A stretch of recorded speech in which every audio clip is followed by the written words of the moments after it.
Yesterday low crossed.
Big seller 133 contracts.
Big buyer 111 contracts.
expecting reversal to downside.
RTH opens in 1 minute.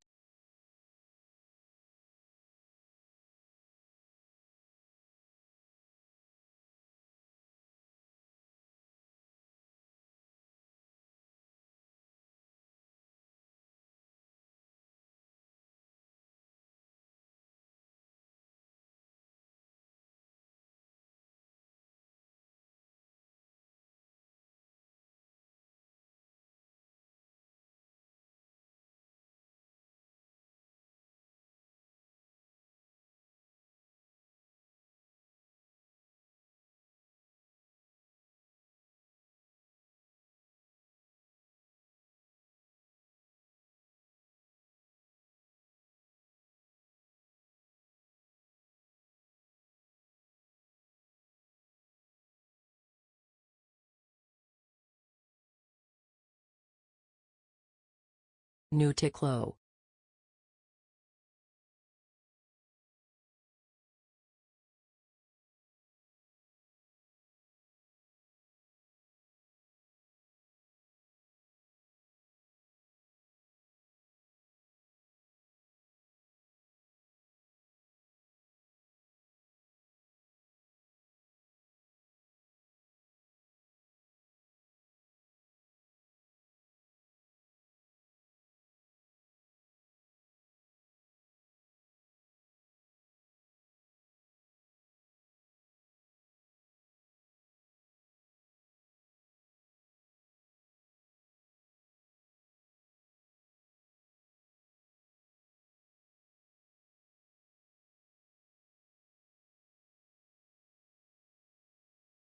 Trend bullish.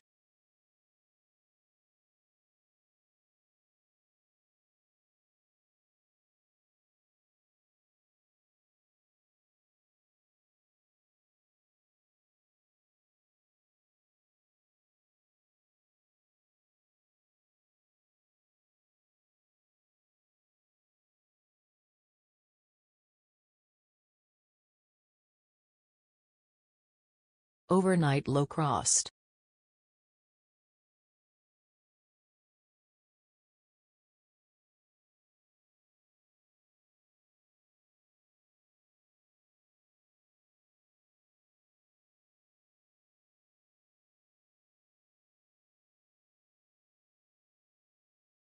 New tick low. New tick low. Seller exhaustion.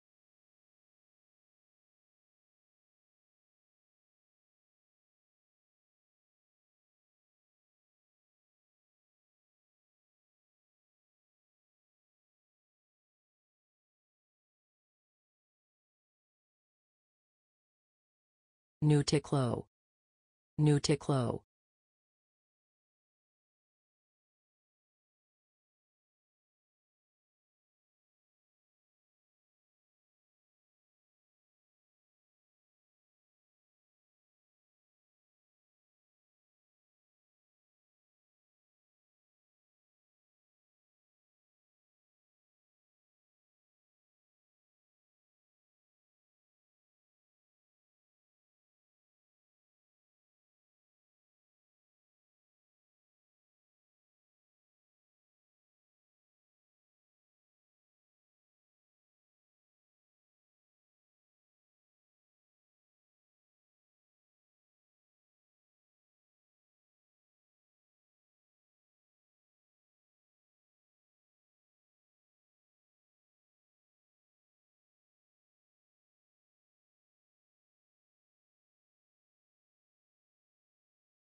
New tick high. New tick high.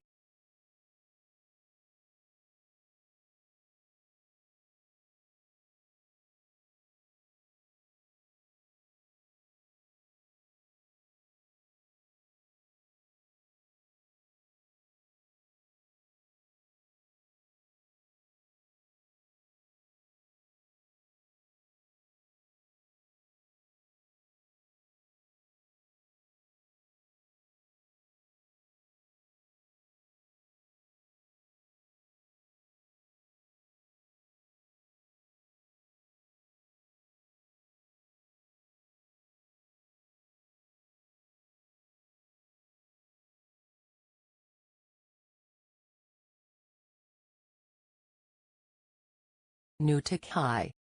New tick high.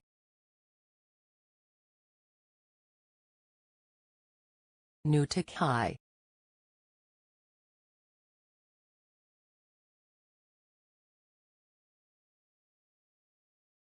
New tick high.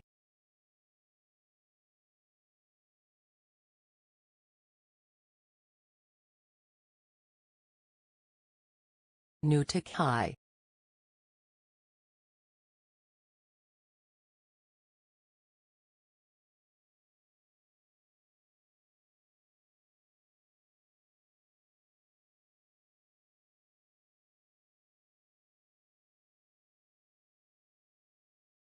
Net volume low. New tick high. New tick high.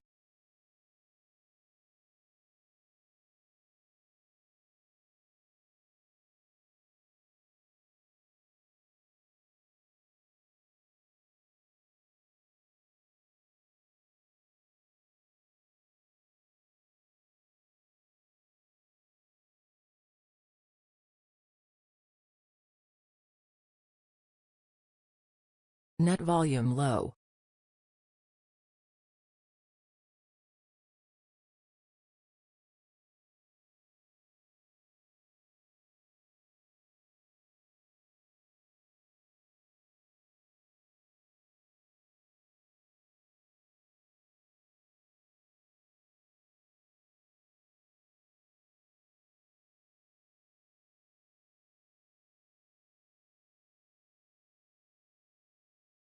Trend bullish.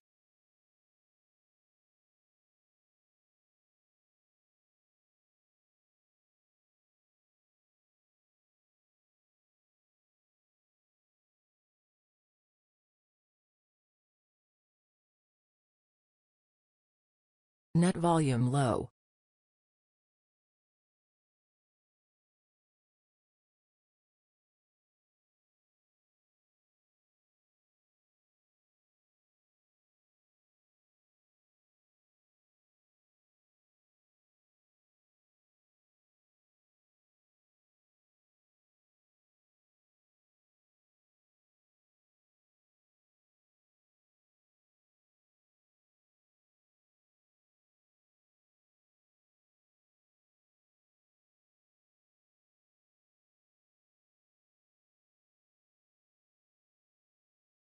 Net volume low.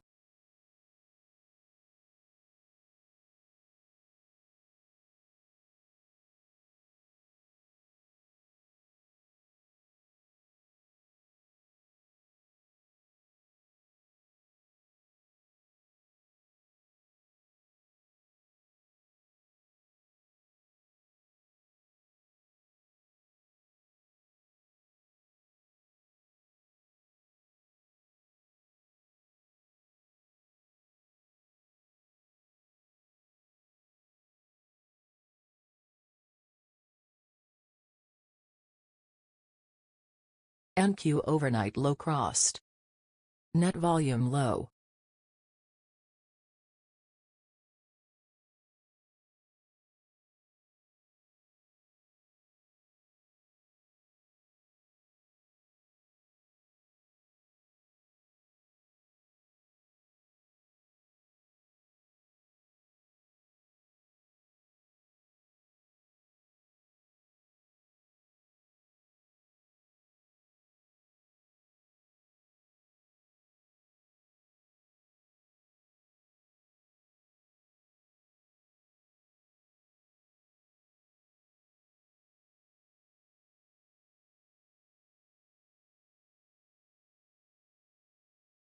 Net volume low.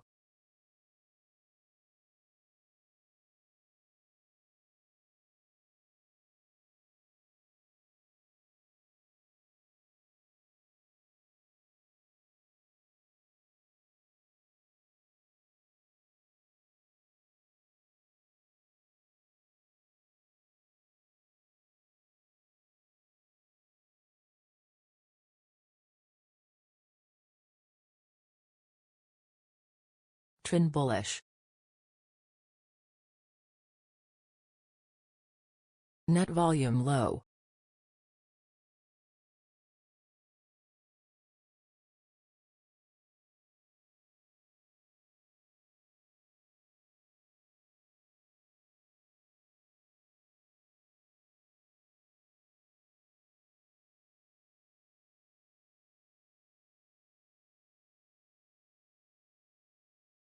Net volume low.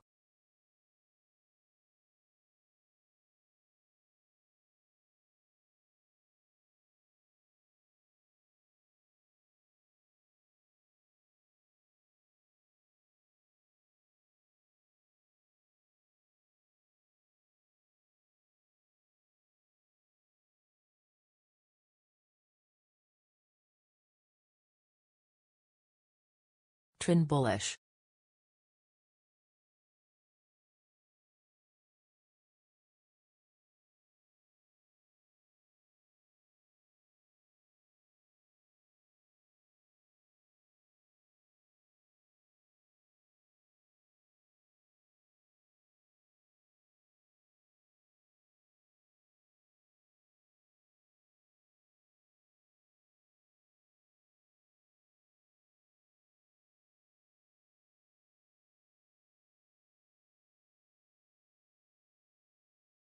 ES expected move hit.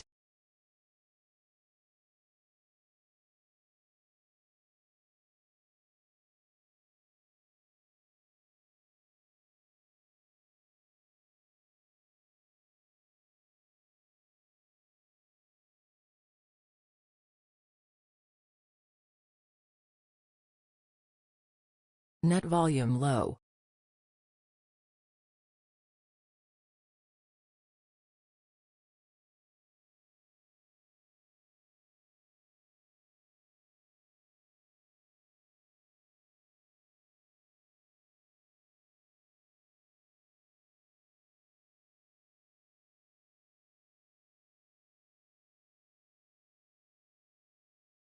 Seller exhaustion.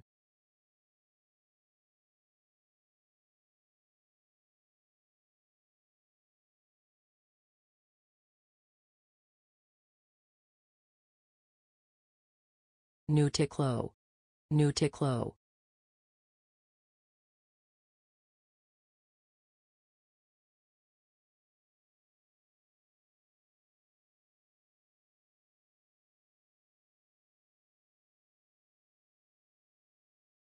Net volume low. Trend bullish.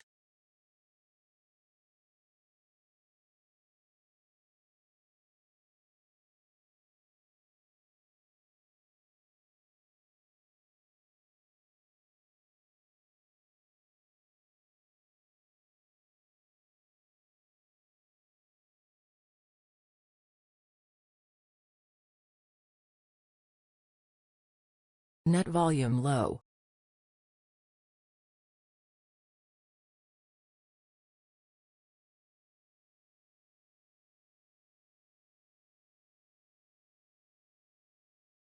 Net volume low.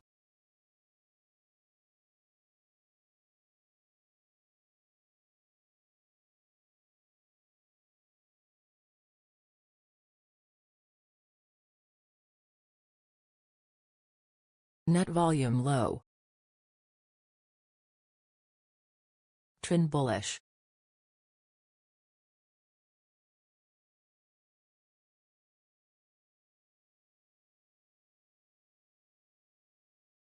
Net volume low.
Net volume low.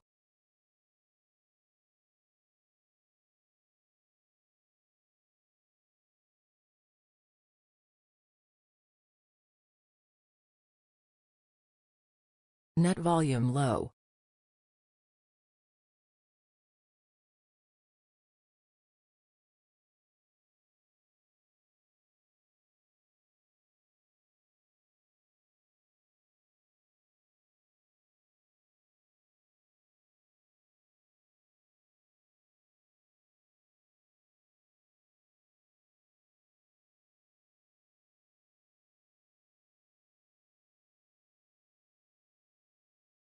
Net volume low.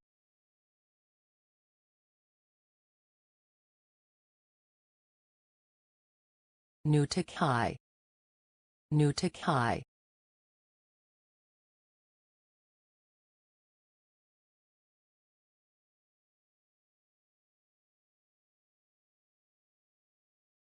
New tick high.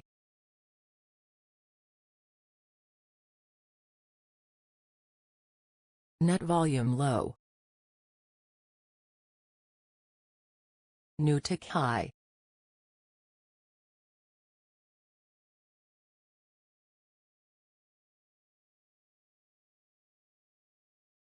Net volume low.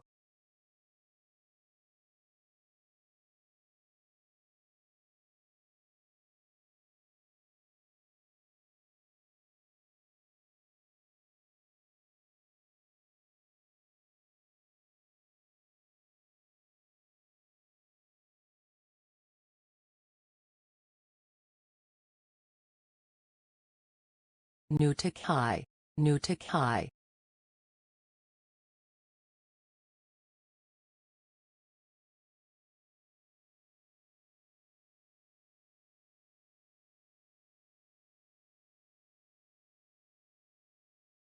Net volume low.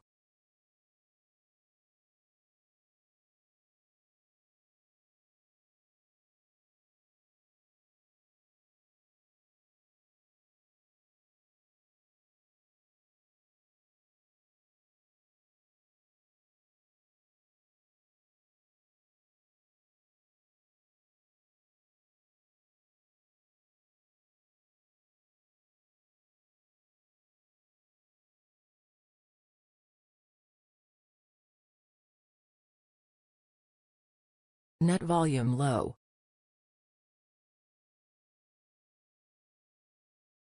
New tick high. New tick high. Net volume low.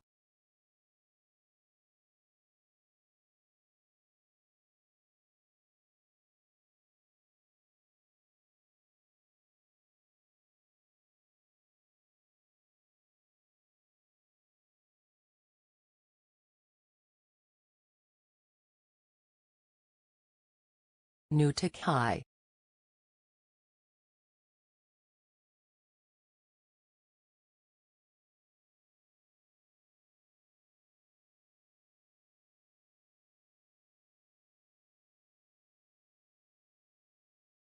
New tick high.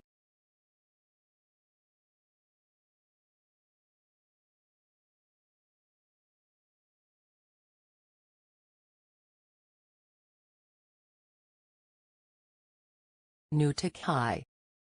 Net volume low. New tick high.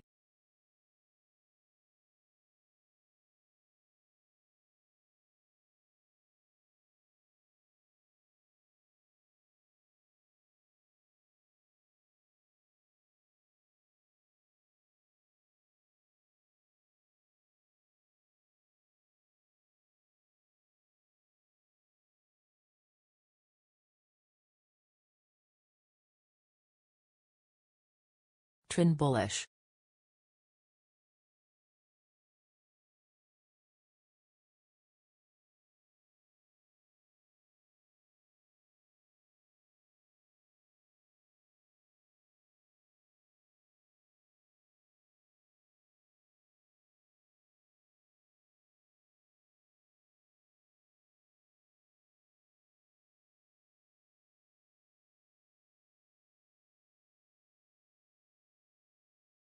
Net volume low.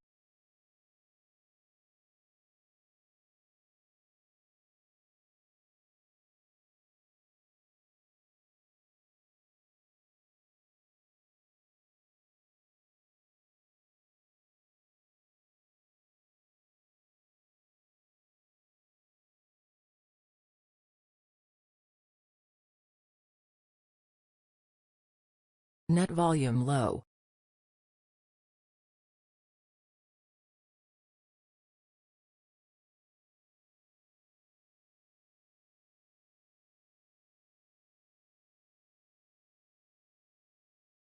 Net volume low.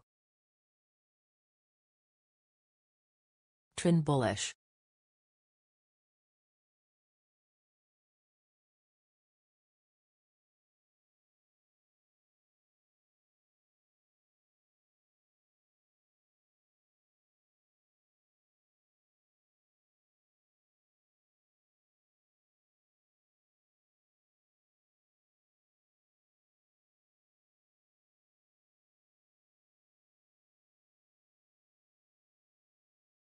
Net volume low.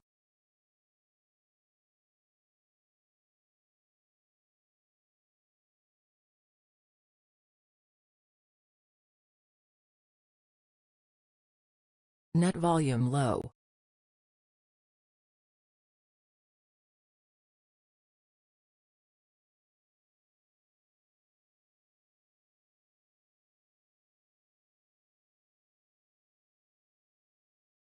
Net volume low.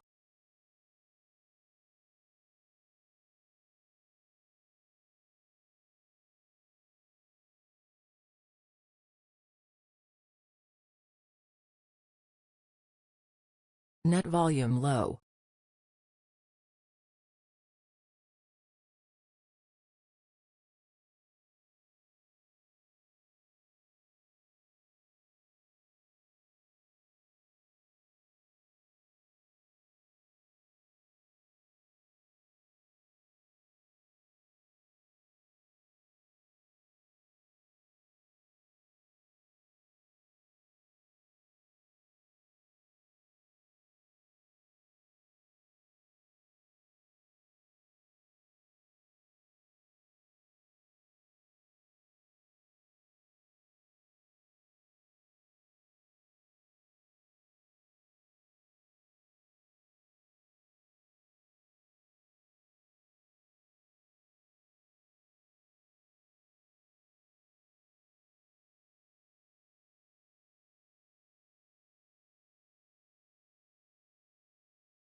Net volume low.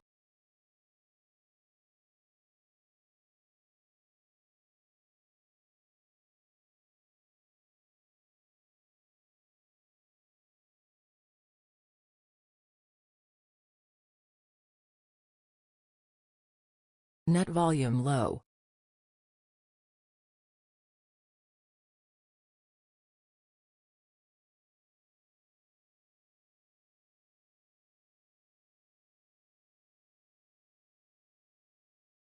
Net volume low.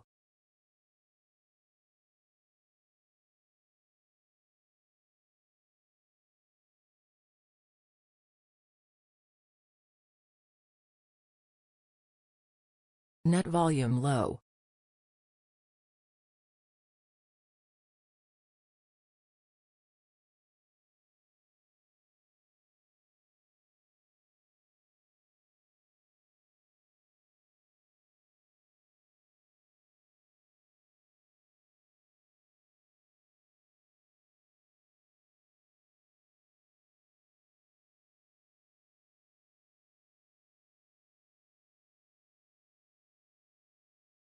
Net volume low.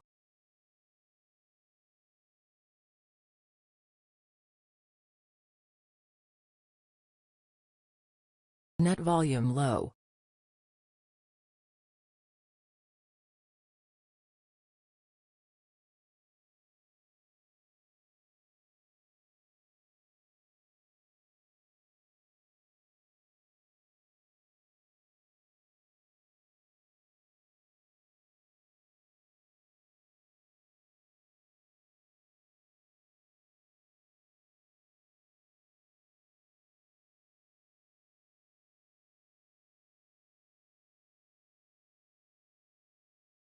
Net volume low.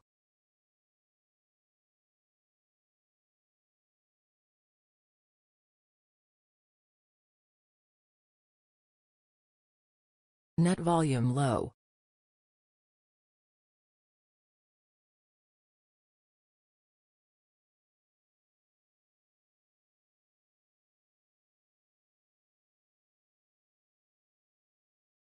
Net volume low.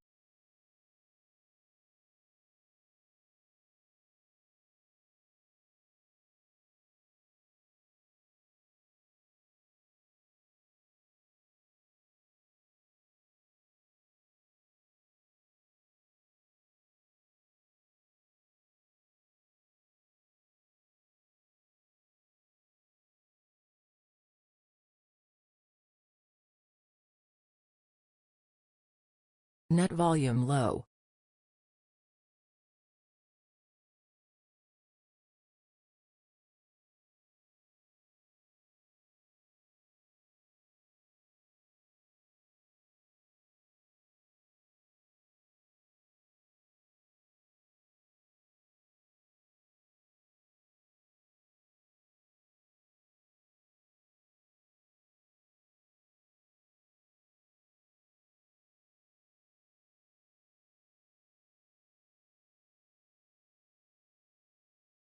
Net volume low.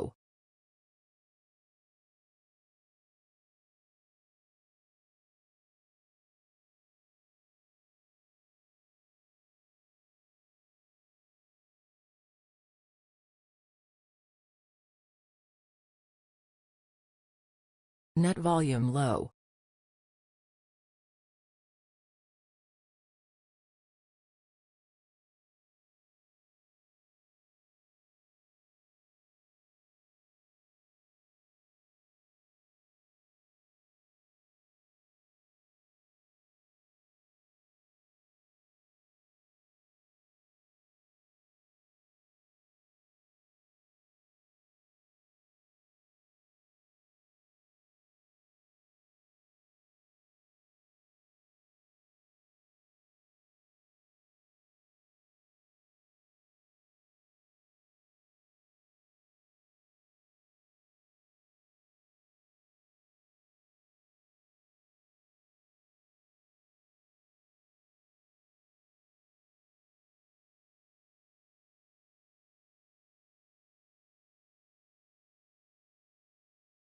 Net volume low.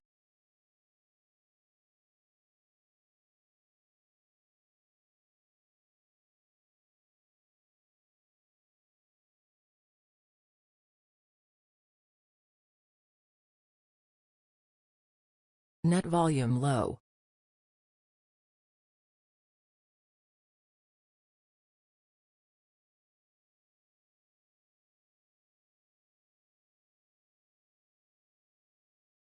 Net volume low.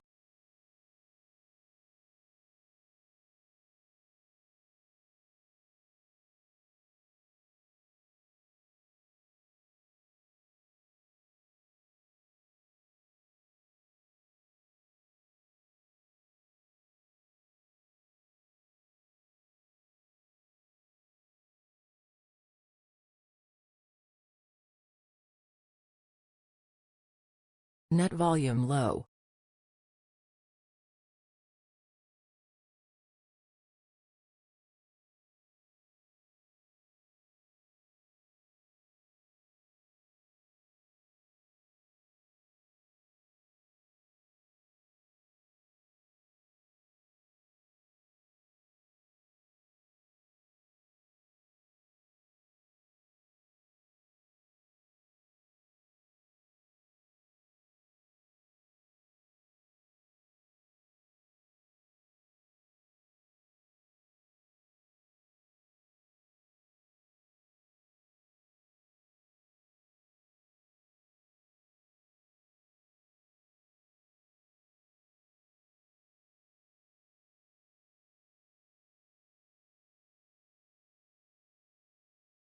Net volume low.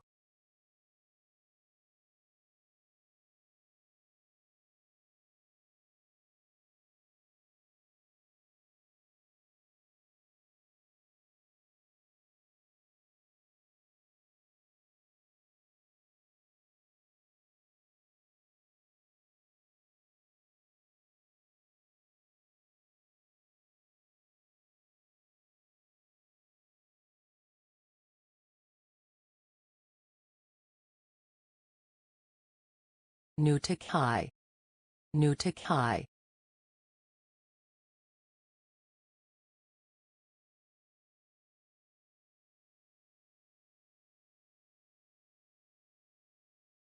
Net volume low, new tick high.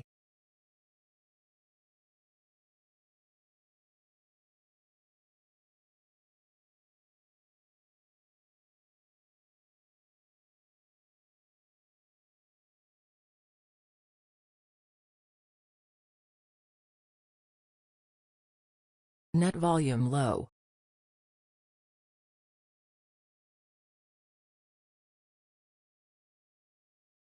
New tick high, new tick high.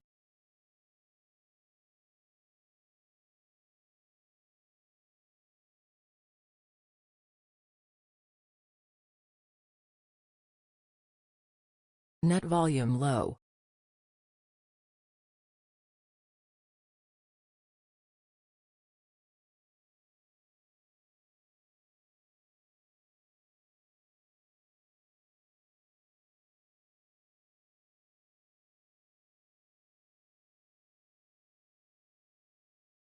Net volume low.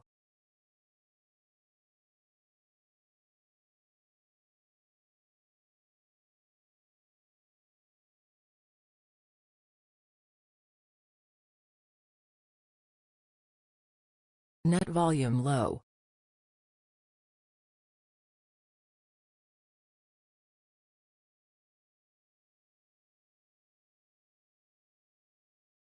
Net volume low.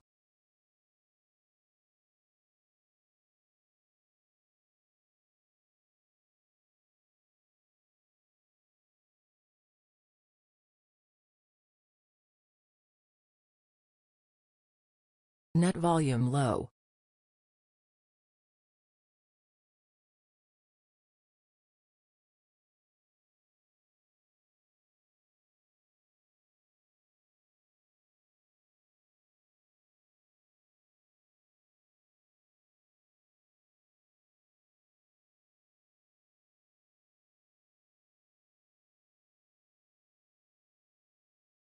Net volume low.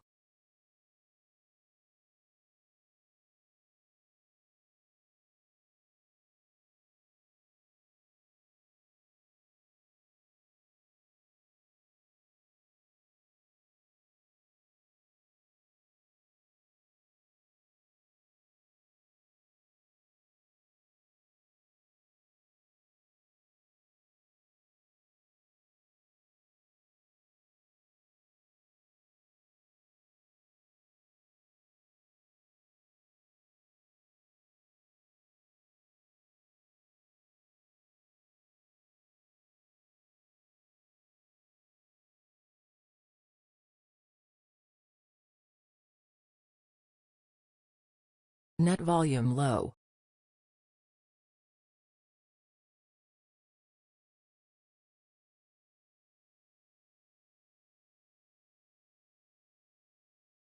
Net volume low.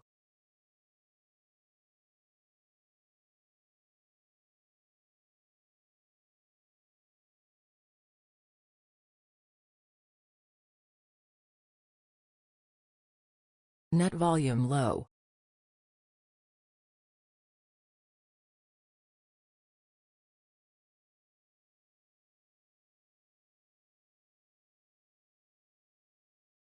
Net volume low.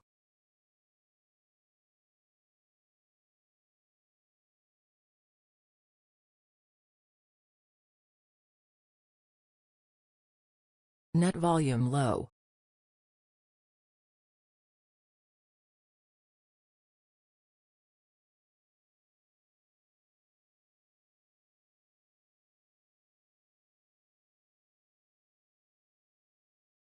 Net volume low.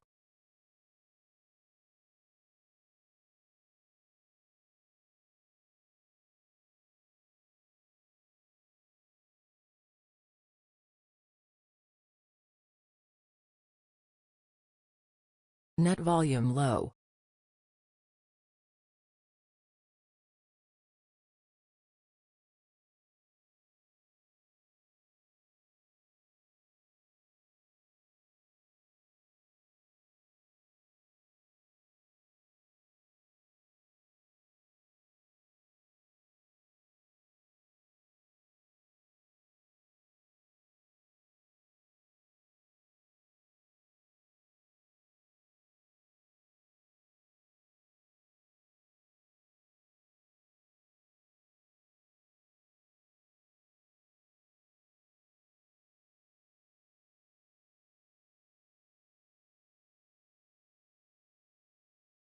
Net volume low.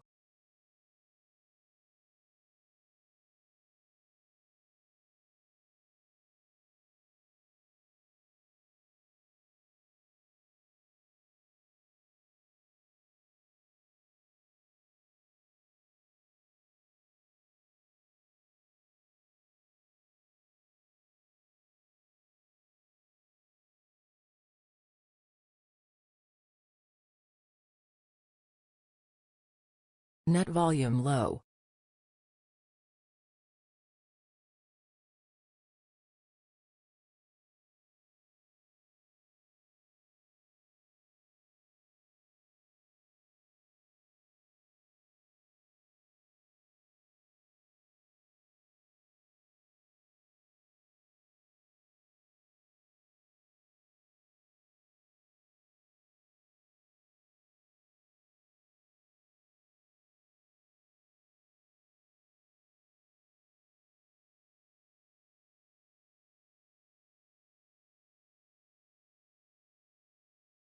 Net volume low.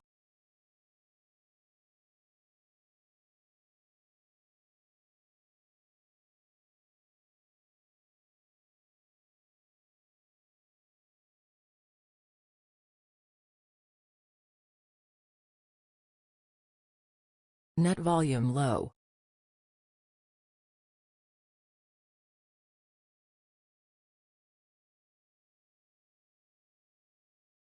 Net volume low.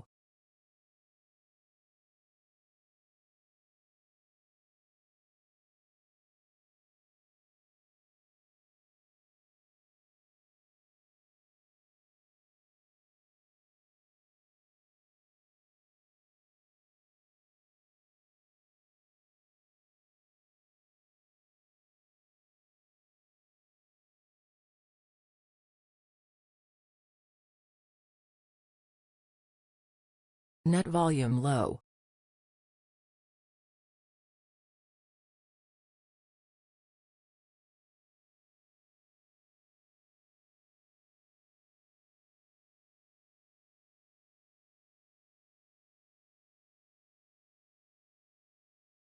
Net volume low.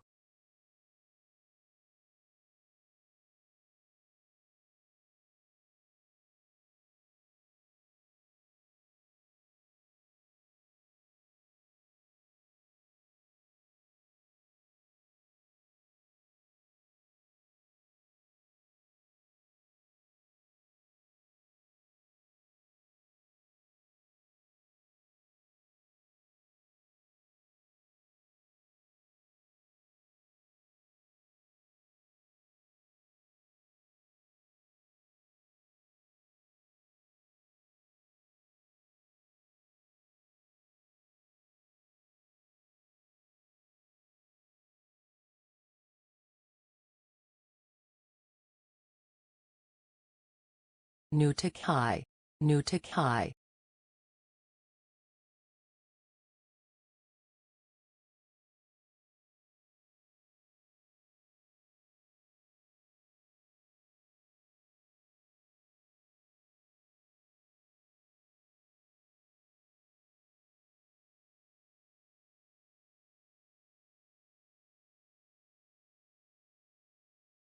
Net volume low. Net volume low.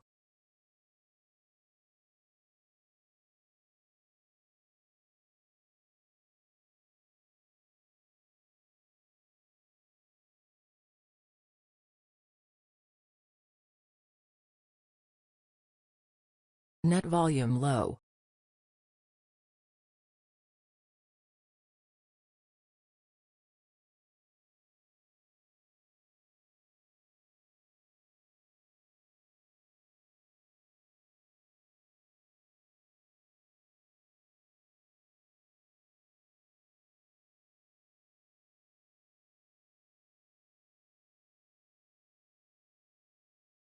Net volume low.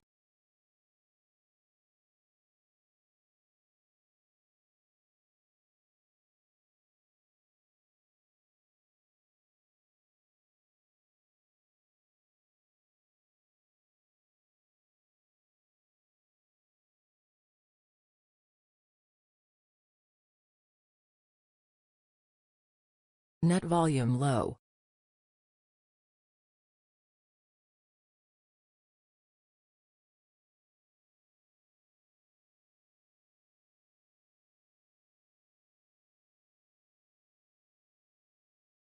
Net volume low.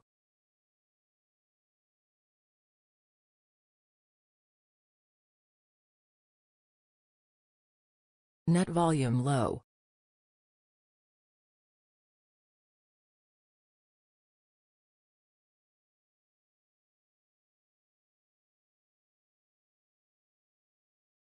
Net volume low.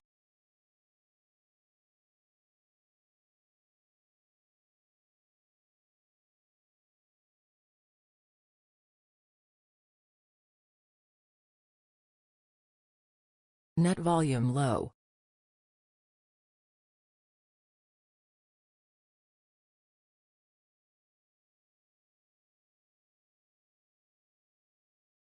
Net volume low.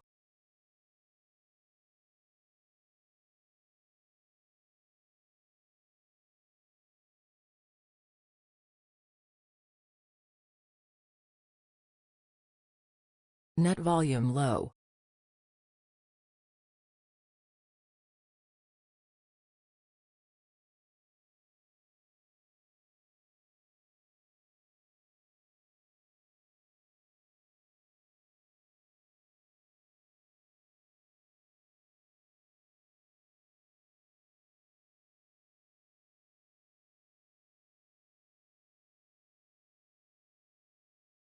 Expecting reversal to downside.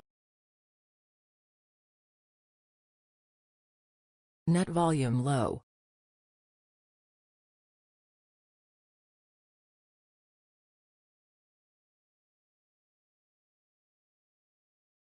Net volume low.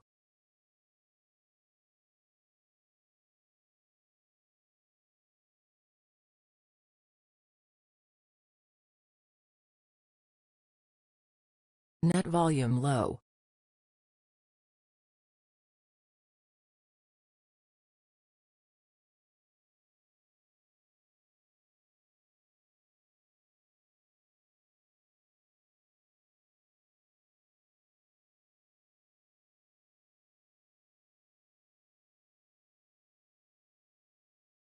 Net volume low.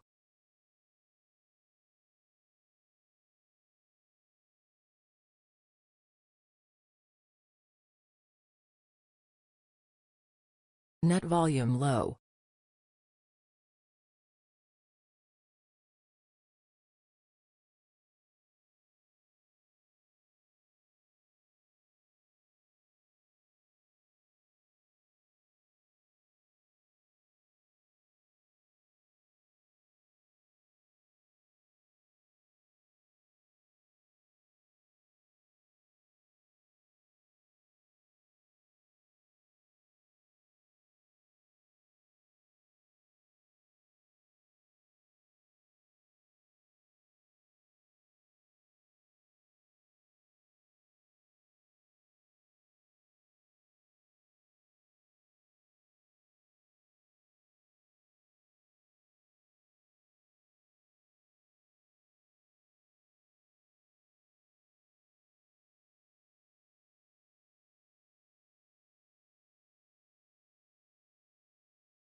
Net volume low.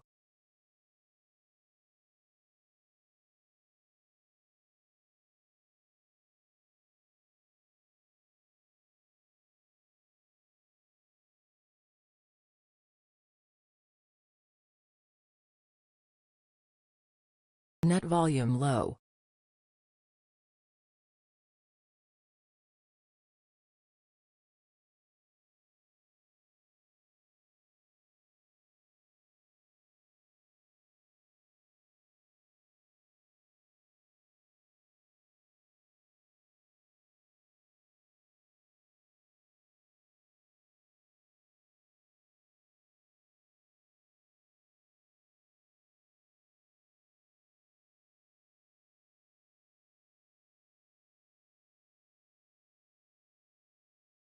Net volume low.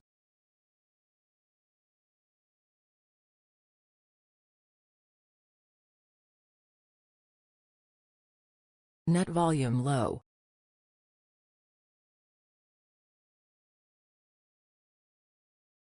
Net volume low.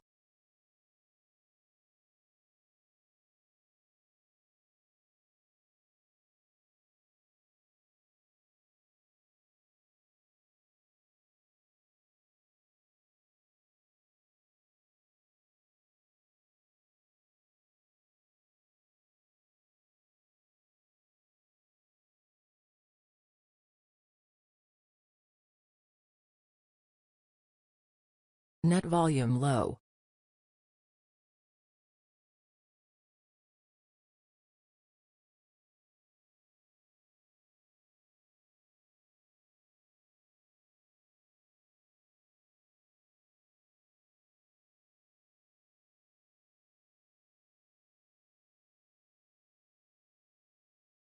Net volume low.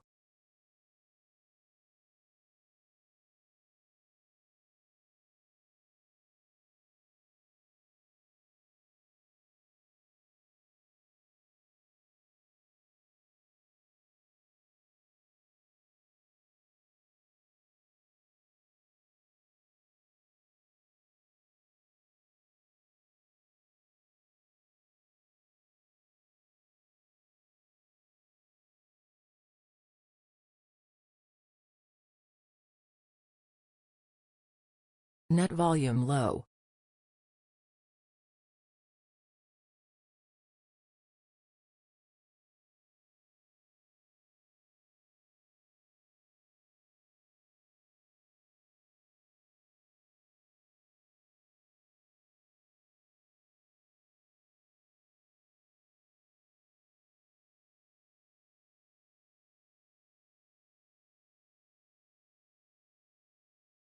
Net volume low.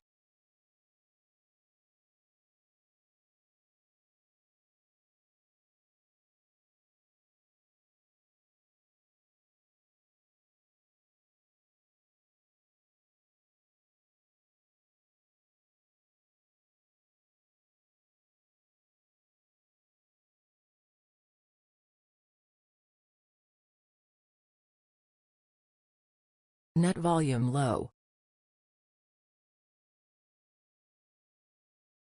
Net volume low.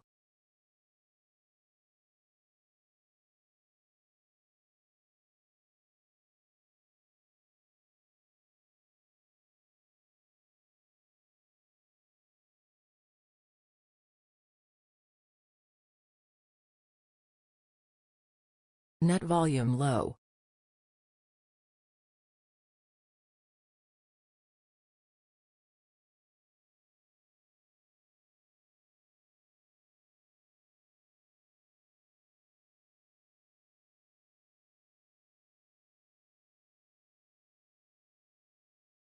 Big seller 120 contracts.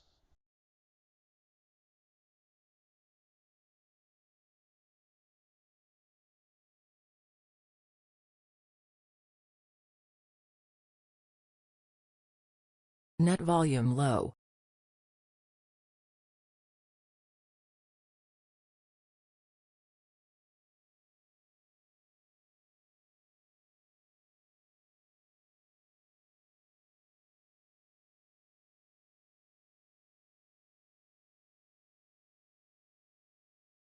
Net volume low.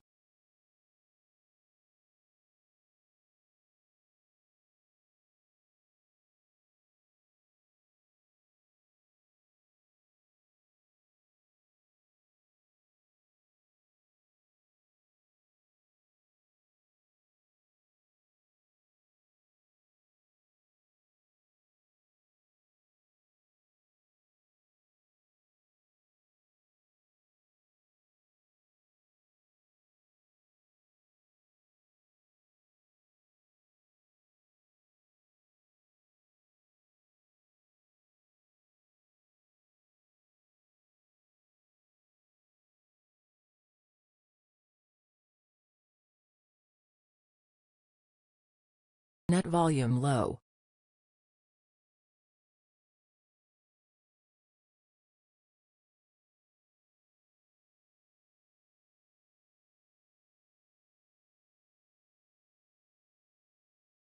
Net volume low.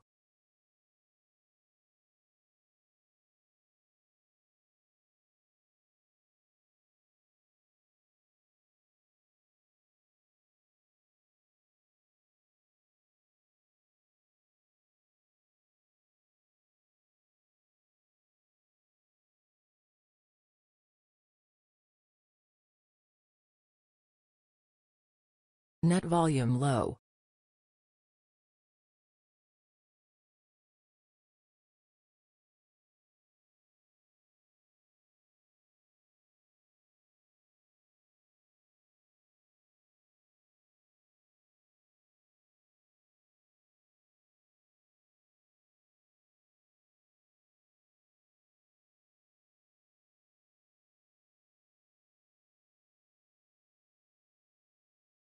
Net volume low.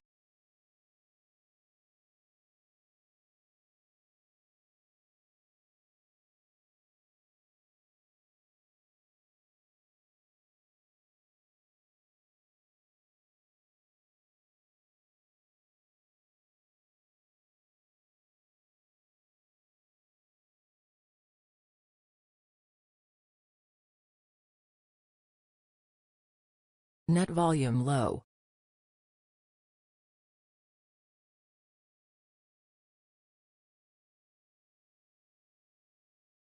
Net volume low.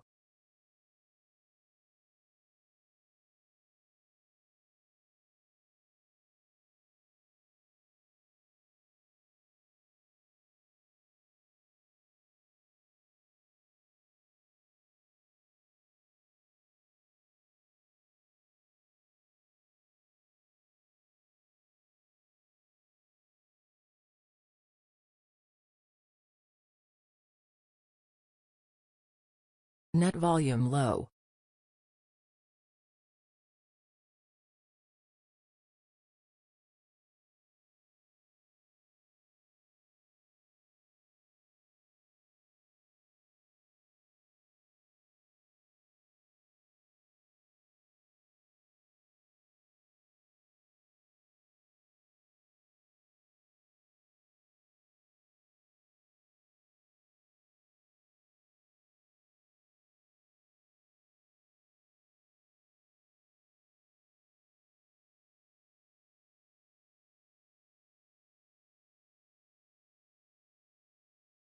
New tick high.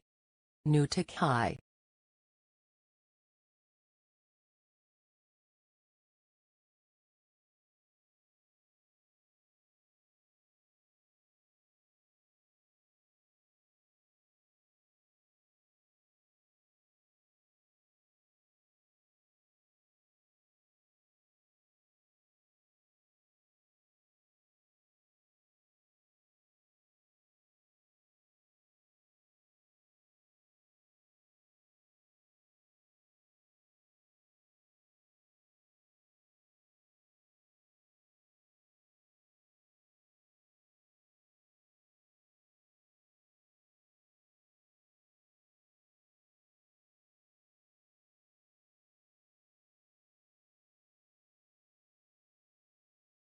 Net volume low.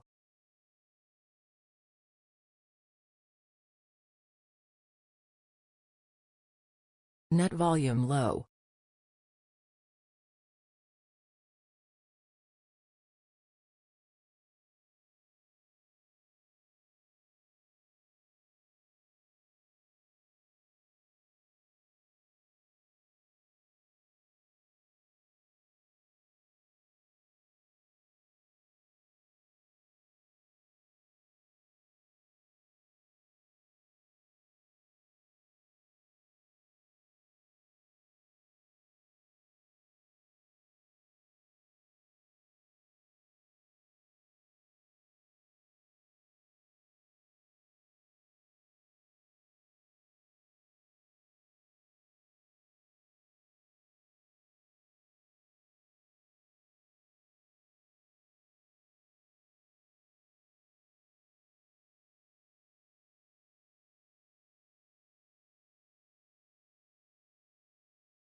Net volume low.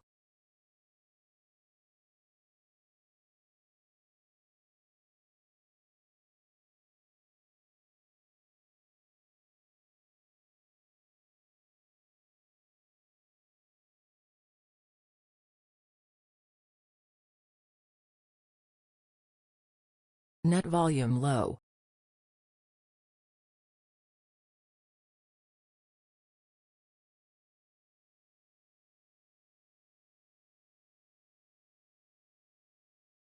Net volume low.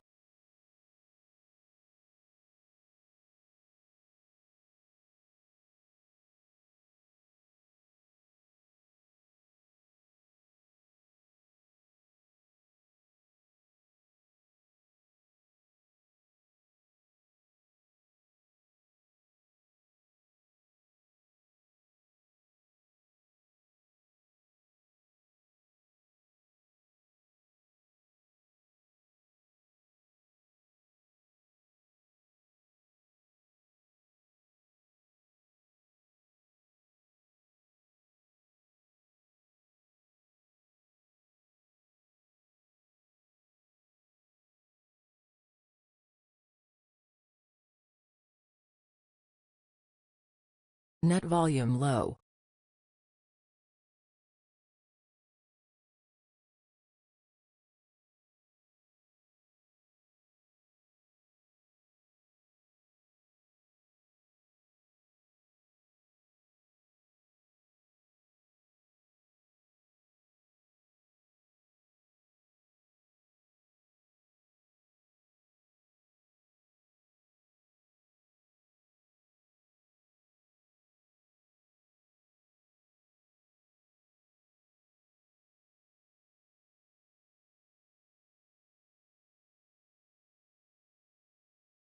Net volume low.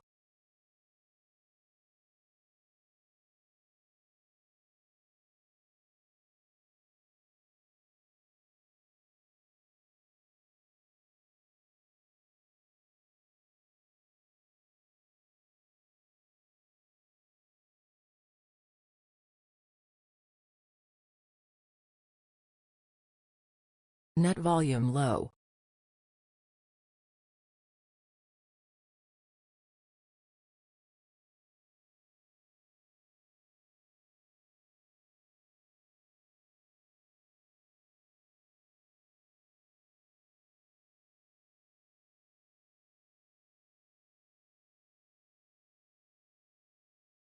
It's 10:30 a.m.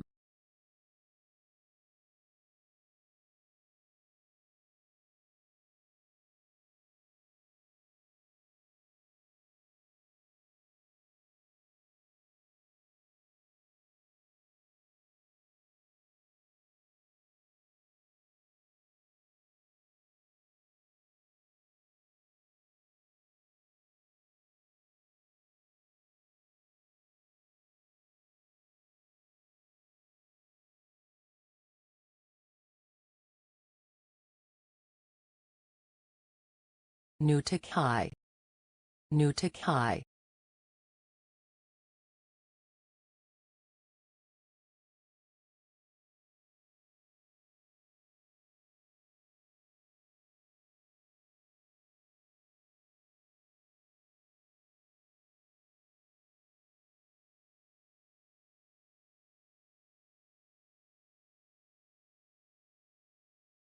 New tick high.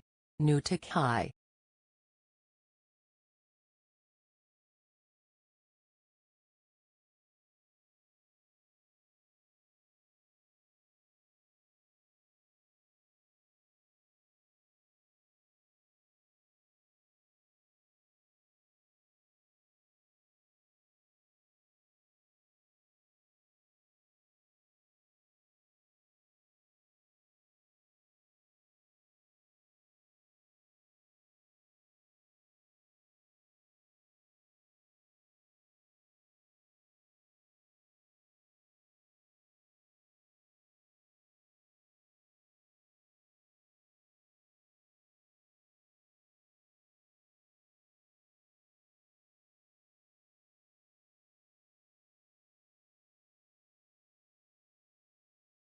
Net volume low.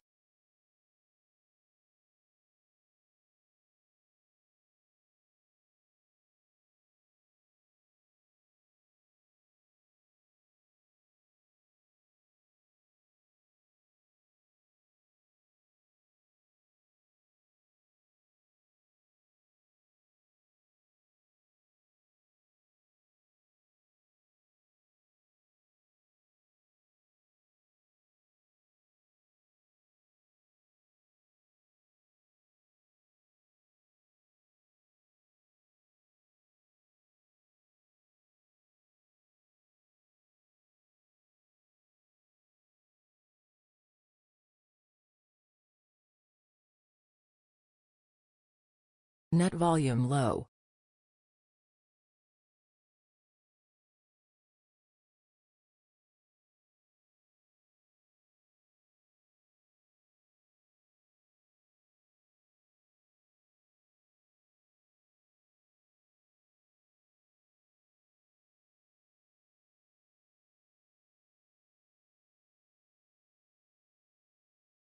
Net volume low.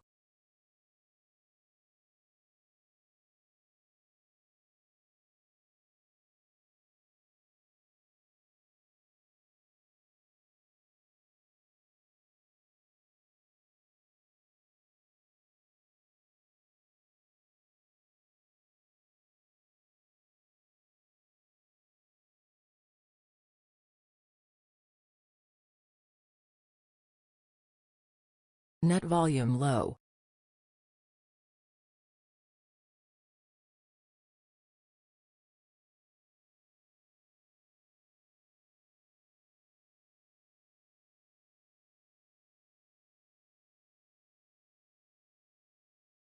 Net volume low.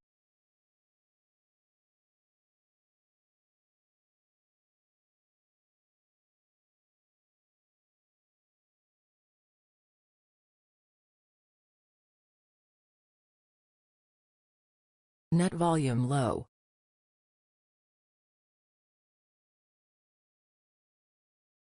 Net volume low.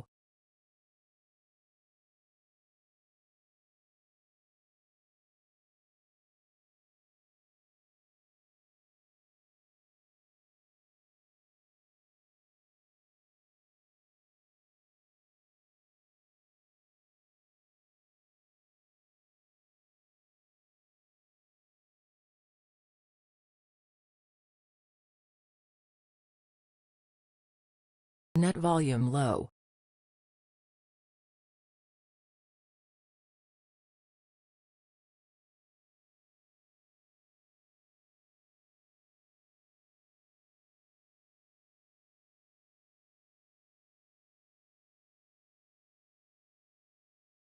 Net volume low.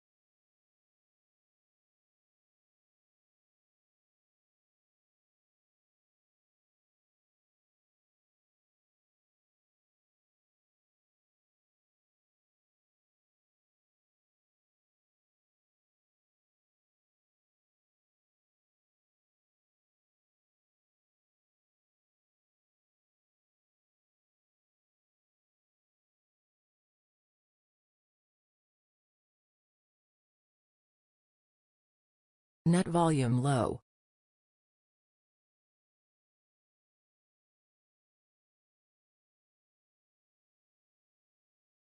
Net volume low.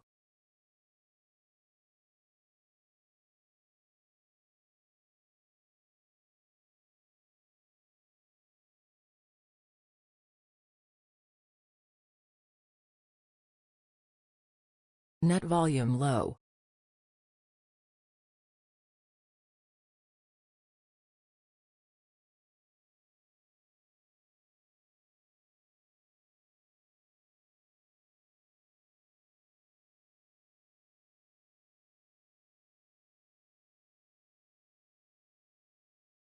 Trend bearish.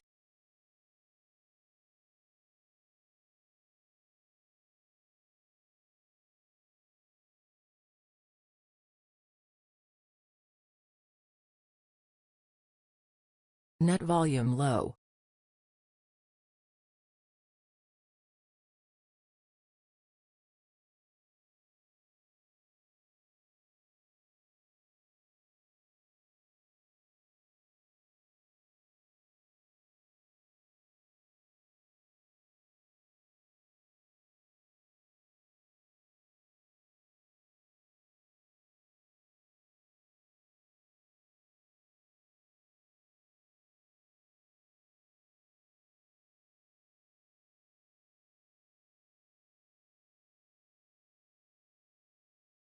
Net volume low.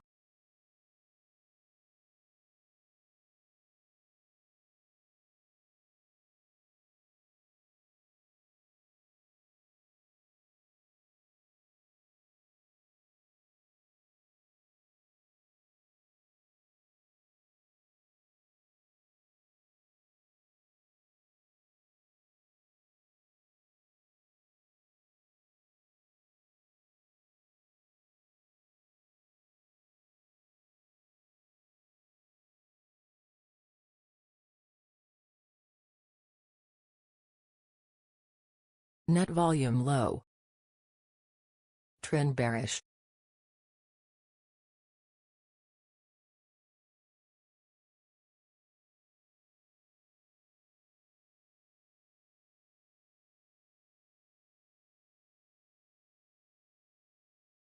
Net volume low.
Net volume low.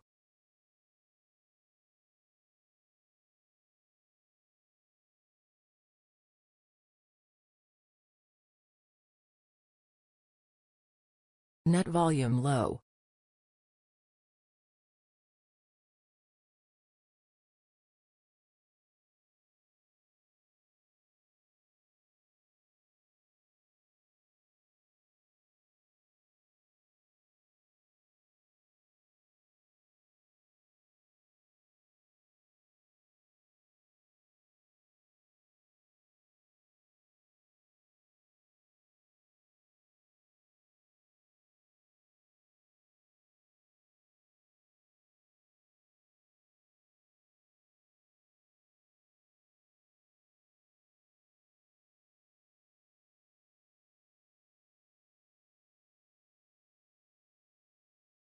Net volume low.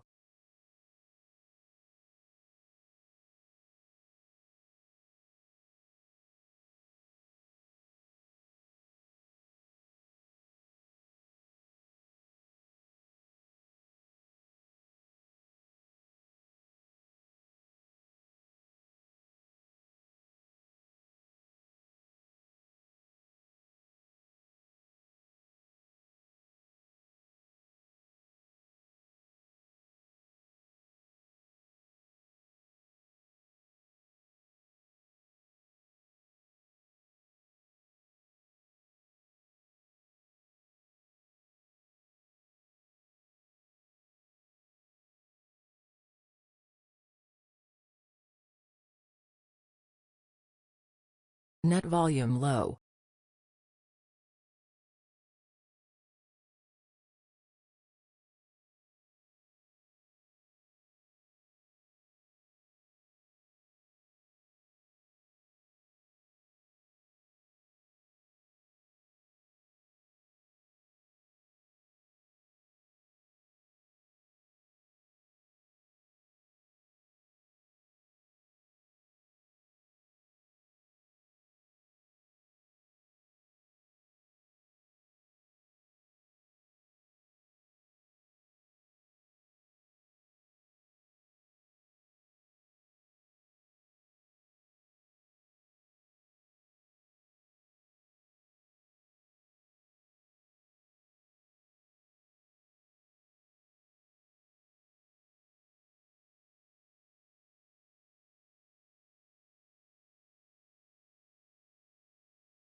Net volume low.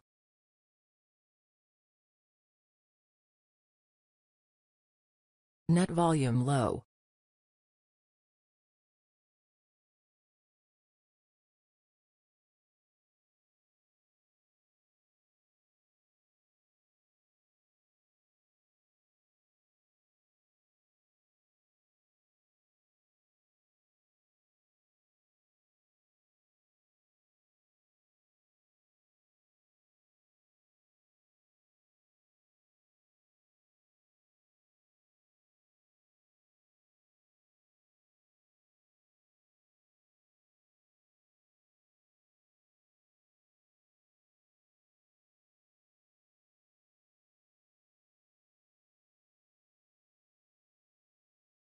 New tick high. New tick high.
Net volume low.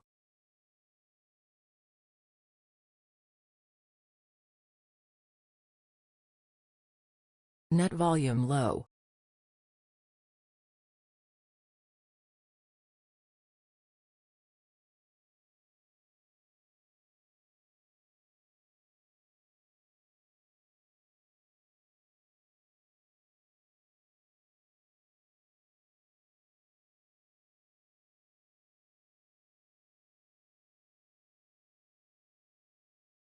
Net volume low.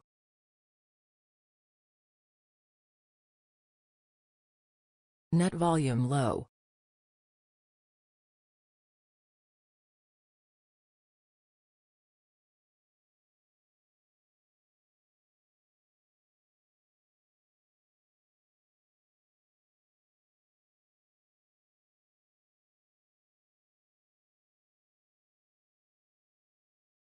Net volume low.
Net volume low.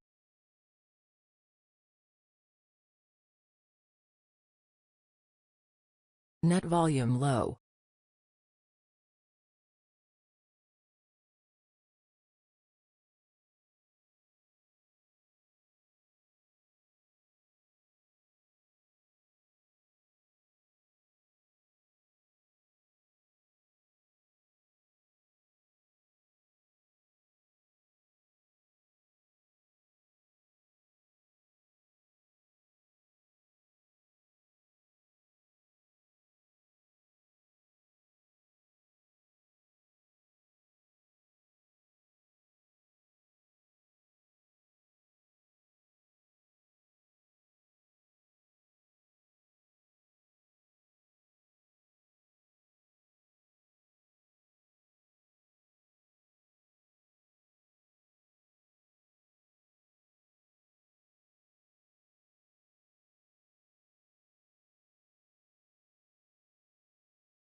Net volume low.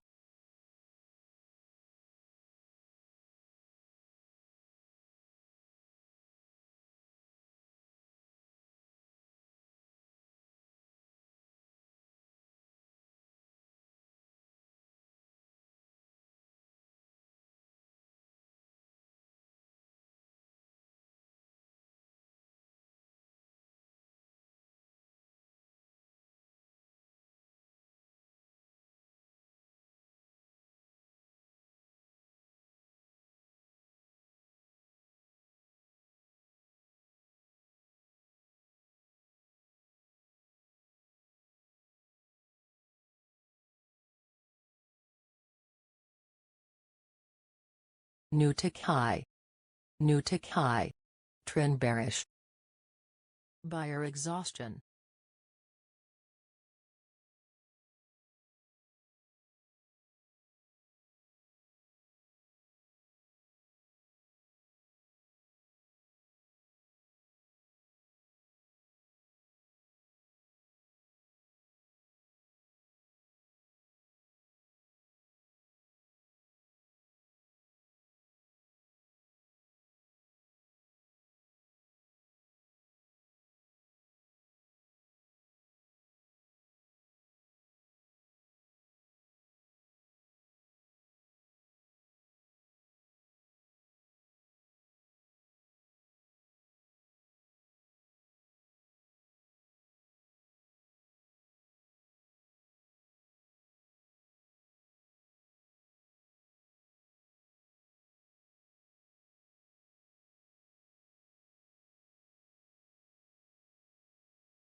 Trend bearish.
Net volume low.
Trend bearish.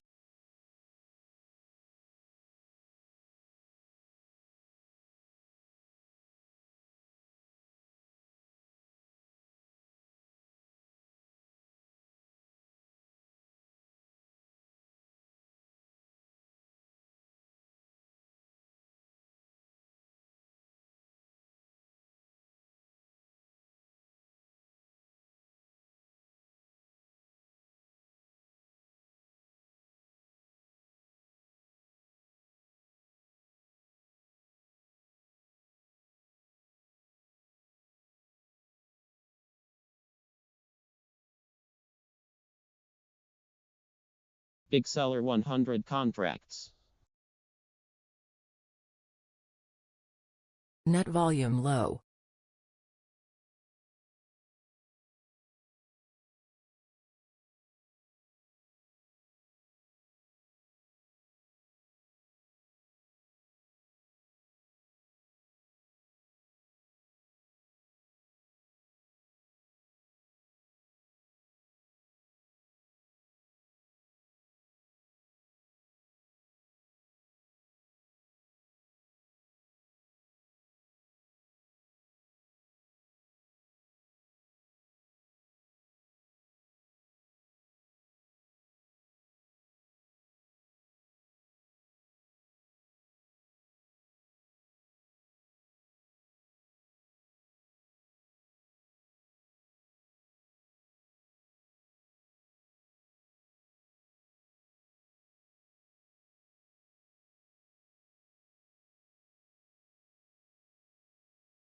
ESIBH crossed.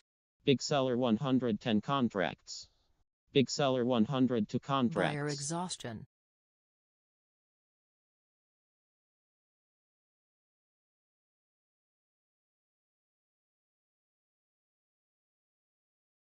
Trend bearish.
Trend bearish.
Net volume low. Trend bearish.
Net volume low.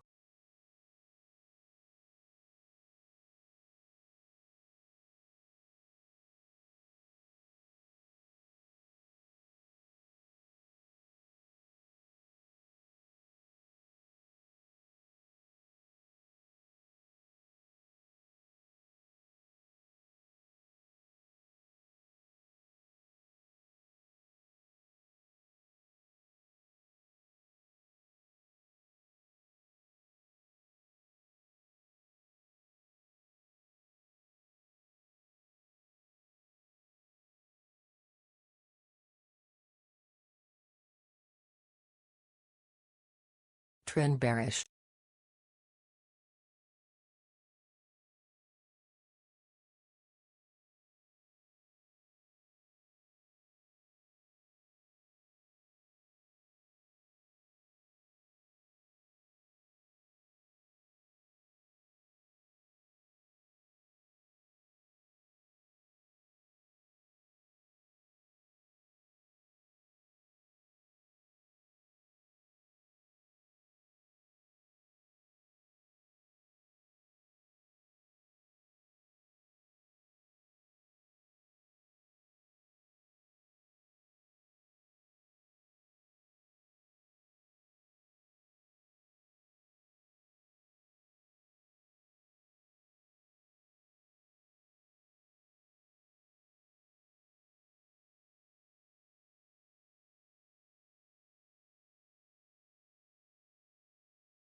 New tick high, new tick high.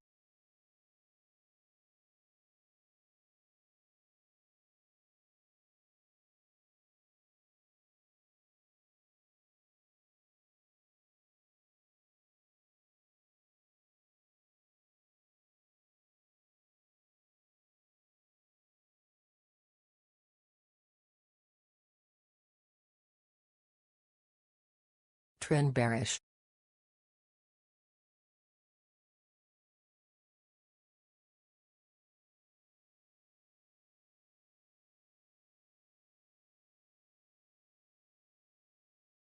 Net volume low.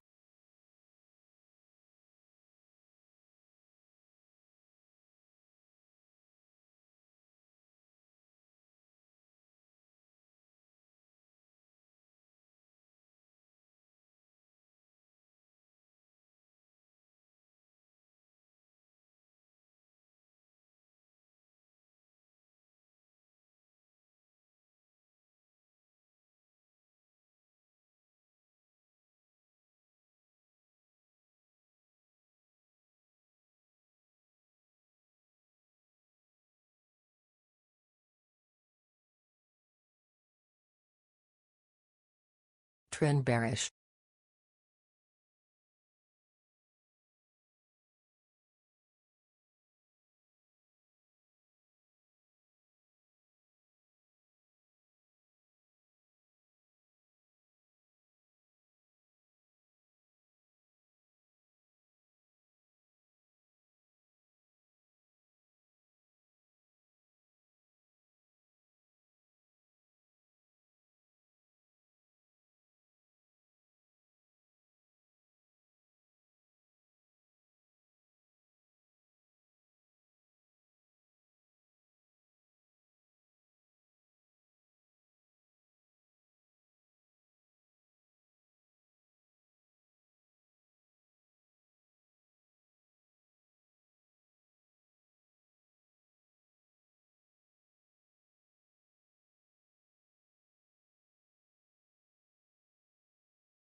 Trend bearish.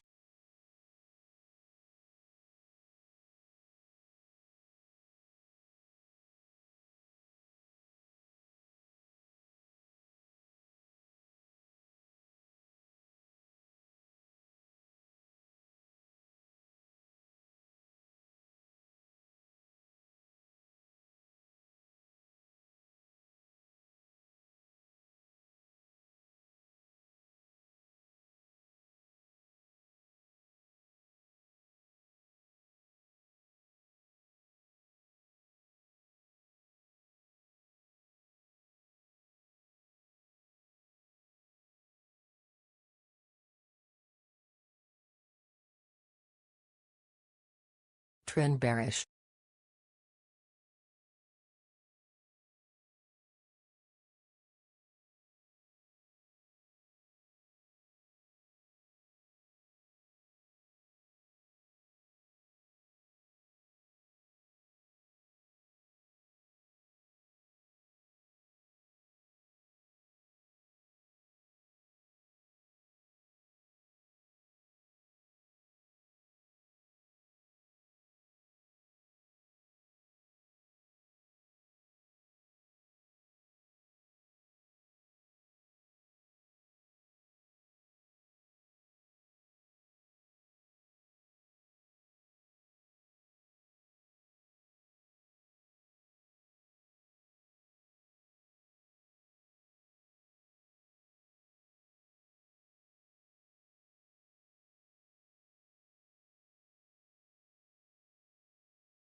Net volume low.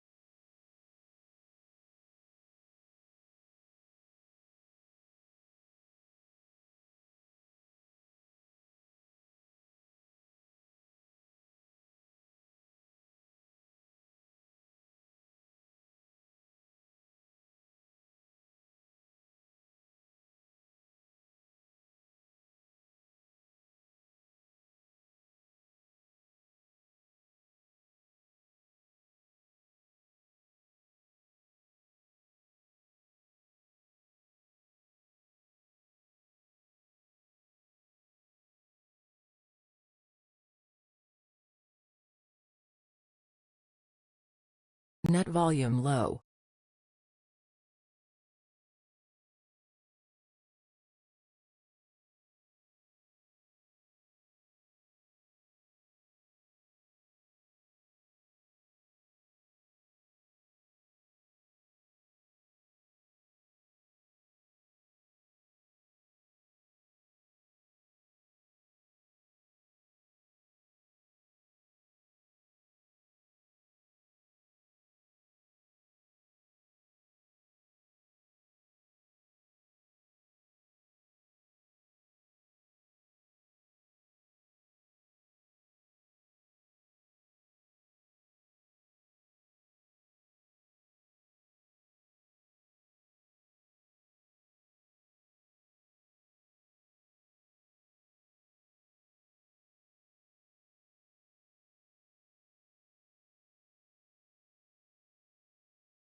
Net volume low.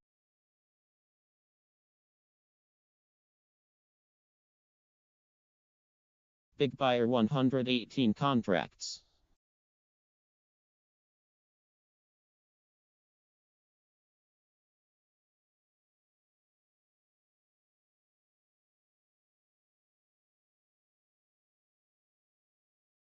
Net volume low.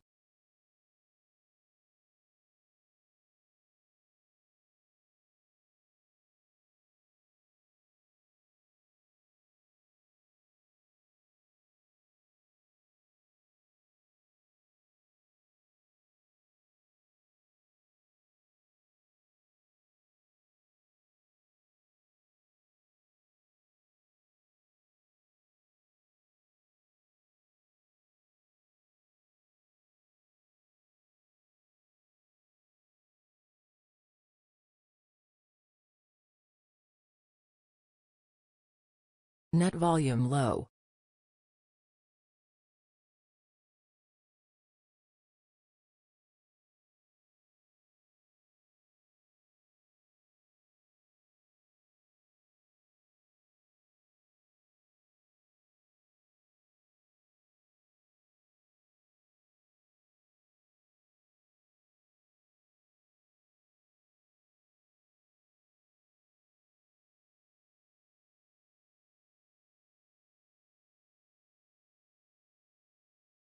Net volume low.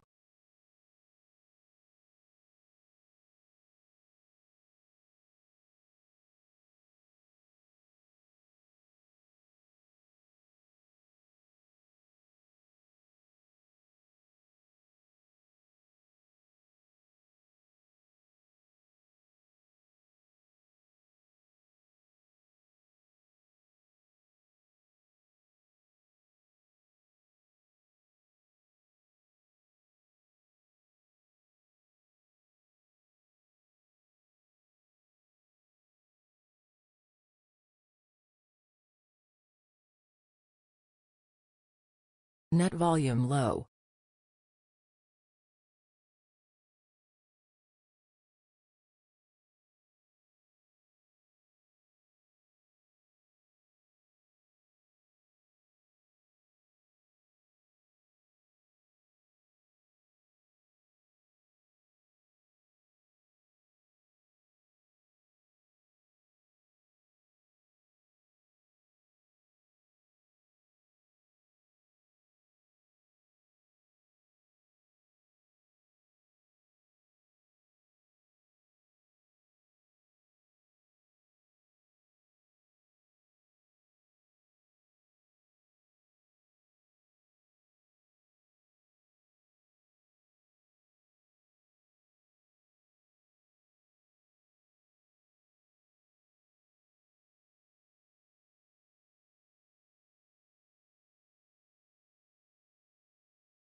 expecting reversal to downside.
.999%.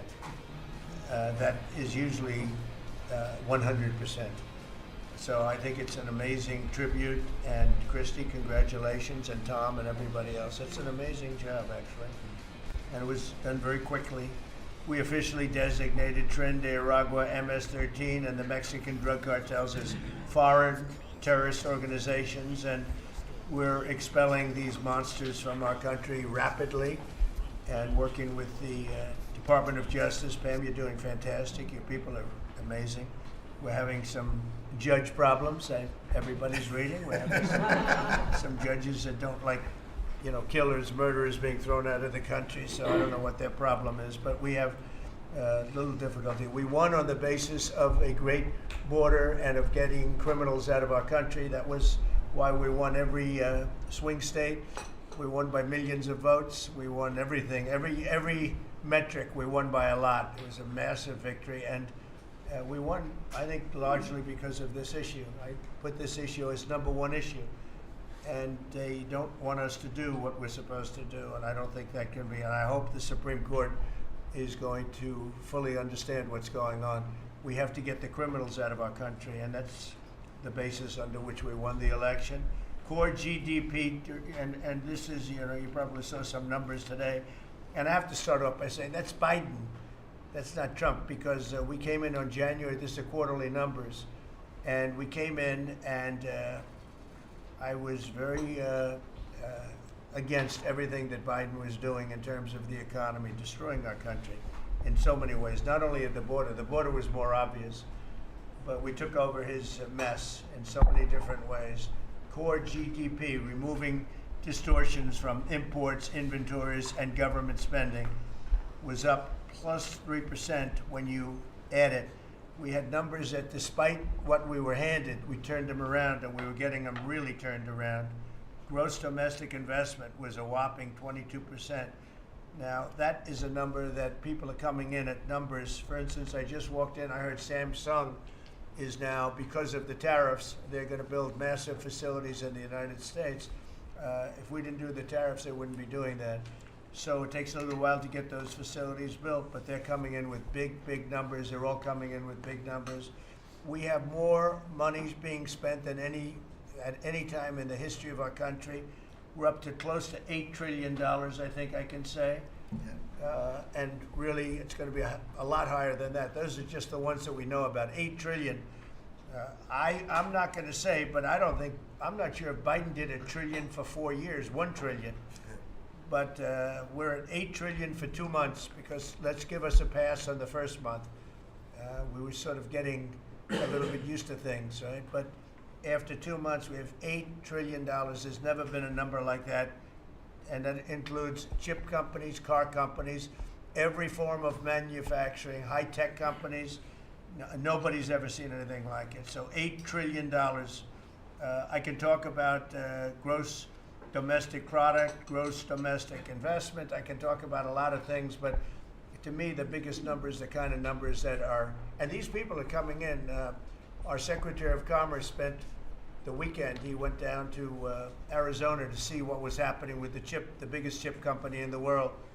And he said, Howard, you've never seen anything like it. Do you want to just describe what you saw? So they're investing $165 billion in 1,100 acres in Arizona, and they're building the highest tech chip manufacturing, semiconductors, and 4,000 employees. American tradecraft, right? Technicians doing every kind of work. The classic foundation of America is building it. They had 14,000 people. They're expecting 40,000 people to build the rest of their plants and to employ 20,000 people for the rest of the time. And this is all driven. You never saw a site like that. And this is all driven by your tariff policies. No chance this be happening without you. It's going to be about 40% of the chip market from that one section, and this is the biggest chip maker. They have 99% of the market. They come from Taiwan. Net volume low. And, unlike the CHIP Act, which was done by Biden, where they Net hand volume everybody low. billions of dollars. The thing they don't need is money. They got plenty of money. What they need is an incentive to come in, and the tariffs, they're building because of the tariffs. If without the tariffs, and I'd like to say they're building because of November 5th, the election, and the tariffs, but I'm going to be a little more blunt. They're building because of the tariffs, and November Net 5th volume low. gave them the tariffs. So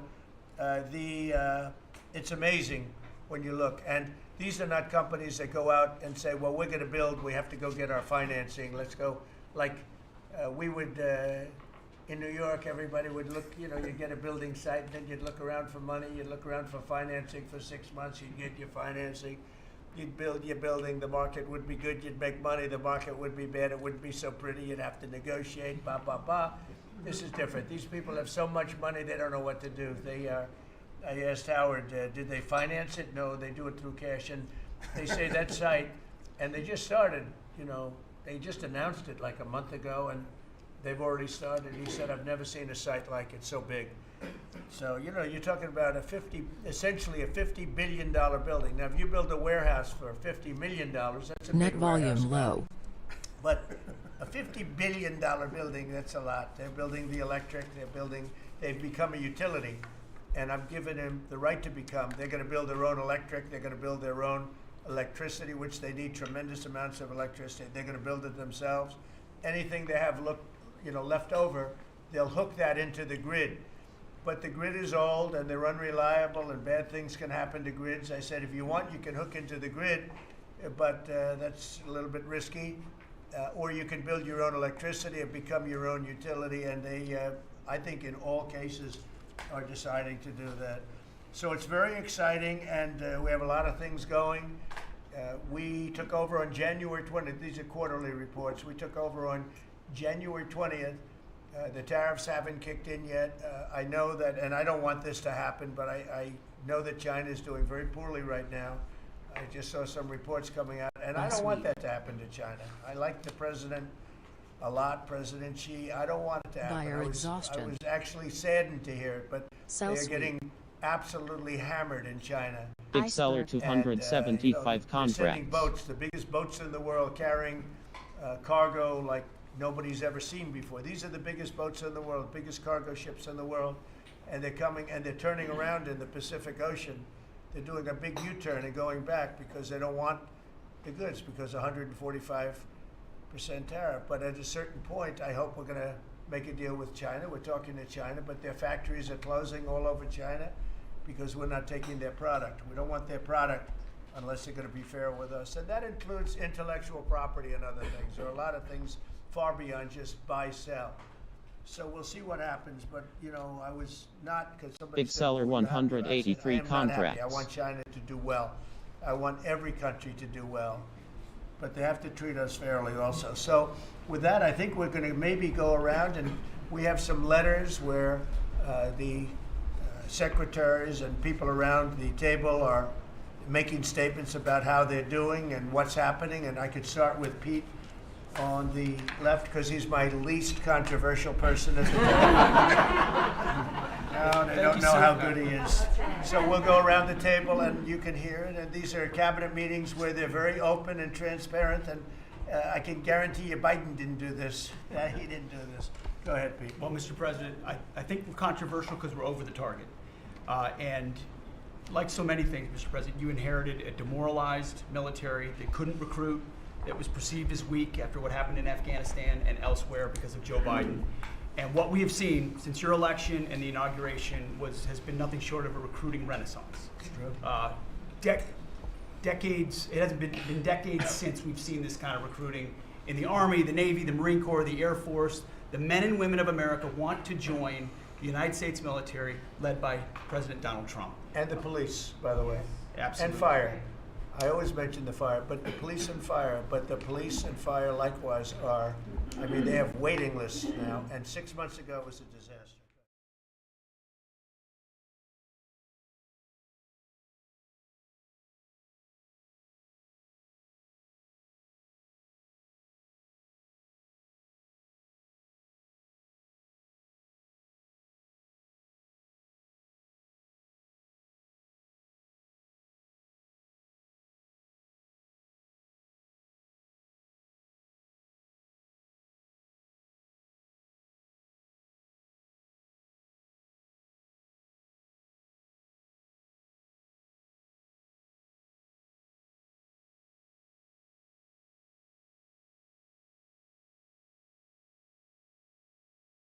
Net volume low.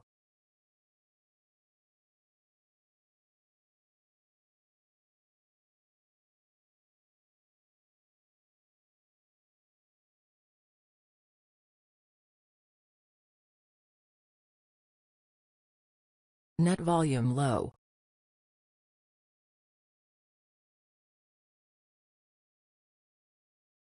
Net volume low.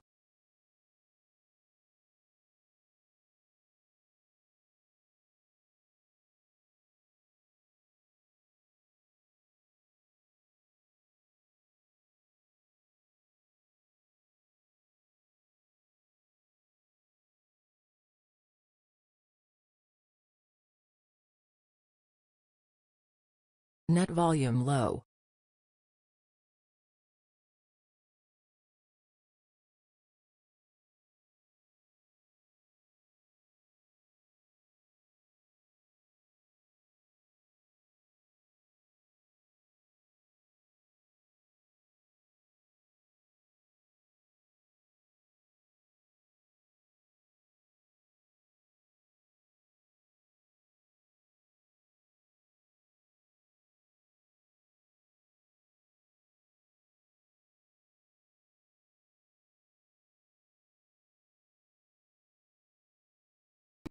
The whole pharma industry knows it's got to come home because America pays for all the drugs of the world.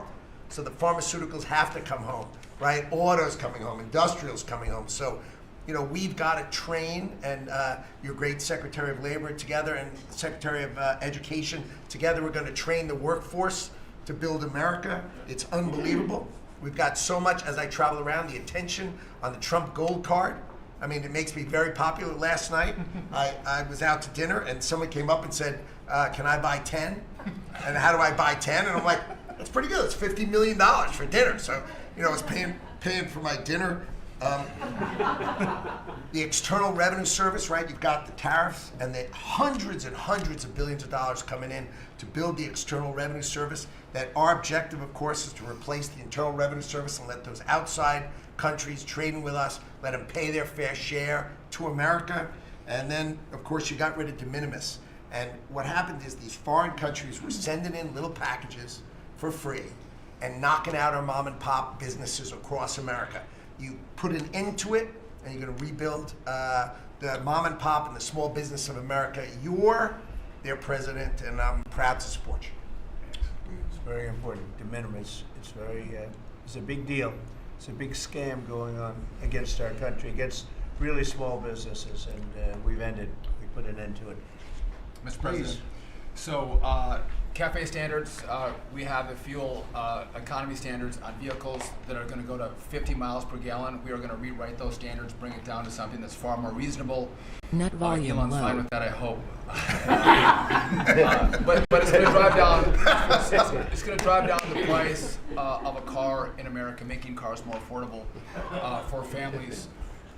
Also, Biden had the social cost of credit when we build infrastructure, roads, and bridges, adding 3 to 5% on infrastructure costs. We've gotten rid of the social cost of carbon, driving down the cost to build roads and bridges across the country. We have what is called follow the law. So we have so many states and municipalities that don't follow the law. So whether it's DEI, discriminating against Americans, whether they give illegals driver's license, or their sanctuary cities or states, if you don't follow the law, if you're giving license to illegals, if you're having DEI policies, we're not going to fund your projects. So you got to certify in your state or in your city to get road and bridge money or rail money that you're actually following the law, which includes the executive orders from you, Mr. President. We're cutting back funding. Net volume We low. send research money, Mr. President, to universities to do research on more equitable and sustainable transportation systems. Projects that'll use data and public opinion to inform policy and infrastructure and technology benefiting diverse communities, including women and gender nonconforming people. Just stupid wastes of money. We're pulling that money back from universities. We should do good research if we're doing research in universities. And then one last thing, air traffic control. We don't have enough air traffic controllers. We're about 3,000 short. We're working on an agreement with the union, so when controllers become retirement eligible, we're going to cut a deal to try to get them to stay longer, to stay in the tower. And then we have a plan to put more butts in seats in Oklahoma City, so we can get more students through the academy and into towers as well. It's going to take us a while to do that, to train them up, but we're in the process before our 4 years are done. Well before that, we're going to be at full capacity. Sean, you want to tell them about, I think we have to bring it up, we have very obsolete equipment for air traffic controllers. The equipment, the towers have horrible equipment. It's been renovated for years. The money they spent over the last 4 years, this Buttigieg did a horrible job. They wasted billions and billions of dollars hooking up wire equipment to non-wire equipment to satellite equipment, and you're not. Net volume low. third grade student would know it doesn't work. You can't work it. They wasted tens of billions of dollars. But we want to put a brand new air traffic control system in, and you might want to describe that, please. You and I have talked about this. It's a state-of-the-art system, envy of the world, and it's. I mean, listen, our system is safe, but you would have hoped someone would have seen that there's a problem with fixed-wing aircraft and helicopters coming in at DCA. Someone should have seen that before we lost almost 70 lives. It's our job to look and see that we have an aging infrastructure around air traffic control. And so, if we don't build a brand new system, there's going to be failures and people will lose their lives. Net volume low. And so, we need the help of Congress to help fund this. But it's going to be all brand new. And after you build a brand new system, we have the bedrock and the foundation to actually build on top of it. But no one has done this, Mr. Net President. volume low. There's Band-Aid fixes that have happened over the course of 20 years. You can't have a Band-Aid fix. It doesn't get done. It has to be brand new. The technology, it looks like it's out of a 1980s movie. Old computers, floppy disks. We're using copper wires, not fiber. So there are great solutions we have available. That, and by the way, everyone's sick of their delayed flights or their canceled flights.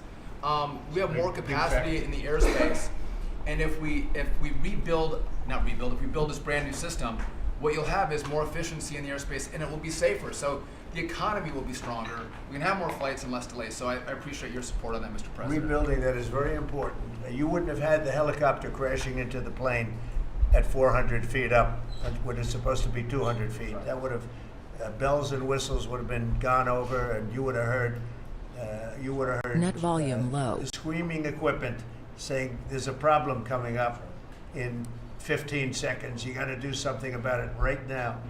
And it would have also sent the word right into the helicopter, because I guess you'll be doing the full report on that. But it was pretty obvious what happened. Right. And they were supposed to be at 200 feet. They were at 400 feet, and a terrible thing. And that wouldn't have happened if we had the right equipment. If we had the right equipment, you would have heard bells and whistles going off, and it would have alerted them long before that would have happened. 2 minutes before, it would have had a lot of time.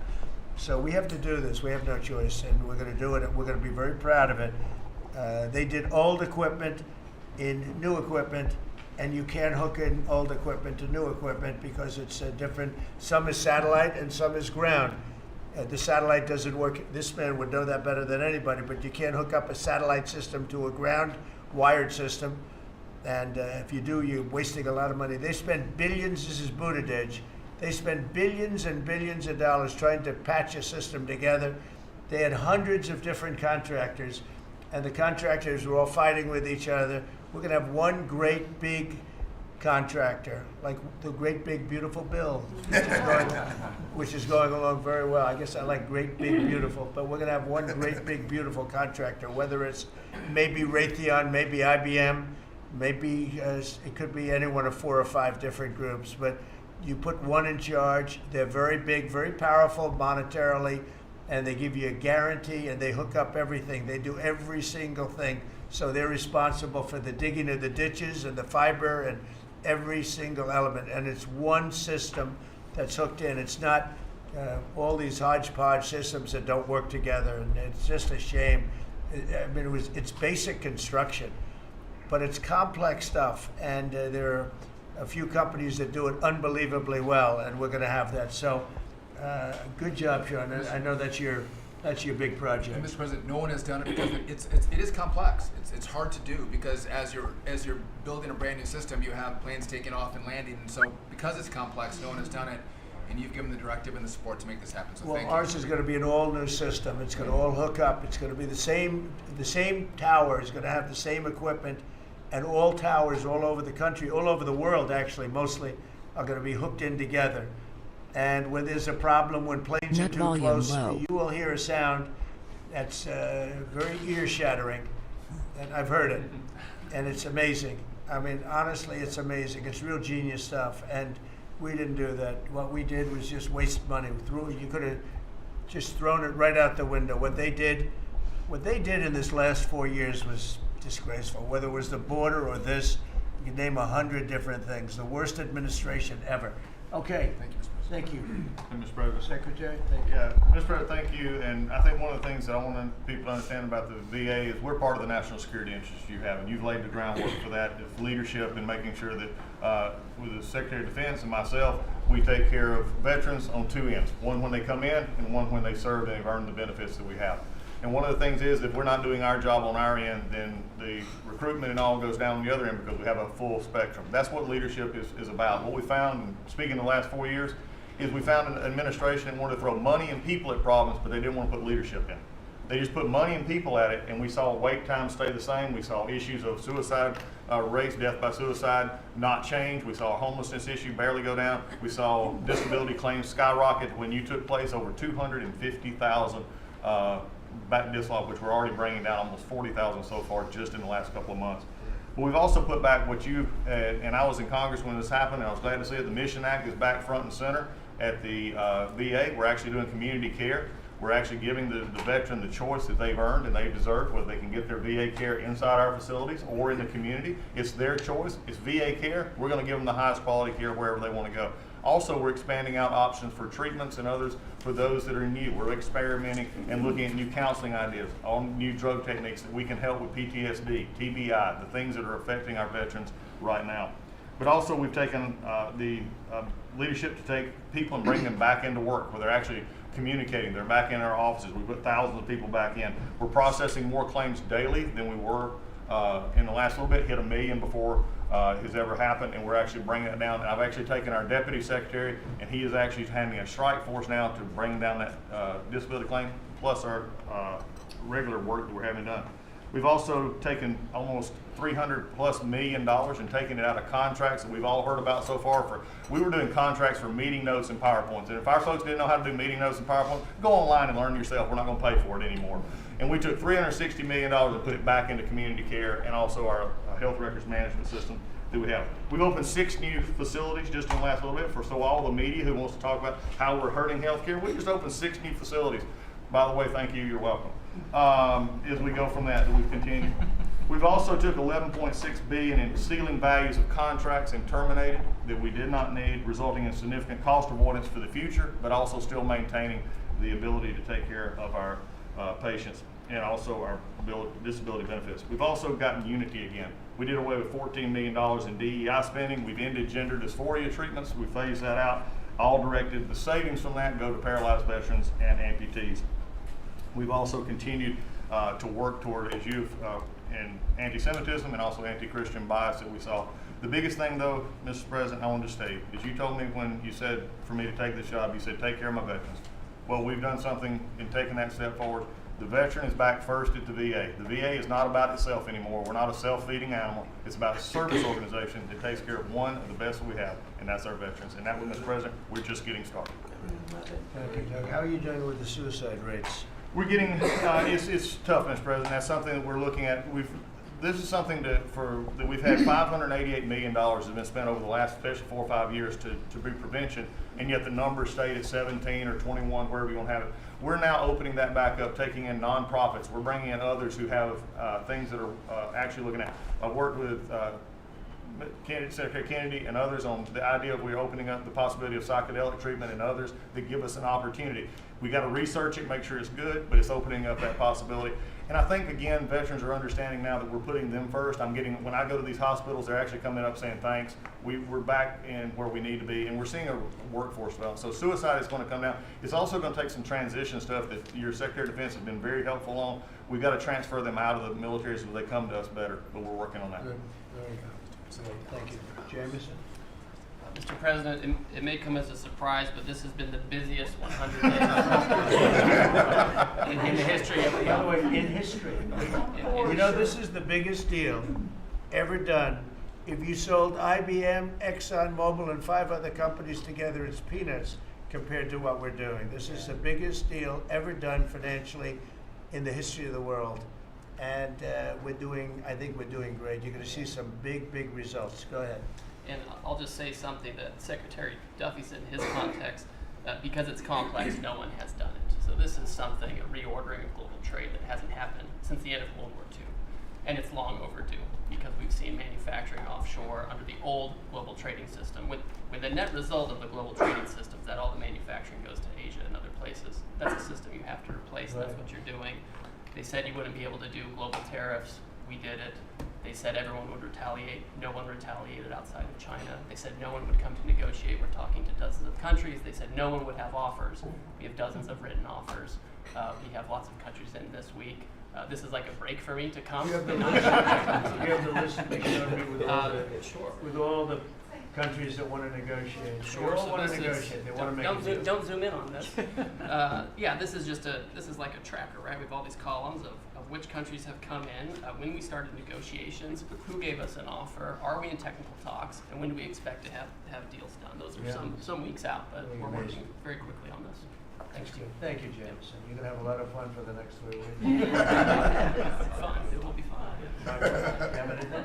Yep. Mr. President, the last 4 years, the world experienced a total lack of zero leadership under Biden, and then we've had 100 days of your leadership with respect, with strength, starting with there'll be all hell to pay if you don't let our people go. Dozens, over 40 Americans have come home under your leadership. Far more terrorists are no longer threatening the homeland under your leadership, pulling all of these agencies together, including the evil individual responsible for the Abbey Gate bombing, and to sit with the 13 Gold Star families, and you showing that follow-up and that justice has been incredible. But pulling this great team together, Mr. President, everything from revitalizing shipyards to cyber to space, that takes this entire team working together. It's an honor to serve you in this administration, and I think the world is far better, far safer for it. Amen. Thank you very much. The Abbey Gate is really important. This was a horrible thing. It destroyed the image, frankly, of the Biden administration. What happened there was a disgrace. It should have never happened, and Pam is working very much on prosecuting that person. We have the person, and he'll do well. I have no doubt about it. Thank you very much, Michael. So the CIA, I don't know, Radcliffe, I don't know if he's going to say anything.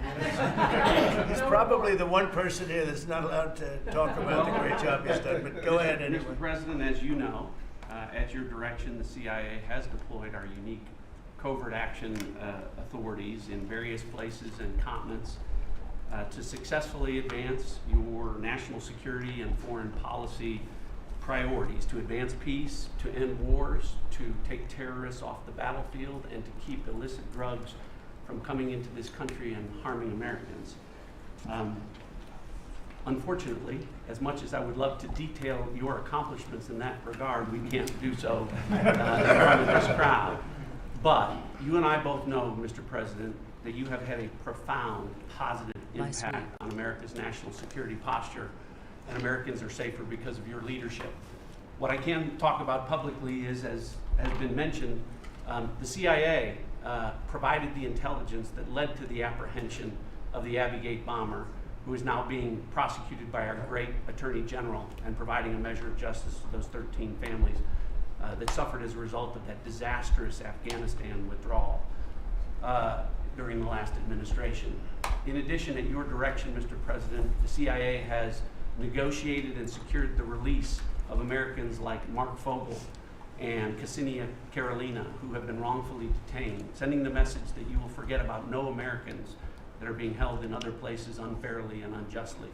And finally, Mr. President, the CIA is being restructured at your direction to focus on our core mission and to eliminate the well-documented politicization that has taken place in the intelligence community from bad actors in the past, to focus on our core mission and to make America safe again. Thank you for the opportunity, Mr. President. Good job. You're doing a great job. Thank you very much. Russell?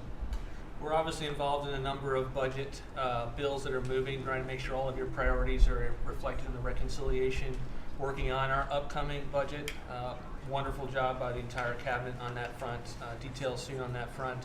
Sending up rescissions bills to Congress for things that Elon has found But the regulatory aspect is something we don't talk about enough, and right now you've given us a goal of 10 for 1. We are working right now with all of the agencies to rack up how big of a deregulatory agenda that we can have. When you came into office, you basically stopped $200 billion in costs to American families just by stopping the Biden regulatory agenda. That's about $2,000 per family. We think when we're going to hit these 10 for 1 goals that we could be in the neighborhood of about $900 billion in savings to American families that would be substantially bigger than that $2,000 number. And the point that I would make, in addition to just savings cheaper to the American people, there's an aspect of wisdom when you're enforcing these rules that comes into play. And I'm your regulator for the Consumer Financial Protection Bureau, and we found this small mortgage lender in Chicago. His name is Barry Sterner. He had a firm called Townstone, and CFPB had gone after him because he complained about crime in Chicago, literally the same thing that the Democrat mayor had talked about, and they came after him for 7 years on a redlining disparate impact claim and ruined his life.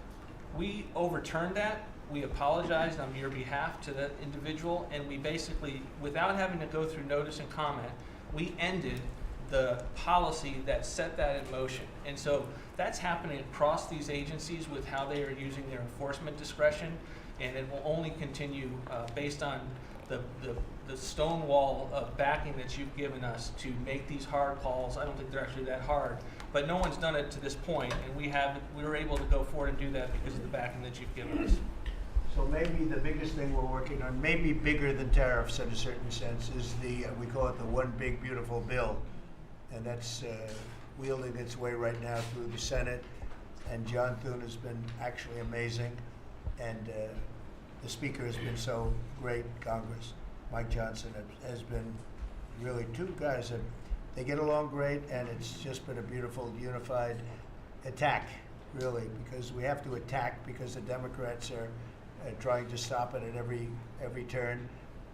It would mean a 58% tax hike if they were successful, and lots of other bad things beyond the tax hike.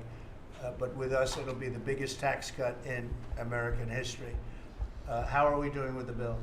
We're doing great. We're day in, day out, hour by hour negotiations to make sure your stuff is in there, and to make sure we have the border resources, the defense resources, and to save the American people some tax money and make sure all those tax cuts that you ran on are in there that help get people back into the workforce. And I think we're making a ton of progress. I think we're doing well. Like I said, the biggest tax cut in the history of our country. And it would be the biggest tax increase if the Democrats are successful.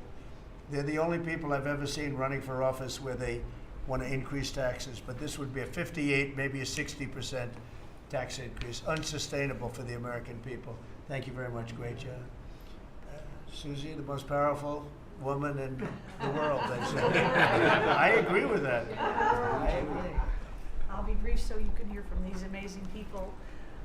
Congratulations to everyone on 100 days. That's been it's unparalleled in my memory and best I can tell ever. But it hasn't been busy for busy's sake. The president's promises made to the American people have been kept time and time and time again. You all have been out there spreading the word with community groups and states and media. It hasn't gone unnoticed, and let's work hard for the next 100 and have equally as much success then. Thank you. And you've done a great job, Susie. Yeah. I think everybody agrees, right? Yeah.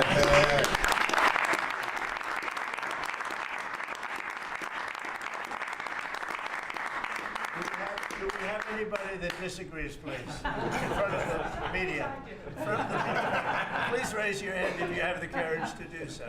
Anyway, go ahead. Yes, sir, Mr. President. Thank you. And you made it very clear that you wanted to put America first. And also from day one, you wanted to make housing affordable again, because we do have a housing affordability crisis in our country. And so at HUD, we've been cutting all the red tape and bureaucracy as it pertains to housing affordability. And unleashing creativity of our builders and developers around our country and restoring local control. We took down the affirmatively furthering fair housing rule, as you know, which was a zoning tax from Washington. So no longer will Washington be picking winners and losers, but localities and elected officials in different states and cities will have that flexibility. Also, you alluded to securing the border, and such a great job has been done with all of our partners at the table. And at HUD, we want to make sure that the resources that we have now, which is American taxpayer dollars, in the Biden administration, they prioritize illegal aliens over the American people. And so we signed an MOU with Secretary Noem at DHS to make sure that HUD-funded housing only goes to American citizens and no longer will it go to illegal aliens coming across our border. We have about 9 million people living in subsidized housing in our country. 59% of illegal alien families use some sort of welfare program, costing us $42 billion a year. And so we have prioritized American people only to live in HUD-funded housing. And also to make housing affordable, we also signed a partnership with Secretary Burgum at DOI to use underutilized federal lands, as you campaigned on and promised to identify those lands to build affordable housing in our country so that people can realize the American dream. We also restored biological truth, as you did in sports.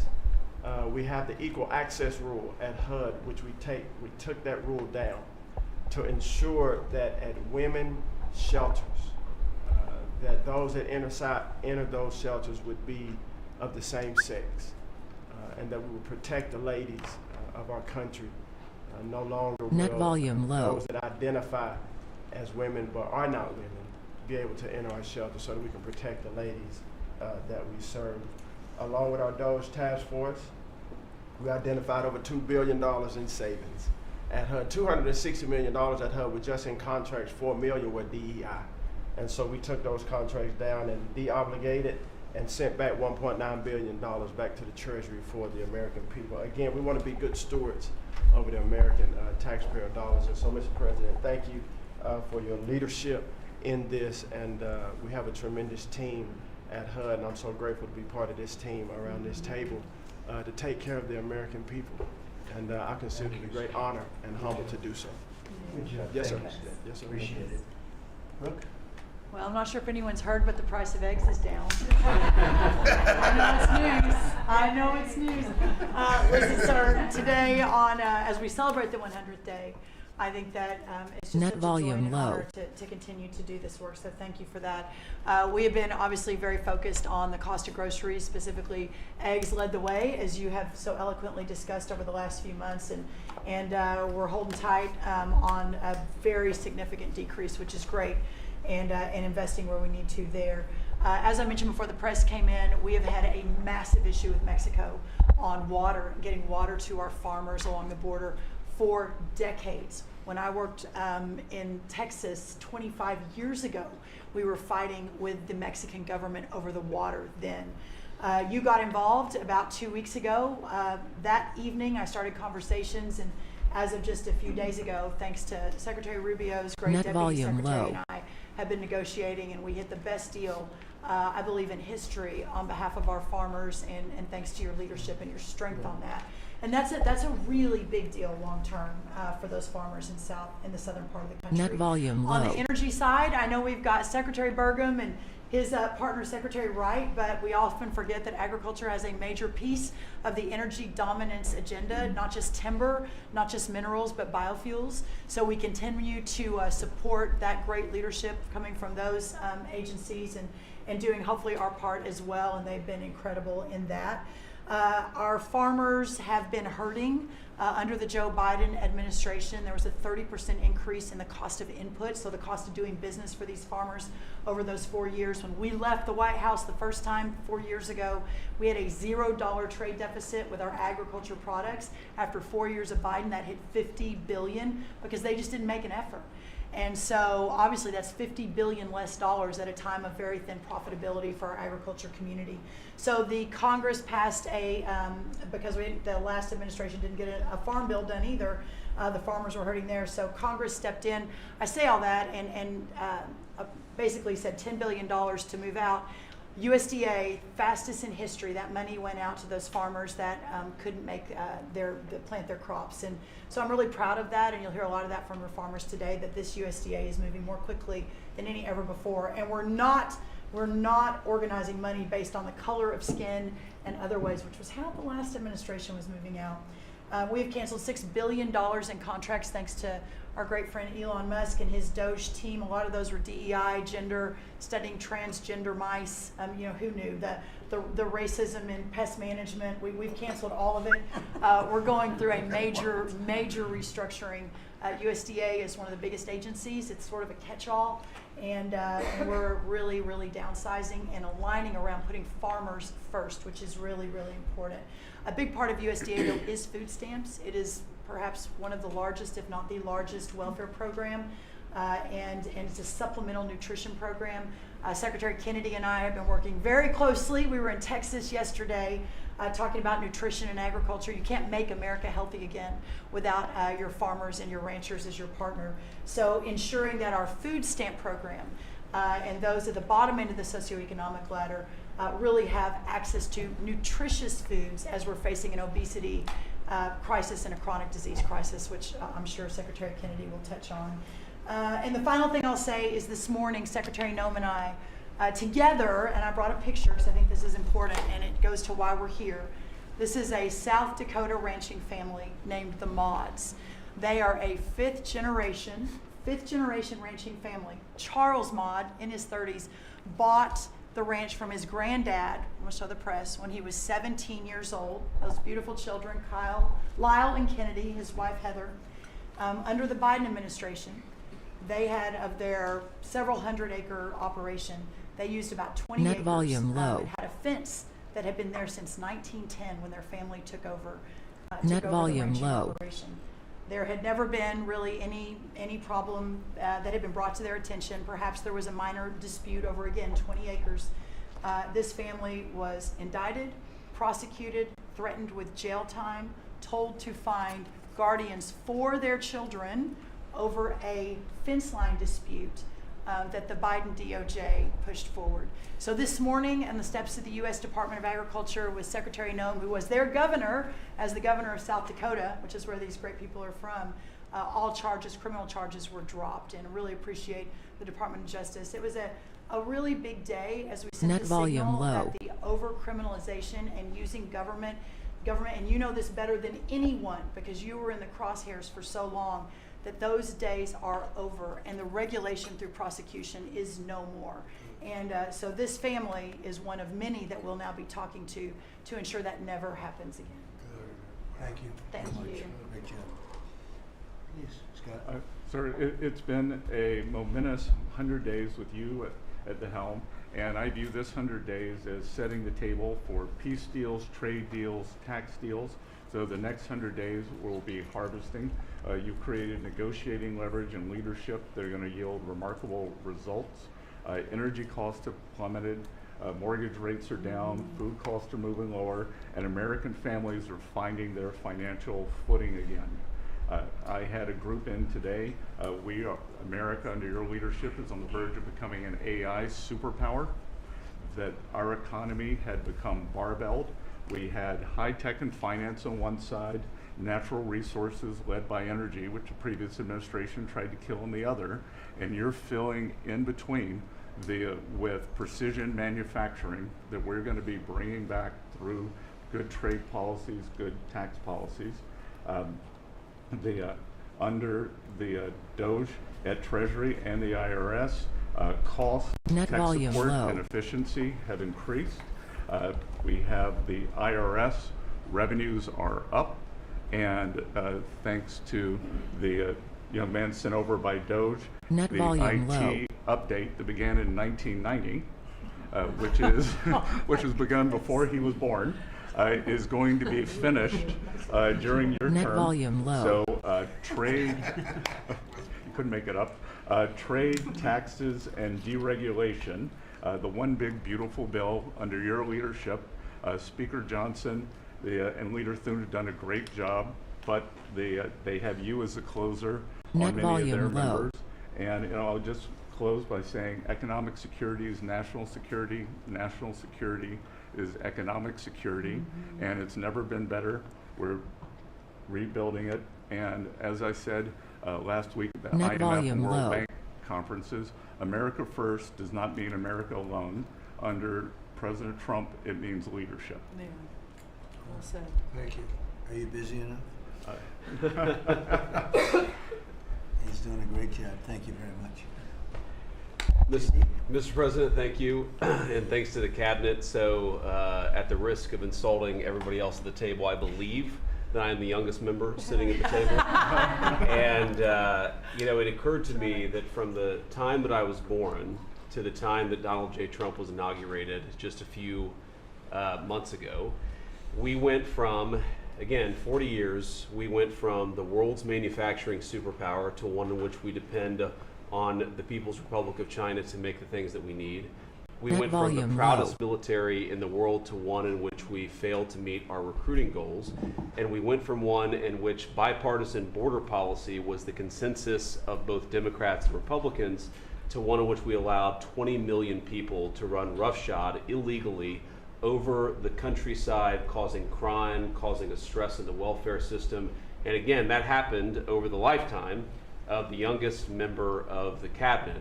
And what has happened in 100 days is that we've started to reverse Net volume every low. single one of those negative trends.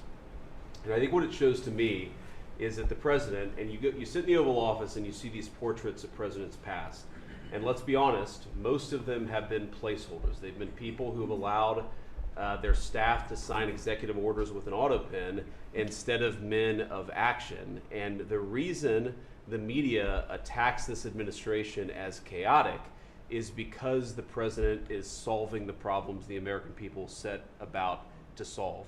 He's actually doing the things that he promised that he would do. And Mr. President, it's been an honor to be part of it for the past 100 days. And let me just make one other observation because it's interesting. I've seen the data, I've monitored it, I've looked at it, but the most underreported fact of the first 100 days is that we came in with a massive recruitment shortfall. And in 100 days of Secretary Hegseth and President Trump's leadership, we now have people breaking down the doors to join our military. To the media assembled here, it's a really interesting question. Why has that happened? Completely aside from the fact that I think it's a good thing or I think that President Trump deserves political credit for it, why did we go from a military where people didn't want to serve to now all of a sudden they do want to serve? That's a story you guys should cover, but compared to that, how much time have you instead focused on the fact that we deported an MS-13 gang member with a valid deportation order, and why is it that the press is so focused on the fake BS Net volume rather than low. what's really going on in the country? I think that what we've shown, sir, is that you can do a lot. You can do a lot in 100 days, but you've also unfortunately revealed that too much of the American media hasn't learned the lessons of the past 40 years. Thank you, sir. Thank you. Thank you. Pam? President, your first 100 days has far exceeded that of any other presidency in this country, ever. Ever. Never seen anything like it. Thank you. Your directive to me was very simple: make America safe. And despite that, we've still been defending over 200 civil lawsuits filed against you. On top of everything else, I think I'm representing every one of you in this room in some capacity. And no, you will not be arrested by the U.S. Marshals.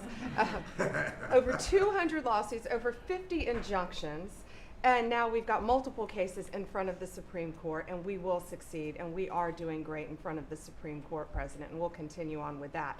I was at DEA yesterday, and they said to me, you, Donald Trump, have taken the handcuffs off of DEA agents. And as a result of, since you have been in office, President Trump, your DOJ agencies have seized more than 22 million fentanyl pills, 3,400 kilos of fentanyl since you've been, your last 100 days, which saved, are you ready for this, media? 258 million lives.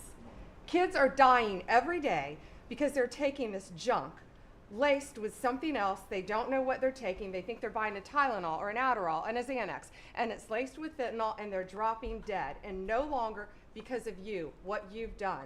ATF, since you've been in office, President, along with DOJ agencies, seized 14,500 guns off the streets. Why aren't people reporting that?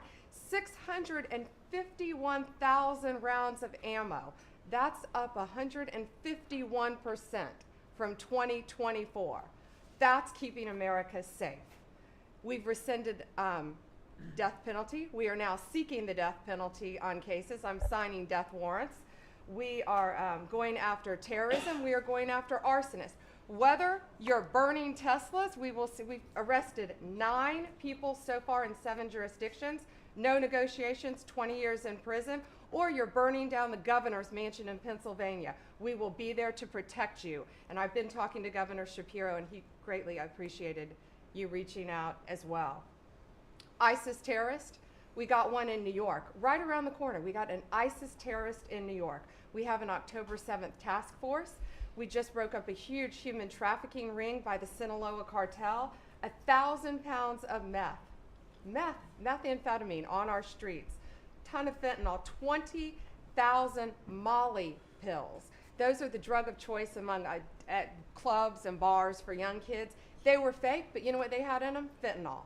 That's 20,000 lives saved because of you, right there. We brought back 29 cartel members from Mexico at your direction, and one killed the Kiki Camareno, a DEA agent, in 1985, and many of us got to talk to his widow and his son, who is now a judge.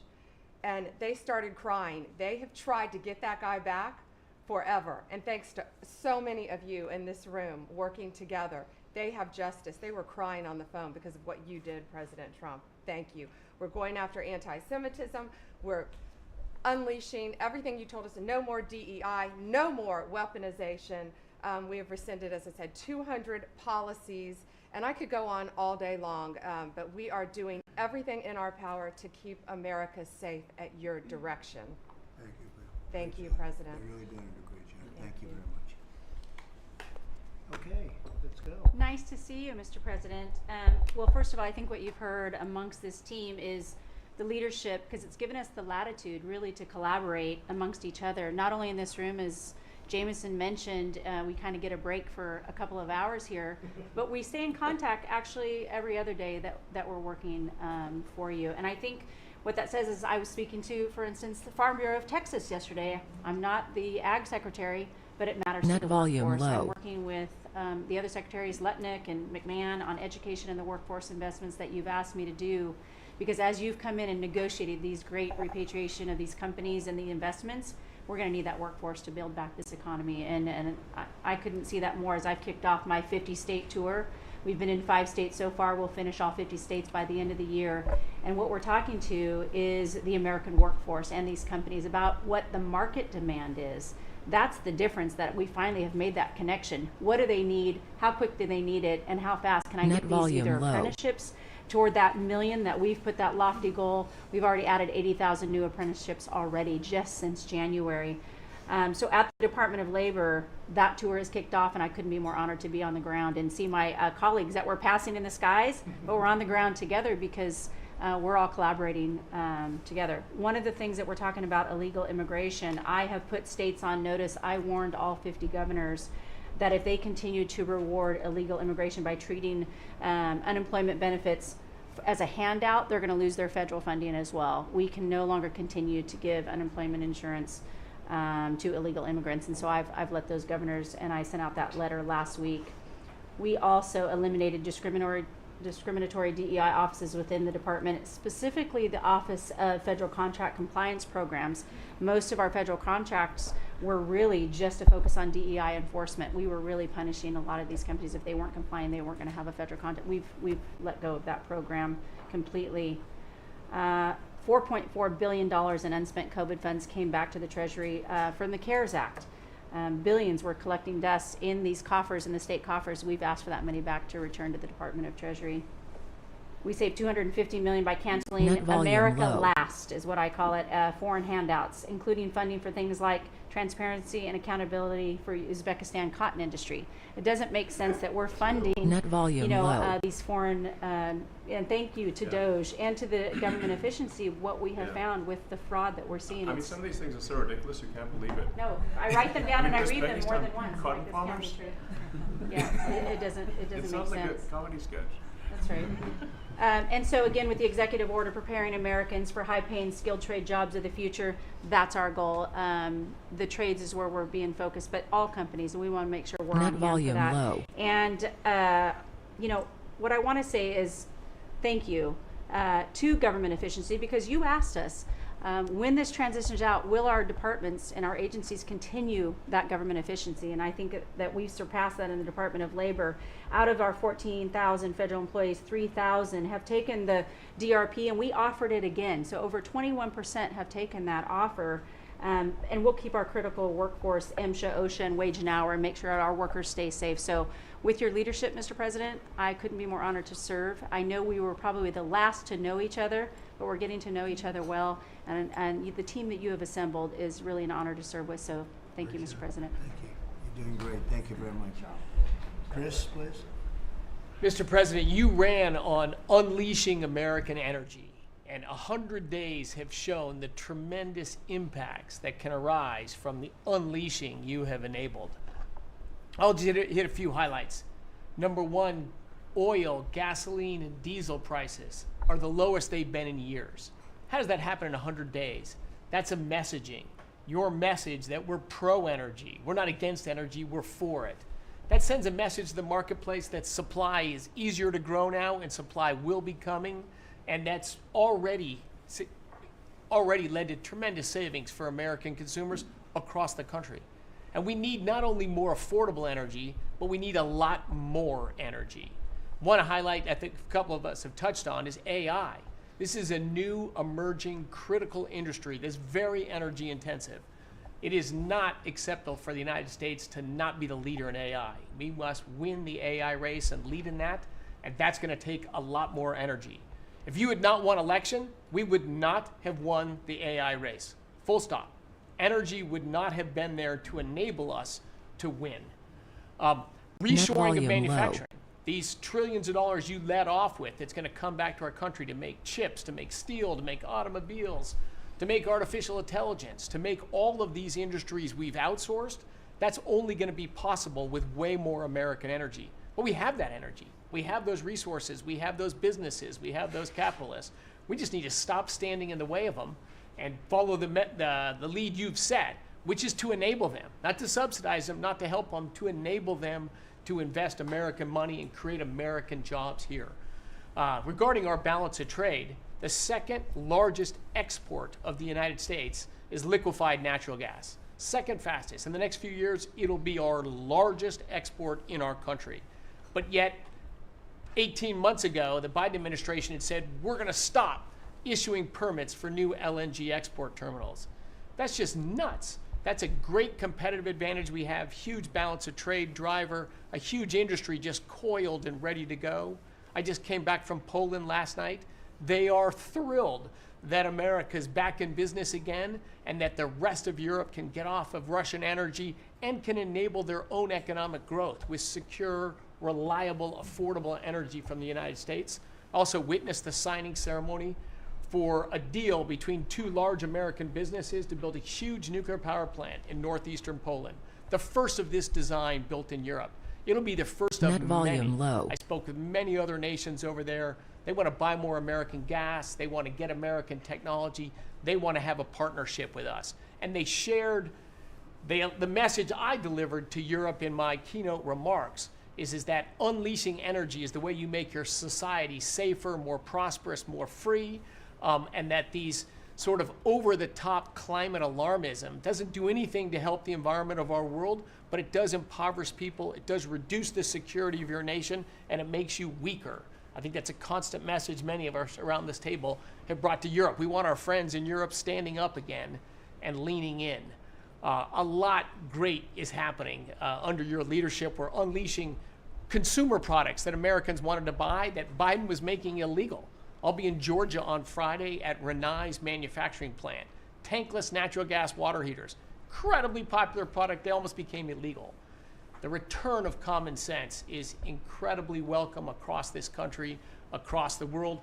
And back to Elon, that extra thing, we're going to deliver all of this with less people, less money, less burden on the U.S. taxpayers. Not smaller departments and smaller services, better, more thoughtful services done more efficiently and smarter. The way you'd have to run a business. We've got to get our fiscal house in order, and you and the people around this table are making it happen. Thank you, Mr. President. I'm honored to be here. Good job. Thank you very much. Please. Yes, Mr. President, you are 100% correct. The border is 99.99% safe, under control. You have completely reversed the entire situation. In fact, the day before yesterday, I was down in El Paso, and those Border Patrol agents are so impacted by how you have changed things in a year. They have put up huge pictures that say, under the Biden administration, the mobs of people that were pushing through razor wire and trampling children, and the chaos and the violence that was happening at that same location, they have a picture there that says, this is what the Biden administration looks like, and this is what the Trump administration looks like. It's peaceful. People who do business between Mexico and America are coming through. They're doing it legally. They're following the law, and it's all because of what you've done and what you've empowered them to do. The recruitment for Border Patrol is through the roof.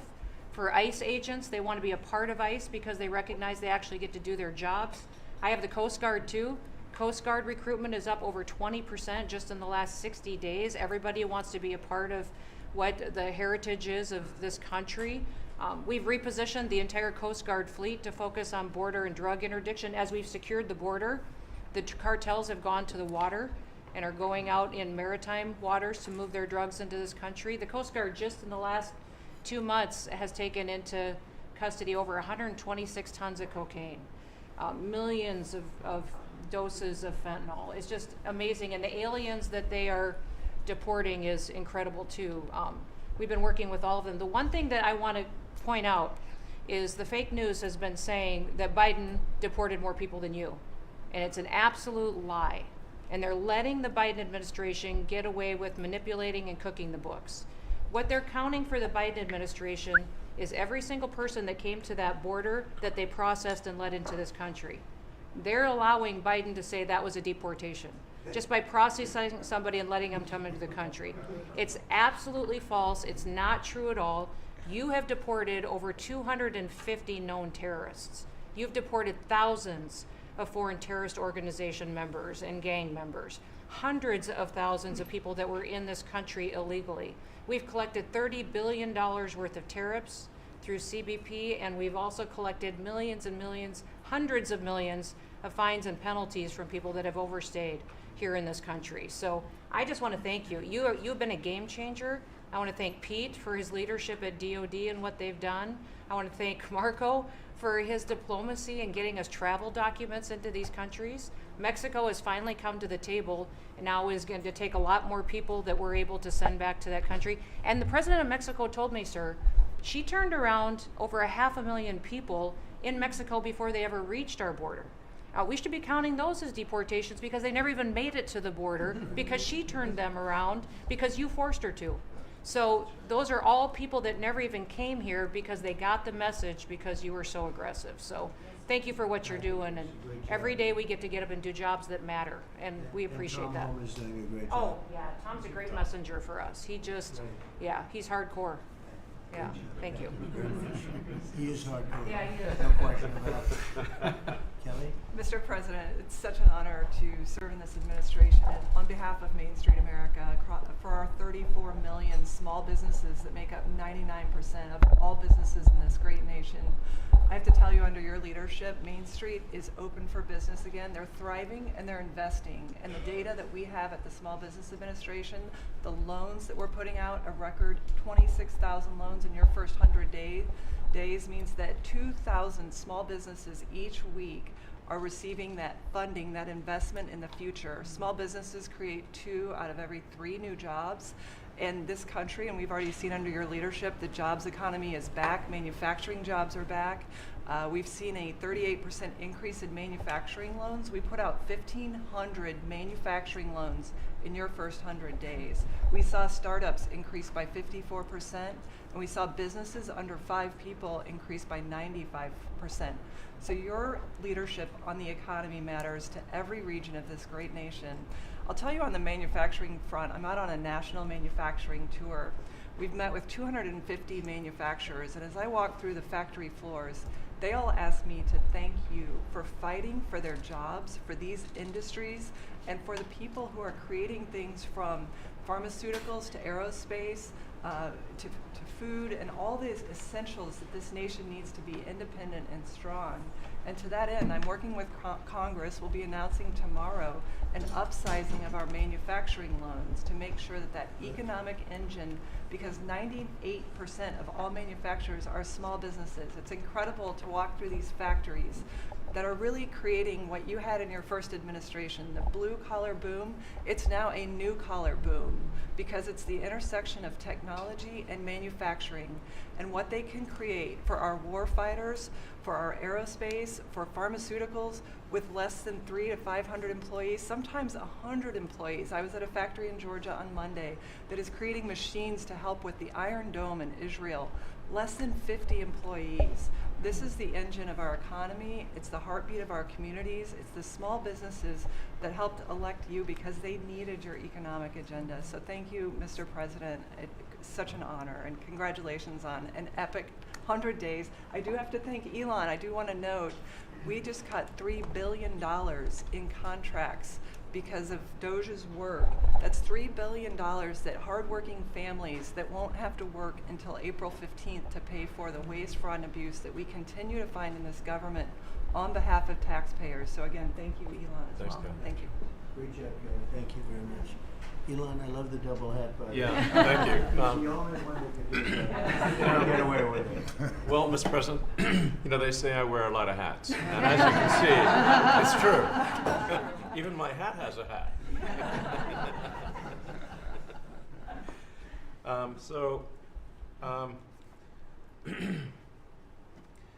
You know, the American people voted for secure borders, safe cities, and sensible spending.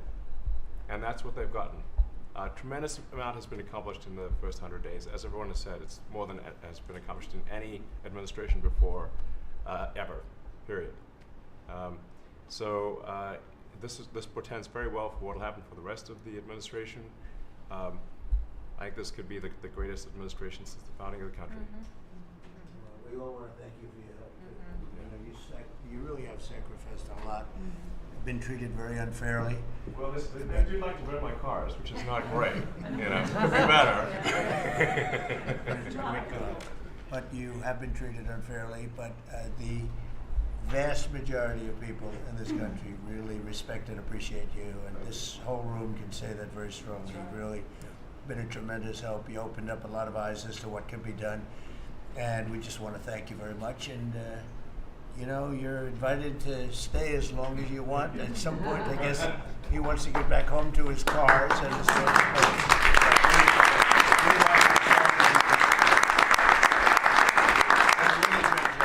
You've done an incredible job. $150 billion. Think of this. Yeah. 160 now. Yeah, 160. They said, oh, it could have been more.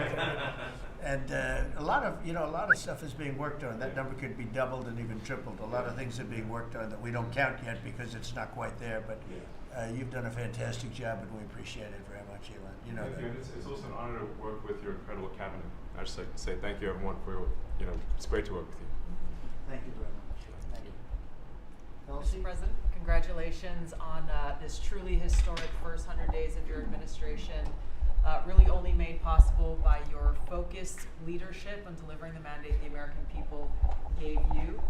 You've empowered all of us to deliver that mandate, and I'm grateful to have the privilege of leading the intelligence community towards ending the weaponization and politicization of the intelligence community that's gone on for far too long, and building out what is truly a lean and agile and effective intelligence community that is helping you deliver that promise to the American people of safety, security, and freedom. So, Mr. President, I'd like to highlight just 3 of the areas where we are helping to support your leadership and your work in making America safe again and bringing about these changes.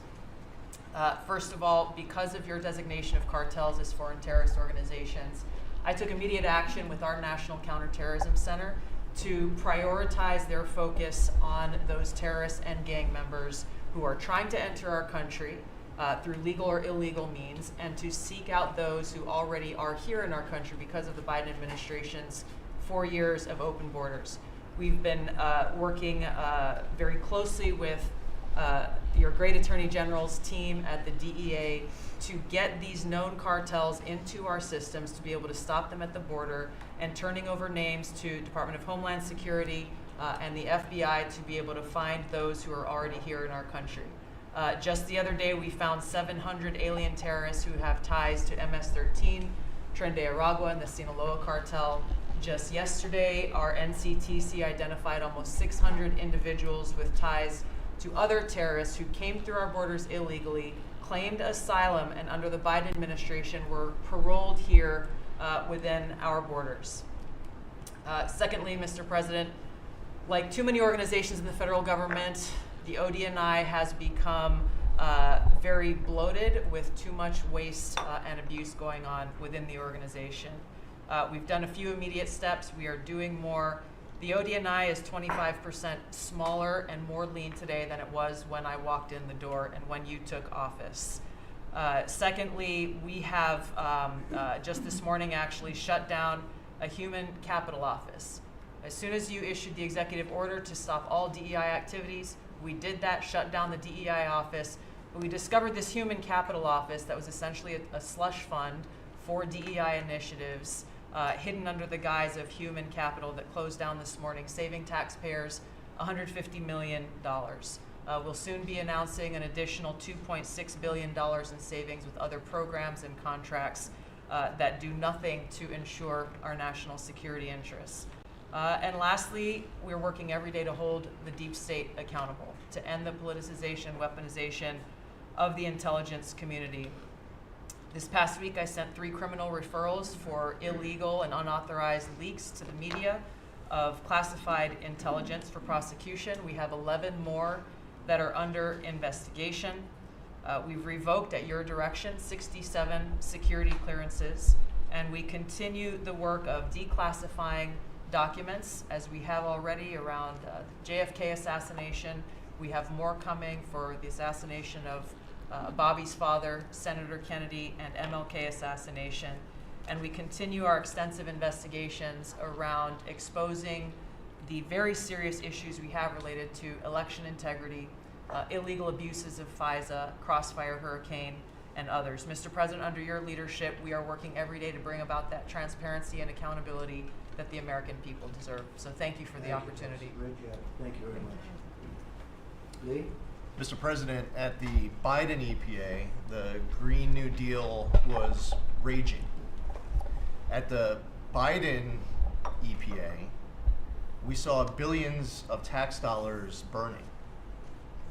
At the Biden EPA, we saw industries suffocating. But at the Trump EPA, the Green New Deal is dead. At the Trump EPA, we know that we can both protect the environment and grow the economy. I have 13 pages of accomplishments from our first 100 days in here, and in it, part of it is 100 environmental accomplishments at the Trump EPA. You don't have to take my word for it. We released it to the media this morning. Every single day that President Trump is in this office, there will be a major environmental accomplishment every single day of the Trump administration. At the Trump EPA, we're also launching what is the largest deregulatory action in the history of the country.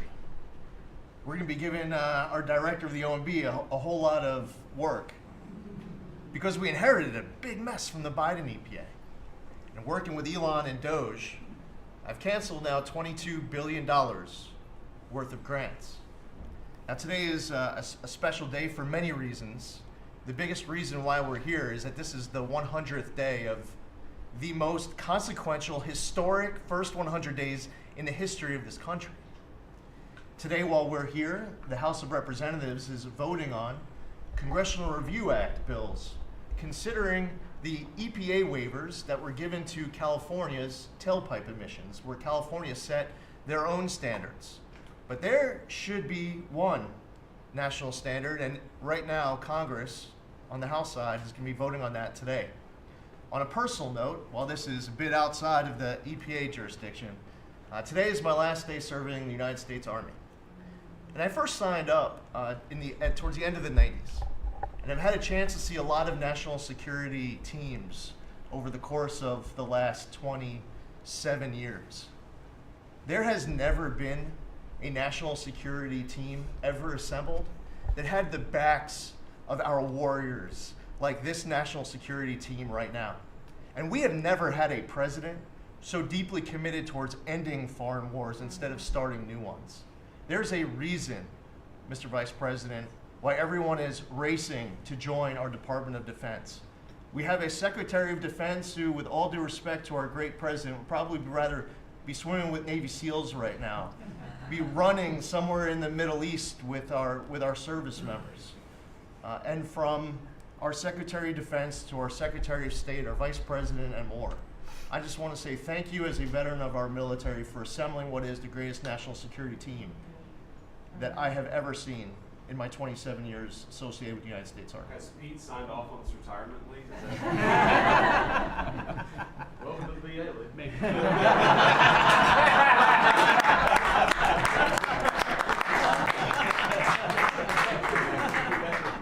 Thank you for your service, Lynn. Yeah, thank you. You're doing a Absolutely. fantastic job. We appreciate it very much. So, Well, Mr. President, I don't think I have ever worked so hard to try to fire myself. But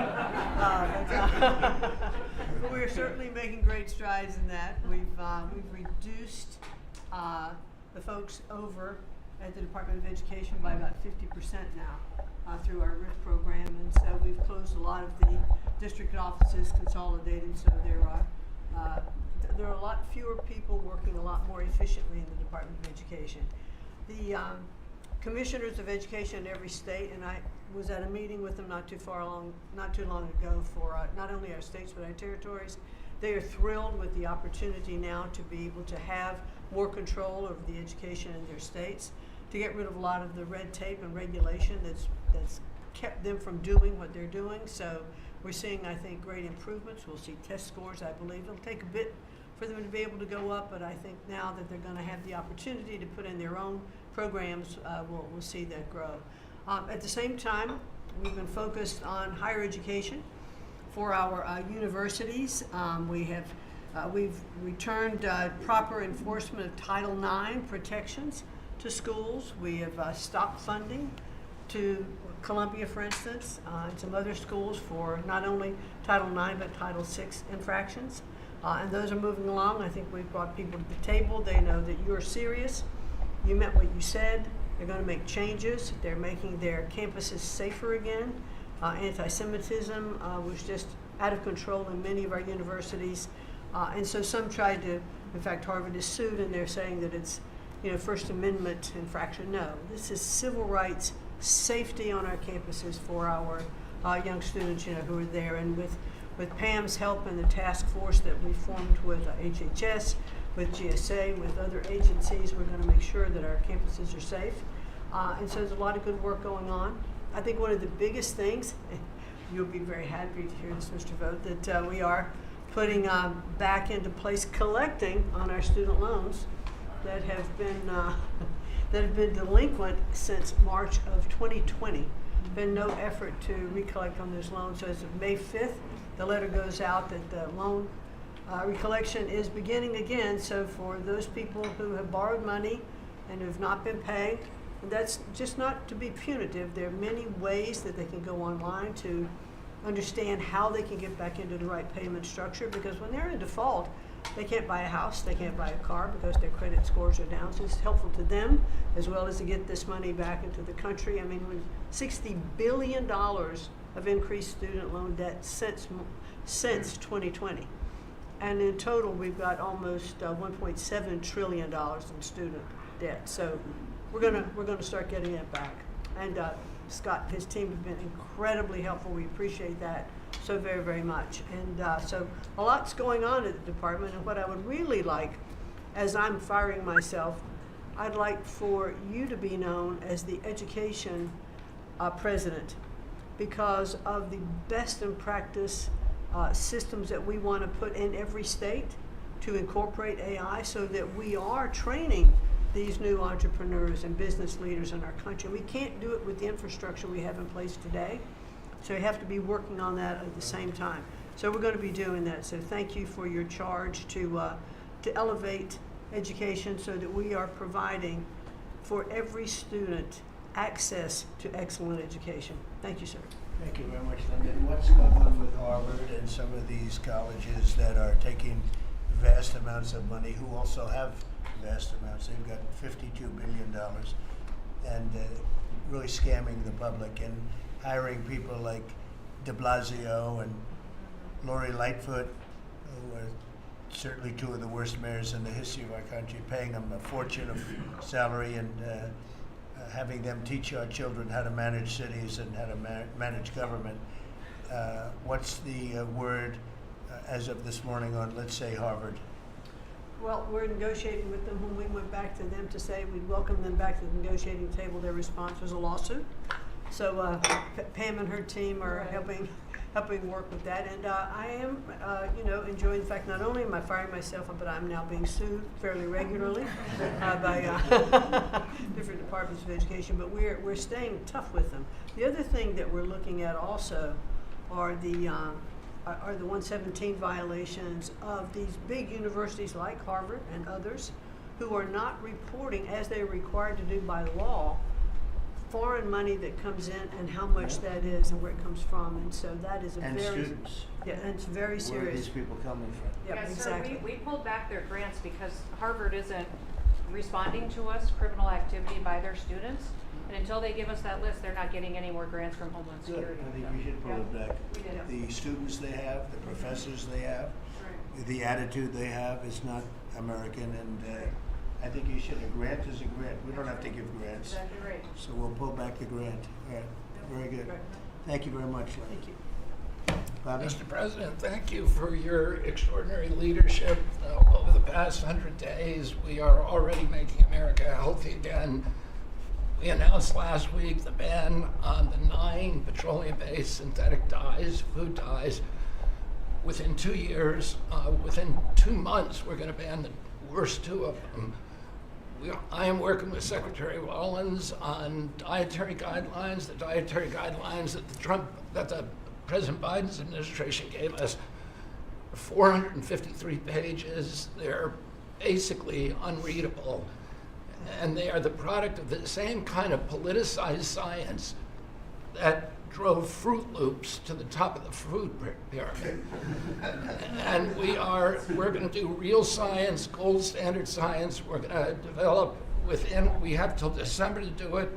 We are working very, very fast together. We're going to get it done by the end of the summer in time to drive change, major dramatic changes in the school food, school lunch programs over the next school year.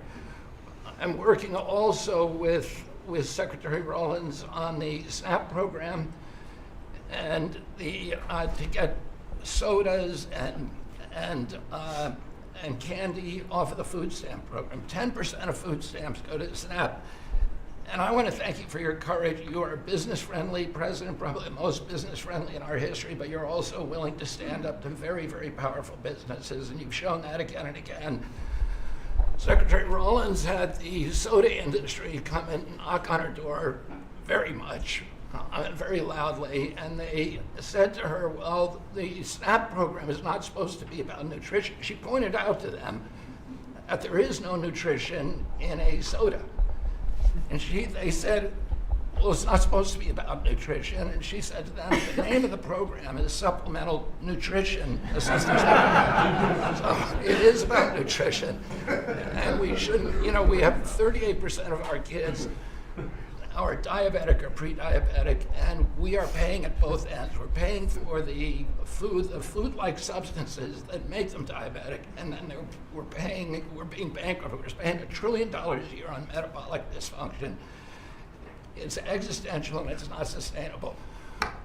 We have, I visited Arizona, West Virginia, Utah, and Indiana in the last 2 weeks, who have all applied for SNAP waivers. We're encouraging, thanks to Brooke Rollins' leadership, all the states to apply for those waivers.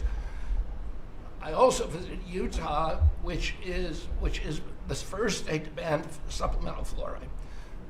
Florida yesterday passed a bill to ban supplemental fluoride. I'm confident Governor DeSantis is going to sign that. We are working, Lee Zeldin and I are working together to change the federal fluoride regulations, to change the recommendations, and we're looking at the science now. I want to point out that in August, the National Toxicity Program, which was an arm of the NIH, did a meta-review of all the science on fluoride and found that there's a direct inverse correlation between fluoride exposure and lowered IQ in children. So the more you get, the stupider you are. And we need smart kids in this country, and we need healthy kids, and thank you for your leadership. We're going to get there.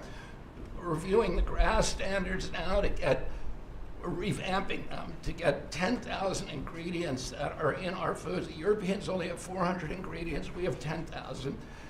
There are chemicals we know nothing about. And we are going to stop that process, and then we're going to go back and look at these chemicals and make the companies either get rid of them or to label them. We've launched Operation Stork Speed, and we're going full speed ahead to make sure that we have good, high quality milk for children. We have launched the autism study at your direction. By September, we'll have some of the first answers. Within 6 months of that, we will have definitive answers, not only for autism, but for the etiology of a whole range of autoimmune diseases that have become epidemic in our children. We have ended HHS as the role as the vector, the principal vector in this country for child trafficking. And during the Biden administration, HHS became a collaborator in child trafficking and for sex and for slavery. And we have ended that, and we're very aggressively going out and trying to find these children, the 300,000 children that were lost by the Biden administration. And we have ended funding for gender mutilation, surgeries, and other kind of gender dysphoria practices. And thanks to Elon, we have saved $67 billion at our agency without compromising any of our critical programs. Mr. President, I want to thank you for your vision, for your leadership, for giving me the 100 busiest days of my life, and most exciting and most rewarding. And there's, over the next 100 days, we're going to do much, much more. That's good. Thank you very much, Bobby. Very good, very important. Thank you. Doug, please. Well, President Trump, on your first day in office, you wisely declared a national energy emergency. And this was essential because it was the signal that we're going to go 180 degrees from the disastrous and dangerous Biden policies that were based on a climate ideology. Net that volume was, low. The root cause of the inflation in this country. It was the root cause of wars abroad. It was the root cause of our manufacturing disappearing from our country. We can't have energy security. Without energy security, we can't have national security, and you understood that. But now with everything that's flowed from that, dozens of other EOs that you've done, America is back in the energy business. As Chris said, there's been a signal that's sent around the world. Capital is flowing, coming back in. The smart money is coming to this country. And now you've given us a chance to win the AI arms race against China. We know we're up against a formidable competitor. China opened up 94 gigawatts of coal in the last year. Net volume That's low. more than all of California and all of New York combined in the last year.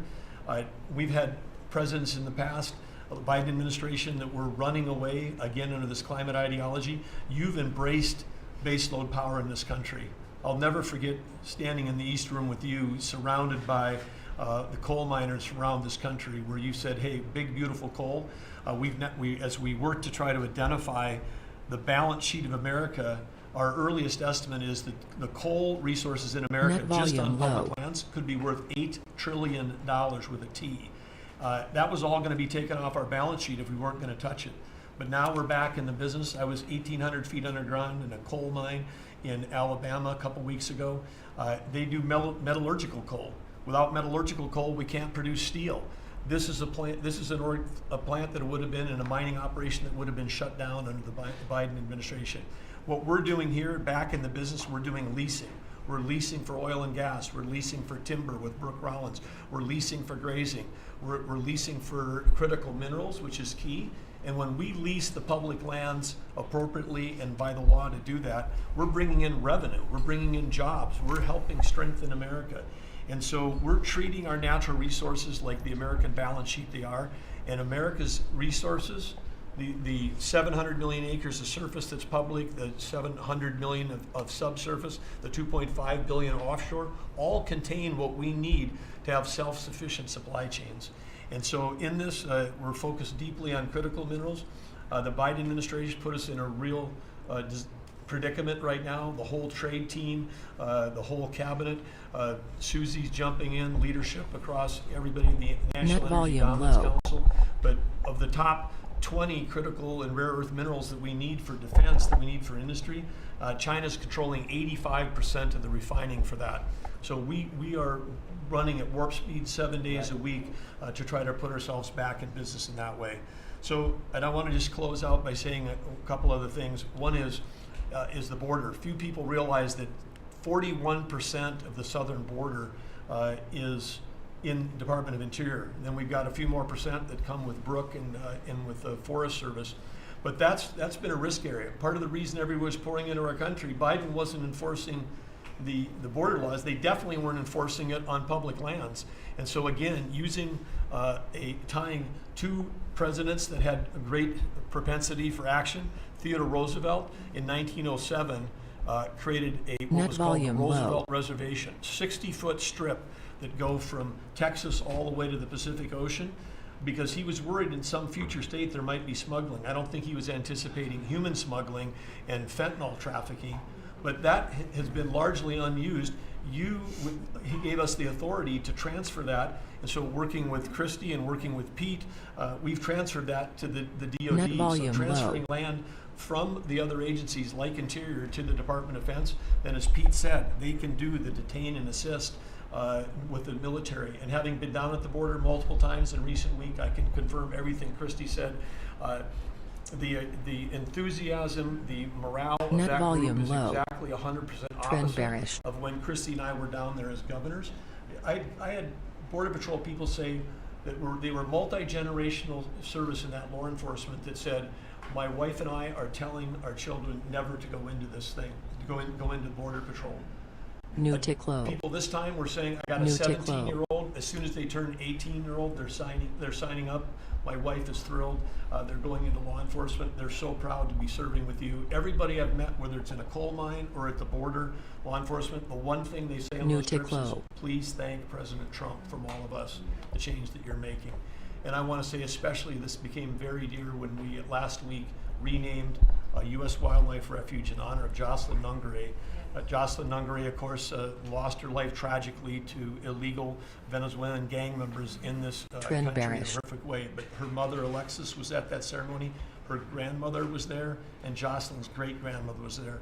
There 3 other generations of that family were there. They all wanted to pass on their thank you to you too, and we've secured her name forever as a sanctuary. And really is saying that every child, every 12-year-old, every child in America should be safe in their own communities, and you've dedicated a beautiful piece on the coast in honor of her. So, President Trump, in your first term, when I had a chance to work with you as governor, you were courageous. The thing that's empowering this amazing group of people around this table, and you've probably assembled the greatest cabinet ever, is that this time you're not just courageous, you're actually fearless.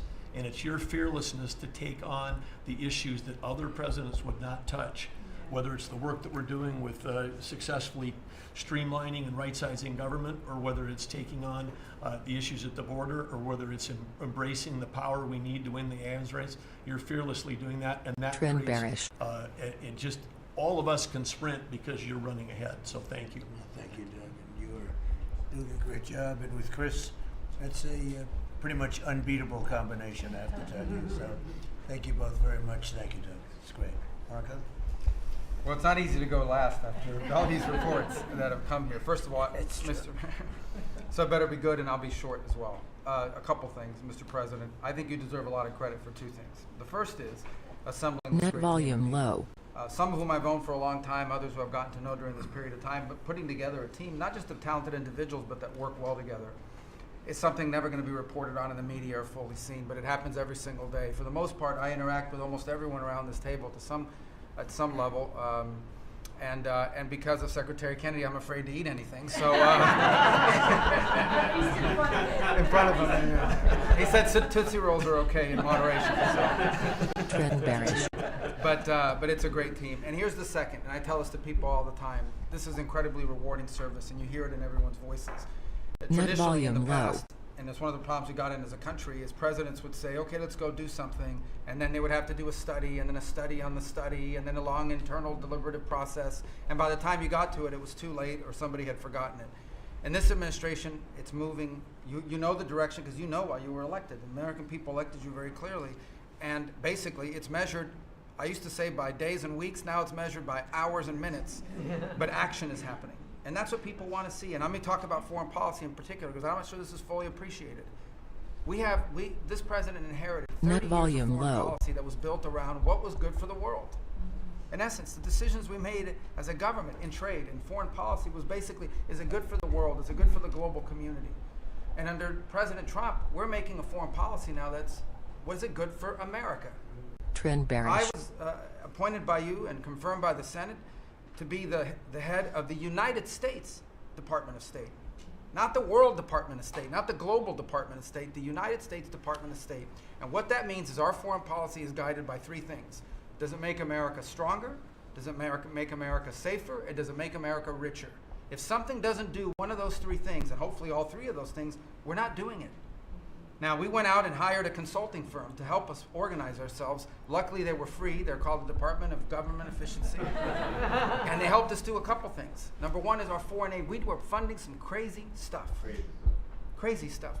You tell me, how does a puppet show in some country around the world make us stronger, safer, and more prosperous? So we got rid of puppet shows and a bunch of other things. I'm sure there were very good puppet shows. And I'm sure that a bunch of charities in the world can go pay for it, but the American taxpayer should not. We've also, by the way, Mr. President, under your direction, reorganized the Department of State. We had offices within Trend offices bearish. within offices that didn't even know they existed themselves, not to mention the rest of them. And so we've begun to reorganize that as a way to be able to empower our embassies and our ambassadors and our regional bureaus to do what many of them signed up to do. We have a great team of ambassadors you've appointed. They're coming online every single day. Very talented people that are involved. Something else we got out of the business of, well, it wasn't widely reported, or maybe it was. We had an office in the Department of State whose job it was to censor Americans. And by the way, I'm not going to say who it is. I'll leave it up to them. There's at least one person at this table today who had a dossier in that building of social media posts to identify them as purveyors of disinformation. We have these dossiers. We are going to be turning those over to these individuals. We can follow up with the media.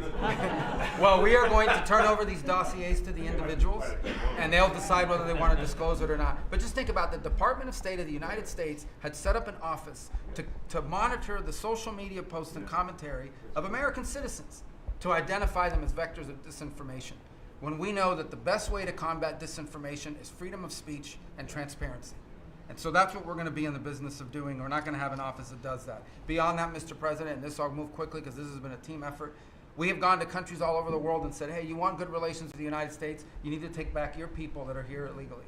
And we've had historic cooperation. Beyond that, and I say this unapologetically, we are actively searching for other countries to take people from third countries. So we are actively, not just El Salvador, we are working with other countries to say, we want to send you some of the most despicable human beings to your countries. Will you do that as a favor to us? And the further away from America, the better, so they can't come back across the border. I'm not apologetic about it. We are doing that. The president was elected to keep America safe and to get rid of a bunch of perverts and pedophiles and child rapists out of our country. Here's something else we've done. We stopped giving student visas to people who are coming here to burn down our universities and take over libraries and harass people. Why are we giving student visas to people who are coming here to create disruption? And we've taken away the student visas of people that are coming here to do that. It's simple. If you're coming to America to start riots, we're not going to give you, we're going to take away your student visa. And by the way, every country in the world, I travel 14 countries in 14 weeks. You know what they all say to me? Yes, that's what we would do too. So the only people who seem to disagree with us are a handful of federal judges and a bunch of crazy people who get paid to write and report. So anyway, we're getting rid of that. Now here's some good news.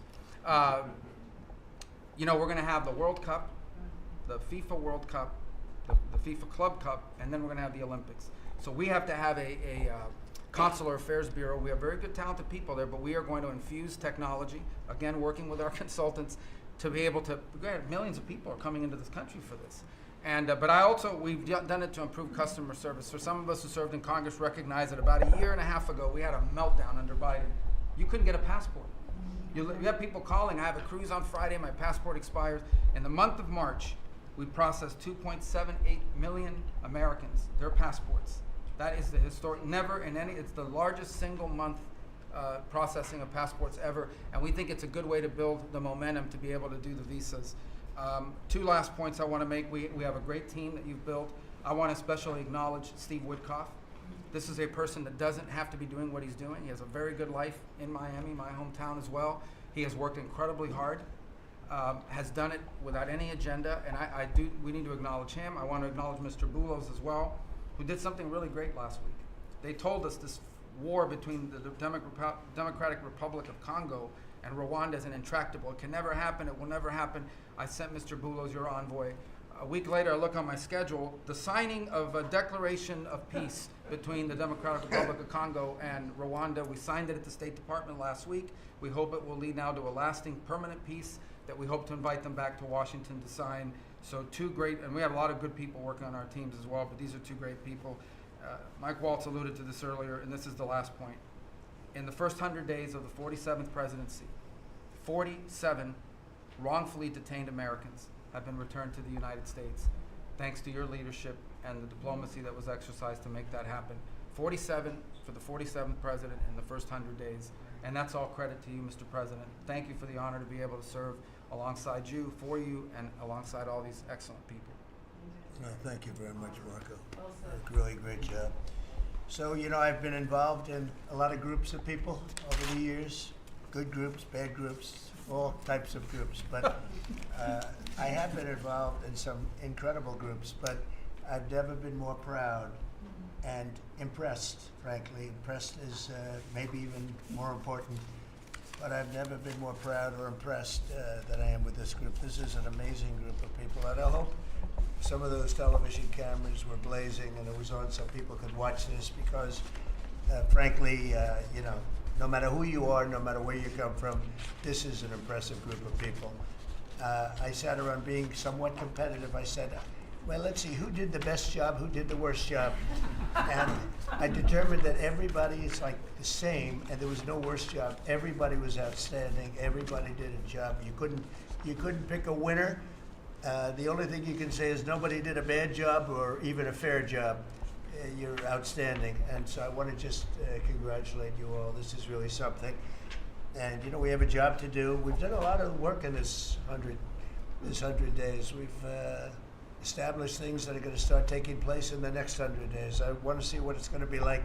I think we're going to have to do this in 100 days, Susie, and we're going to see some very big results from the things that we've done. But I just want to thank everybody. This is really very impressive, and I hope the people at home got to see some of it. Nobody's ever done public cabinet meetings. They were quiet for a reason, because they weren't impressive. And especially in the last administration, they were not impressive. But I just want to say that we're very proud of you, and I am in particular. Thank you all very much. great job, and I think we're going to have some tremendous success for our country. And I don't know, it doesn't seem like a time to be asking questions. That was so impressive, that to be taking questions, why did you do this? Why did you do that? Yeah, it just doesn't seem to be appropriate. I guess we probably have to take a couple because that was the purpose. But if you'd like to ask some, I think they should be very respectful questions at this point. This was an amazing meeting. And so if you'd like to ask a couple, if you'd like to pinpoint them to some of the secretaries, et cetera, would be fine. Yes. Secretary Rubio, can I ask you a question? You brought up El Salvador in your remarks. Have you been in touch with El Salvador about returning Abrego Garcia as a formal request from this administration to me? Well, I would never tell you that. And you know who else I'll never tell? A judge. Because the conduct of our foreign policy belongs to the President of the United States and the executive branch, not some judge. So we will conduct foreign policy appropriately if we need to. But I'll never discuss it. And no one will ever make us discuss it because that's how foreign policy works. Mr. President, yesterday you told ABC News, Mr. President, you told ABC News yesterday that you could get Abrego Garcia back if you wanted to. Do you think President Bukele would turn you down if you made that request? I really don't know. I know that he's been a great friend of our country. He's gotten a lot less money than this would take from us if we were going to build these jails and do what he's doing. And they run a very professional operation. I don't know. I haven't spoken to him. I really leave that to the lawyers, and I take my advice from Pam and everybody that is very much involved. They know the laws, and we follow the laws exactly. Mr. President. Yeah, please. Transition, sir. You frequently took credit for the stock market highs. You said it was a reflection of how well you were doing in the polls, and then after you were elected, you said the stock market highs were a reflection of how well the transition is going and the American people's confidence in your incoming administration. Now, the stock market's not doing so well, and you're saying that's the Biden stock market, yet you are the president. Can you explain that? Yeah, I'm not taking credit or discredit for the stock market. I'm just saying that we inherited a mess, both at the borders. You could look at every single one of the people here, and no matter who it is, they're doing better, and they are far superior to what took place for 4 years before us. When you look at prisoners being allowed to come into our country at will, just at will, people from mental institutions, gang members, drug dealers, when you look at that, what they've done to our country, and also having to do with finance, look at what happened with inflation. We had the worst inflation probably in the history of our country. They say 48 years, but I would say in the history of our country, it ate away at people. And even though you saw a stock market going up somewhat, because in my case, I had the biggest stock market increase, 88% in the last term, in my last term. But I don't view the stock market as the end all. It's an indicator. But what the stock market really tells you, and when you look at the stock market in this case, is it says how bad a situation we inherited. I took place, this is a quarter that we looked at today, and we took all of us together. We came in on January 20th. So this is Biden, and you could even say the next quarter is sort of Biden because it doesn't just happen on a daily or an hourly basis. But we're turning it around. It's a big ship to turn around, and we're going to have the greatest country financially in the history of the world, I believe. I think we're going to do things that, and we had to do it. We reset the table. Every single country, with just about, without exception. I'd have to really think hard for who hasn't taken advantage. And I don't even blame those countries. I blame the person that was sitting right here where I am for allowing it to happen, where our country was ripped off on trade, hundreds of billions of dollars. And now we're doing better than we've done in a long time. You know, we were losing $4 to $5 to even $6 billion a day on trade with Biden. And now we have it down to a very manageable number, and the tariffs for the most part haven't even kicked in yet. So that's the way stock markets to me are an indication. but the big indication is what's happening, and the people around the table know what's happening. Yes. You said that deal is set to be signed in 24 hours or What? so. Say it. Is it true that the Ukraine minerals deal is about to be signed in the next 24 hours or so? There's some reports saying that. And if it's true, has the deal changed at all from the last time we heard about it? Well, I'll ask Scott to answer the question because he's responsible for it. Yeah, our side's ready to sign. Ukrainians decided last night to make some last-minute changes. We're sure that they will reconsider that, and we are ready to sign this afternoon if they are. Can you talk about those last minute changes? What was removed or put in its place? Nothing's been removed. It's the same agreement that we agreed to on the weekend. No changes on our side. Just to put that in perspective, though, when I came here, I said, how much money have we given to Ukraine? The real number is about $350 billion. It's unthinkable. And we had no security, we had no nothing. We were just pouring money there, unsecured money, putting it in banks, and anybody could have taken it out. You know, anybody over there, it was their decision. I've never seen anything like it. Europe, on the other hand, which is obviously that whole situation is much more important to Europe because we have an ocean in between. But Europe gave about $100 billion. It's a lot of money. It's a big sacrifice they made also. But they gave much less than we did. And their money is secured, totally secured, by deposits in banks. The deposits are largely Russian deposits. That's what Europe did, but their money is secured. So they gave $100 billion totally secured. We gave money like it's throwing it out the window. And it was done by Biden, and this is Biden's war. This isn't Trump's war. I'm trying to get out. And more than the money, they're losing about 5,000 young Russian and Ukrainian soldiers. Expecting reversal to downside. Being killed in New tick high. towns where missiles New should tick not high. have been shot, small cities and towns. But we are trying to save the lives of about 5,000 young, mostly soldiers, that are losing their lives a week. I see satellite photos, probably off one of his satellites, come to think of it, but I see satellite photos every week of fields with arms and heads and legs scattered all over. It's a violent, horrible situation. And more important than the money, I want to save the lives of people from other countries that are dying so stupidly, so needlessly, and they're dying. But I said, what are we doing? How did we get into this war? It would have never happened if I were president. Everybody knows, and it didn't happen for 4 years. Wasn't even thought of. I discussed it with President Putin a lot. Ukraine was the apple of his eye, but there was no way he was going to do anything. Zero chance. And I said, you know, we feel foolish. The Europeans are putting up money. It's totally secure. They get the money back. We're putting up much more money. We have absolutely nothing. And I didn't want to make a complicated deal. I didn't want to make a deal that couldn't be made because Ukraine doesn't have very much money. They're going through a very bad period of time. It's been brutal. But I felt very foolish being in charge. So I said, well, we want something for our efforts beyond what you would think would be acceptable. And we said rare earth. They're very good rare earth. As you know, we're looking for rare earth all the time. Rare earth is called rare for a reason. And they have a lot. And we made a deal where our money is secure, where we can start digging and doing what we have to do. It's also good for them because you'll have an American presence at the site, Chris. And the American presence will, I think, keep a lot of bad actors out of the country, or certainly out of the area where we're doing the digging. So we made a deal, and I assume they're going to honor the deal. And I put Scott in charge, and Scott's done it beautifully, but we haven't really seen the fruits of that deal yet. I suspect we will. Mr. President, sir, you had progress. You had set a 90-day deadline during the executive order for Secretary Sykes and known to review whether to recommend to you whether to invoke the Insurrection Act to send troops to the southern border. Is that something you're still considering?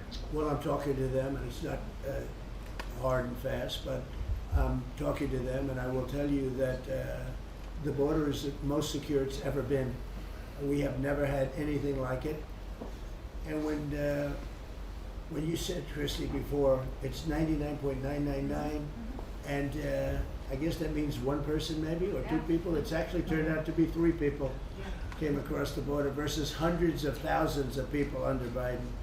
And we're talking about people coming. Look, people, they have souls, they have hearts. Many of them are good, but we have a country that's under siege. We have a country that really is under, I think it's under attack. In many ways, worse than under attack, because there are no uniforms. You don't know who the attacker is, so you really don't. It's not like you're fighting an army. You're fighting people. You don't even know who they are. But 11,888 murderers, many of them murdered far more than one person, are roaming. Now, some of them have already been caught. A lot of them have already been caught and taken out. But we're being impeded by judges from doing our job. And hopefully that situation's going to be solved, because I think nobody wants to have murderers and people from jail, and I mean for serious, serious crime. I remember the Biden people used to say, no, these are aliens that came into our country and they don't commit crime. I said, they don't commit crime, they commit worse crime. They make our criminals. Some of these people that they've allowed in through open border policies, the dumbest thing I've ever seen. You can look at some of these people and you say, this is not going to end well. But the people that they've allowed into our country are making our criminals look like the nicest people on earth. I will tell you, these are serious criminals. These are violent criminals. These are people that would kill you and wouldn't lose an ounce of sleep, and they wake up the next morning and they don't even remember it. This is a rough, tough group of people, and we've got to get them out of our country. And the law says, I believe, I hope, and I think Pam will be very successful in proving it, but we've run into, I would call them rogue judges. Somebody could criticize me for that. These are rogue judges. These are radical left, generally radical left, horrible judges. And we didn't lose all of these people. You know, we've lost a lot of people to death and to rape, all sorts of crimes committed by the people that poured into our country. And they came in totally unimpeded. Just come on in. And you see it every night. You'd see thousands and tens of thousands of people pouring into our country. We have no idea who they are. And to this day, we're looking for people. We have no idea. We hear that we have terrorists in our country that are so bad, they couldn't stay in any other country, but we're getting them out. And the group between Pete and Christy and Tom Holman and everybody working together, the people that you would least suspect are reporting them, getting it, and the public is reporting them. The public is seeing. The public is calling and they're saying, you know, I live in a house and next to me moved in a group of people and they are very violent, and would go and would find out and would say, yeah, you're right, they were really violent, and we have information on most of them. So I just think it's incredible what's taken place. But we right now have a very, very secure border. Right now we have the most secure border in the history of our country, so I don't think we have to worry about your question too much. Mr. President, as Prime Minister of Canada ran against, not only against the Conservatives, but also against you. Well, yesterday, both parties. Right, yeah, and yesterday he spoke about American betrayal. Are you interested in rebuilding relations with Canada, and if so, how? No, well, I think we're going to have a great relationship. He called me up yesterday. He said, "Let's make a deal." You know, he was running for office. They both hated Trump. Plus And 1,000 it was the one Q. that hated Trump. I think the least of that won. I actually think the conservative hated me much more than the so-called liberal. He's a pretty liberal guy. Why do you think No, so? I spoke to him yesterday. Couldn't have been nicer. And I congratulated him. You know, it was a very mixed signal because it's almost even, which makes it very complicated for the country. It's a pretty tight race. But he's a very nice gentleman, and he's going to come to the White House very shortly, within the next week or less. Mr. President, when will you speak to President Xi of China? When will you That'll speak to happen. him? I mean, look, right now, and I told you before, they're having tremendous difficulty because their factories are not doing business. They made $1 trillion with Biden, $1 trillion, even $1.1 trillion with Biden selling us stuff. Much of it we don't need. You know, somebody said, oh, the shelves are going to be open. Well, maybe the children will have $2 instead of $30, you know. and maybe the $2 will cost a couple of bucks more than they would normally. But we're not talking about something that we have to go out of our way. They have ships that are loaded up with stuff, much of which, not all of it, but much of which we don't need. And we have to make a fair deal. We've been ripped off by every country in the world, but China, I would say, is the leading one, the leading candidate for the chief ripper offer. There has never been a country that's been ripped off more than the United States of America under some of the dumbest leadership, and it usually starts with the president. And you can go back, and I'm not just talking about Biden. It's been the worst. I mean, the trade deficits and everything else, he's been the worst. But he had no idea what he was doing, and I think somebody ought to look at the auto pen to find out who was really running this country, because it wasn't Biden. Because nobody could agree to what he agreed to. Sir, what's your message for the girl who doesn't We get put our the job? country at risk, at tremendous risk, and fiscal risk, financial risk. So I think we have it very much. I really believe that the next 100 days is going to be even better than this. Look, I read an editorial yesterday from a group that normally wouldn't write a good, that this is the most consequential presidency in history, in the history of our country. This is not a particular group that would write that kind of an editorial, but they see what we're doing and what we had to do. And I believe if this group, not just me, if this group wasn't here, I think our country was going to be in, if it was lucky, just serious trouble, but a lot worse than that. I think our country could have been a total disaster.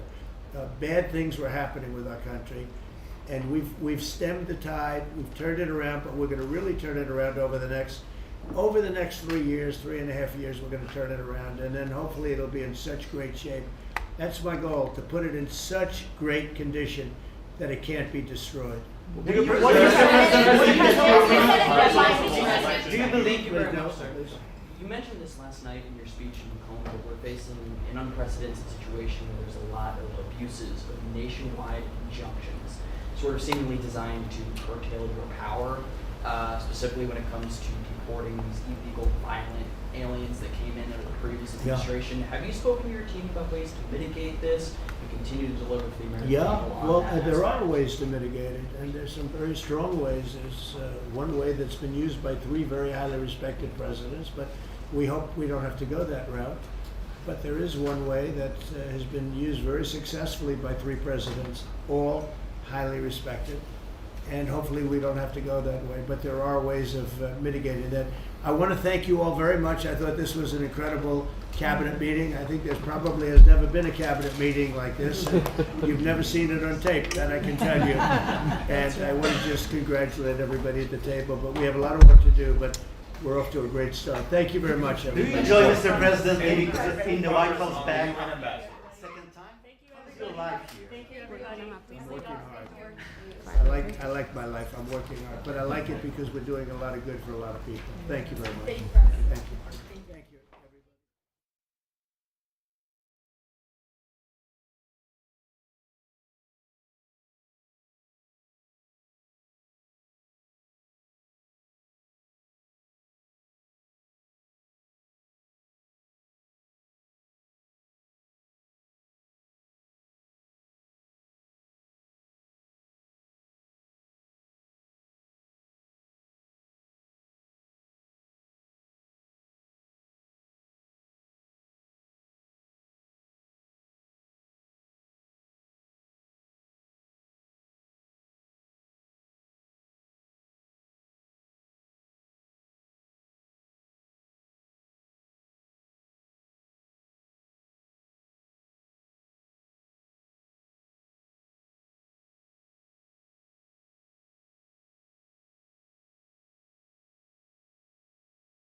Trend bearish.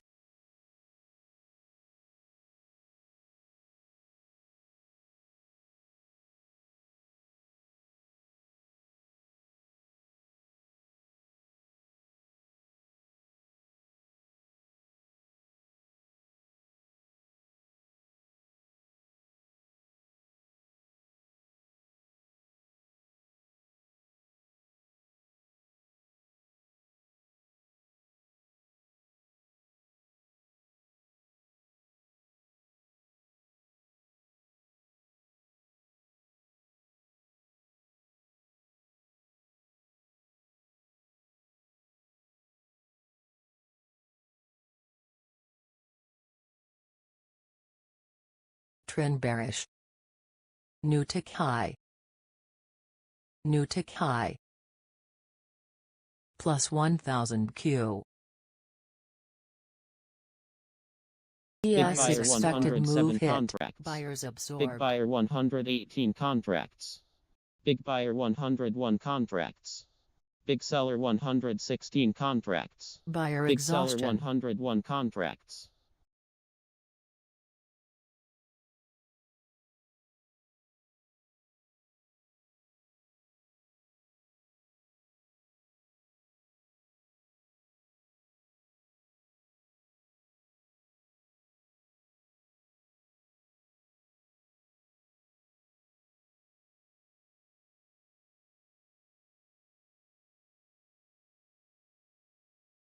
Big buyer 178 contracts.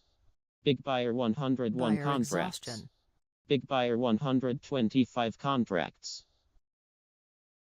Big seller 134 contracts.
plus 1000 Q.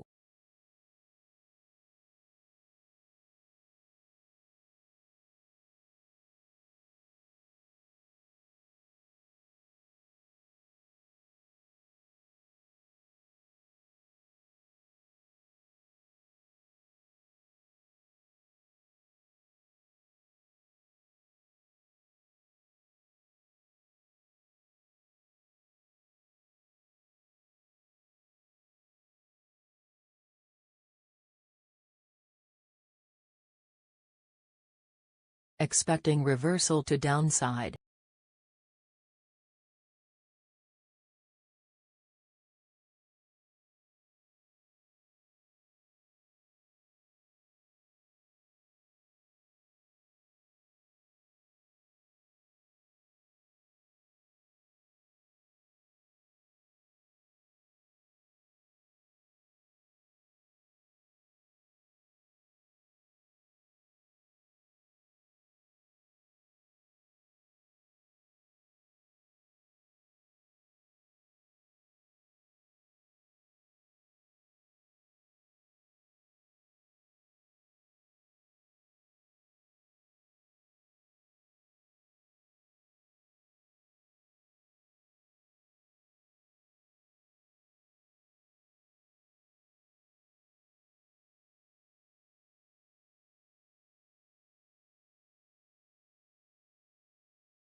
Trend bearish.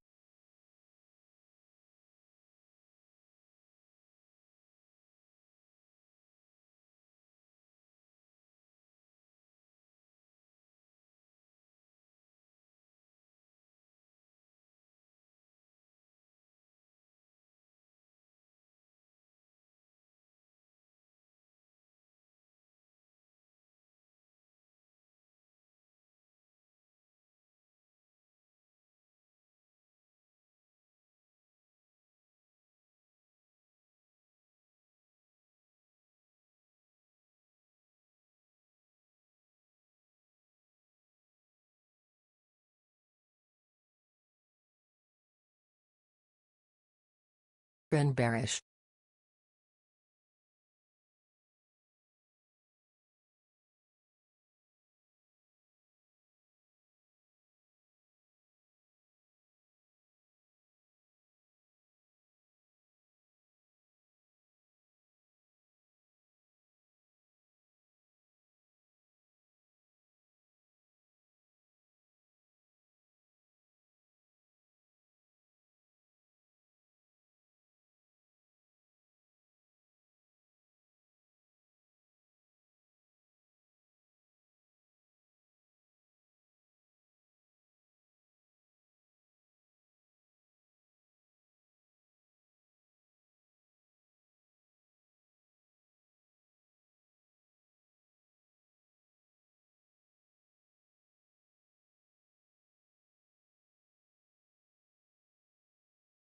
Trend bearish.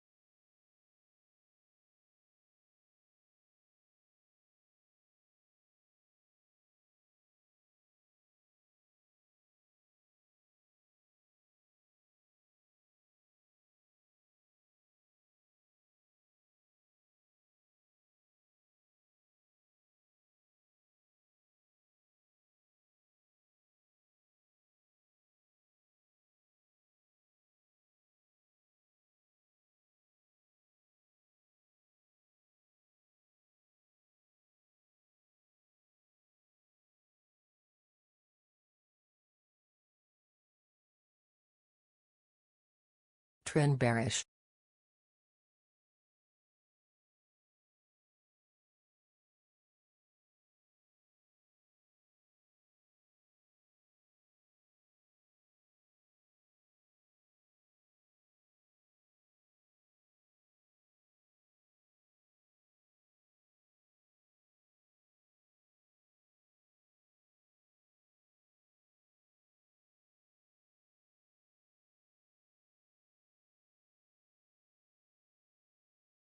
Sell sweep. Net volume low. Seller exhaustion.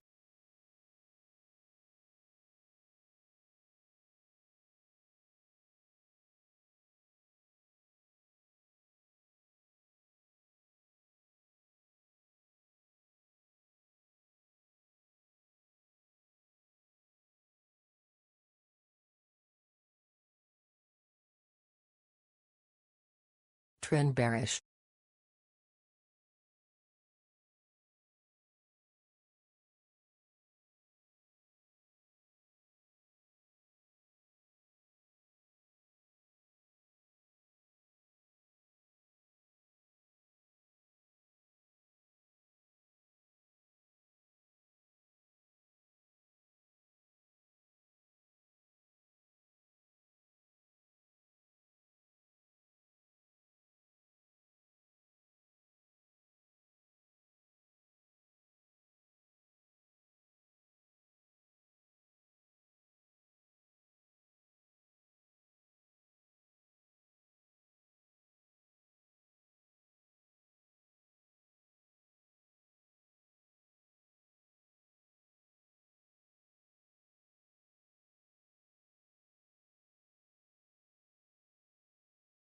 Trend bearish.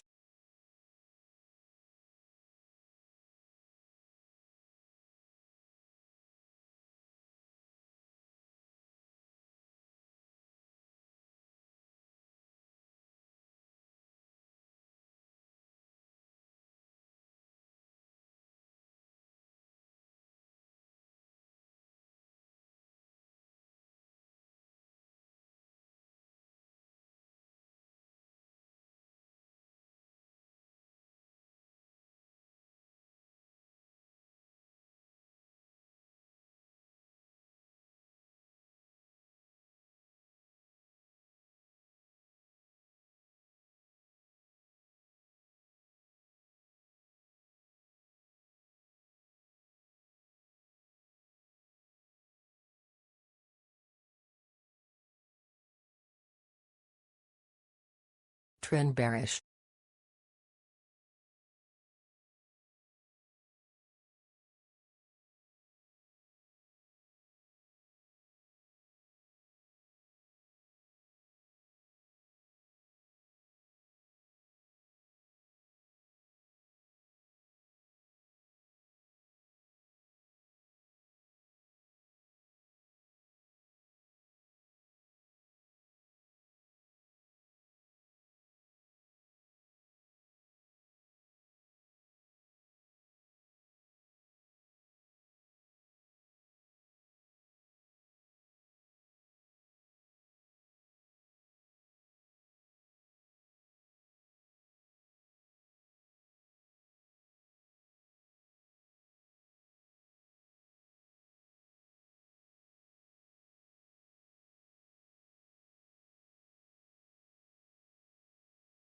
Trend bearish.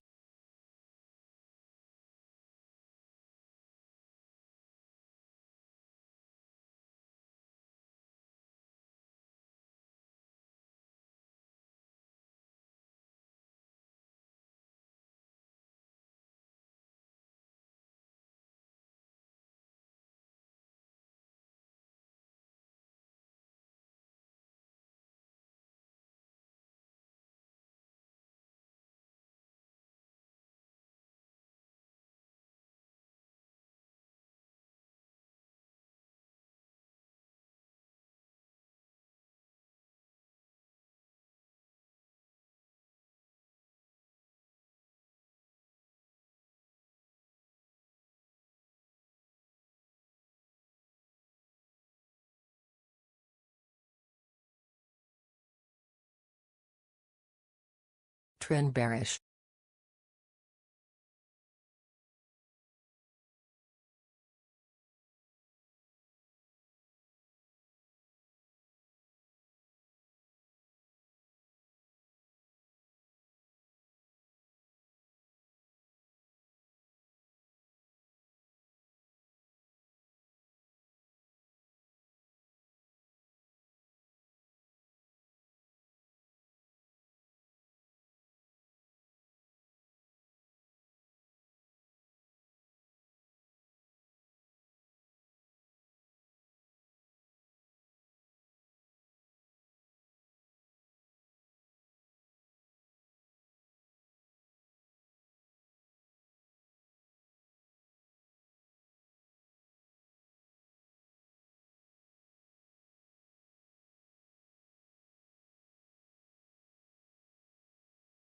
Trend bearish.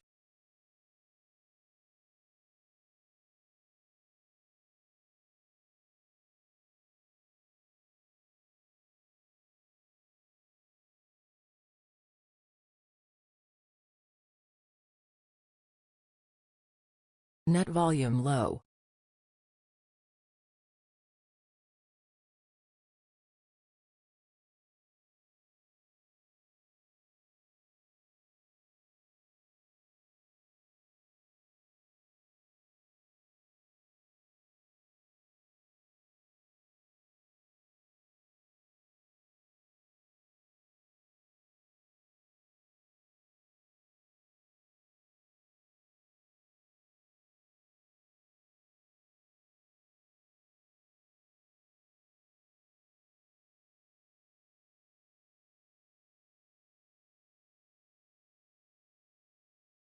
Trend bearish. Net volume low.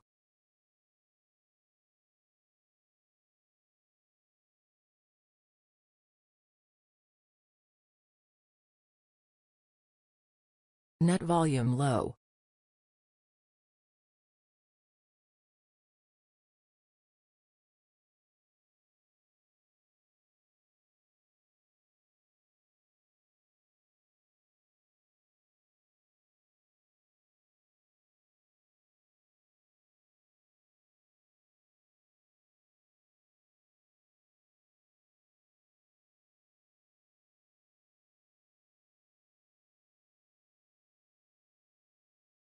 Net volume low.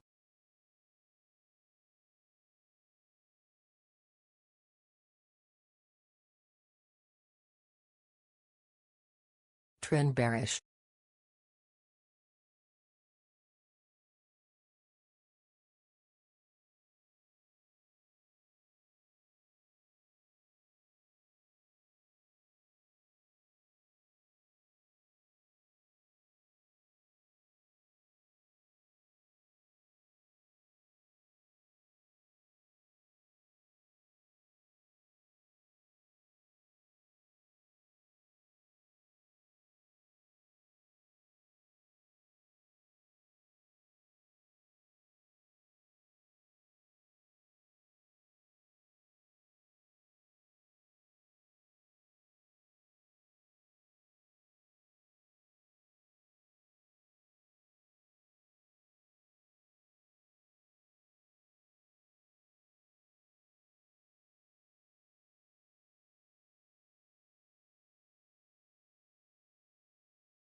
Trend bearish.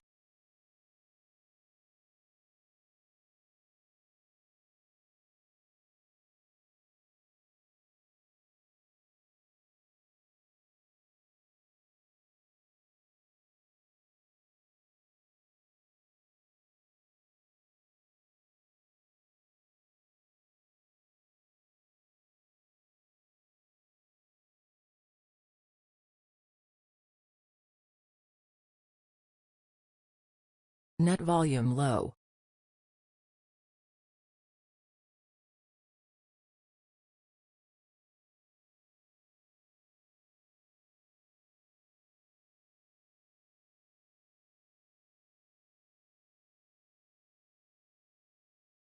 Net volume low.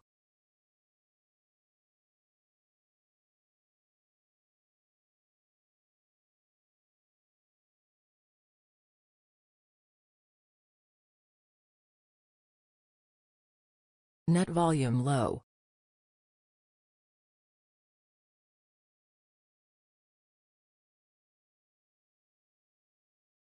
Trend bearish.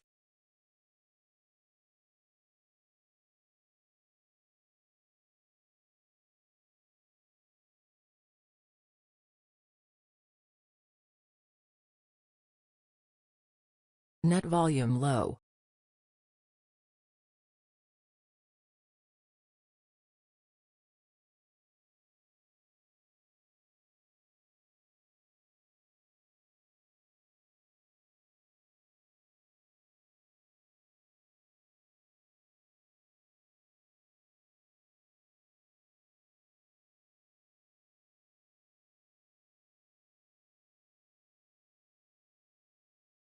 Trend bearish.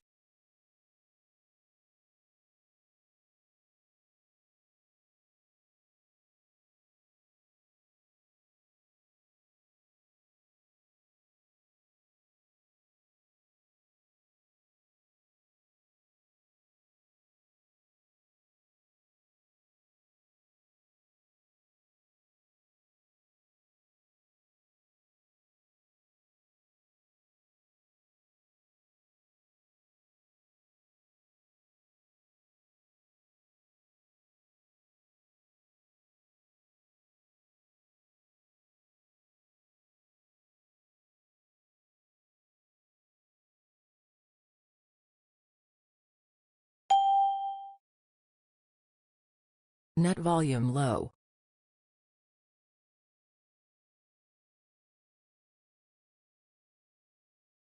Trend bearish. Net volume low. Sell sweep.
Trend bearish.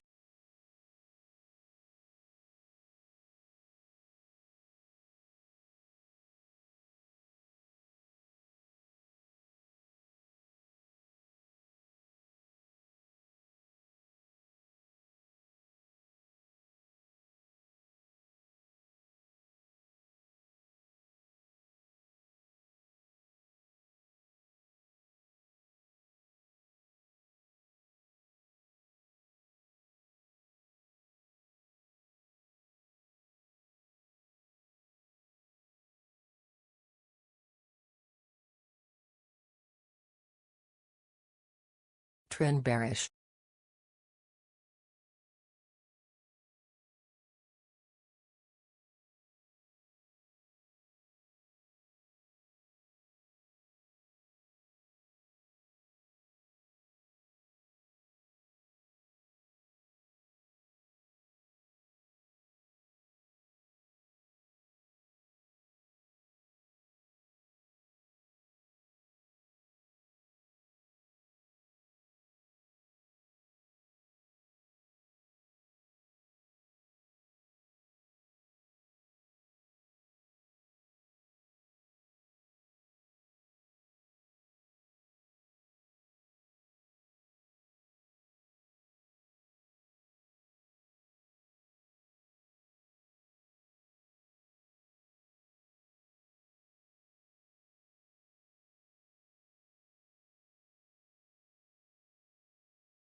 Seen in our elections, holding Democrats accountable for allowing illegal immigrants to participate in our elections. And he actually signed a recent executive order to protect the integrity of our elections. It will strengthen voter citizenship verification laws. It also directs the Attorney General to enter information sharing agreements with state election officials to identify cases of election fraud. So that correspondence between the federal government and the Attorney General with state and local officials has never happened before. It will allow the federal government to more easily identify these cases of fraud and then prosecute those who violate our election laws. And it is, again, appalling that any politician, regardless of party, could be against ensuring only American citizens can vote in American elections.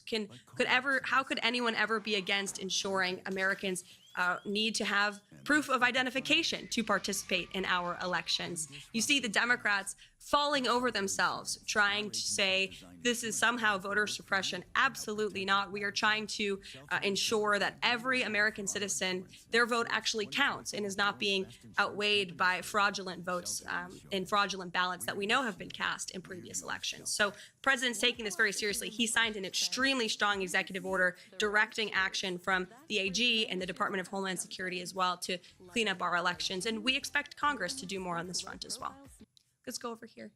On that question, and again, Caroline, thank you so much for hosting this. Really appreciate the opportunity to come in here and ask questions of you guys, and appreciate the president giving us some time of yours as well. On a follow-up on Dom's question, I still have a ton of my audience that is still asking questions about Hillary Rodham Clinton and the fact that it came out that her and the DNC funded the Steele dossier, which then led to a Crossfire Hurricane and all the FISA abuses that went against President Trump leading up to the 2020 election.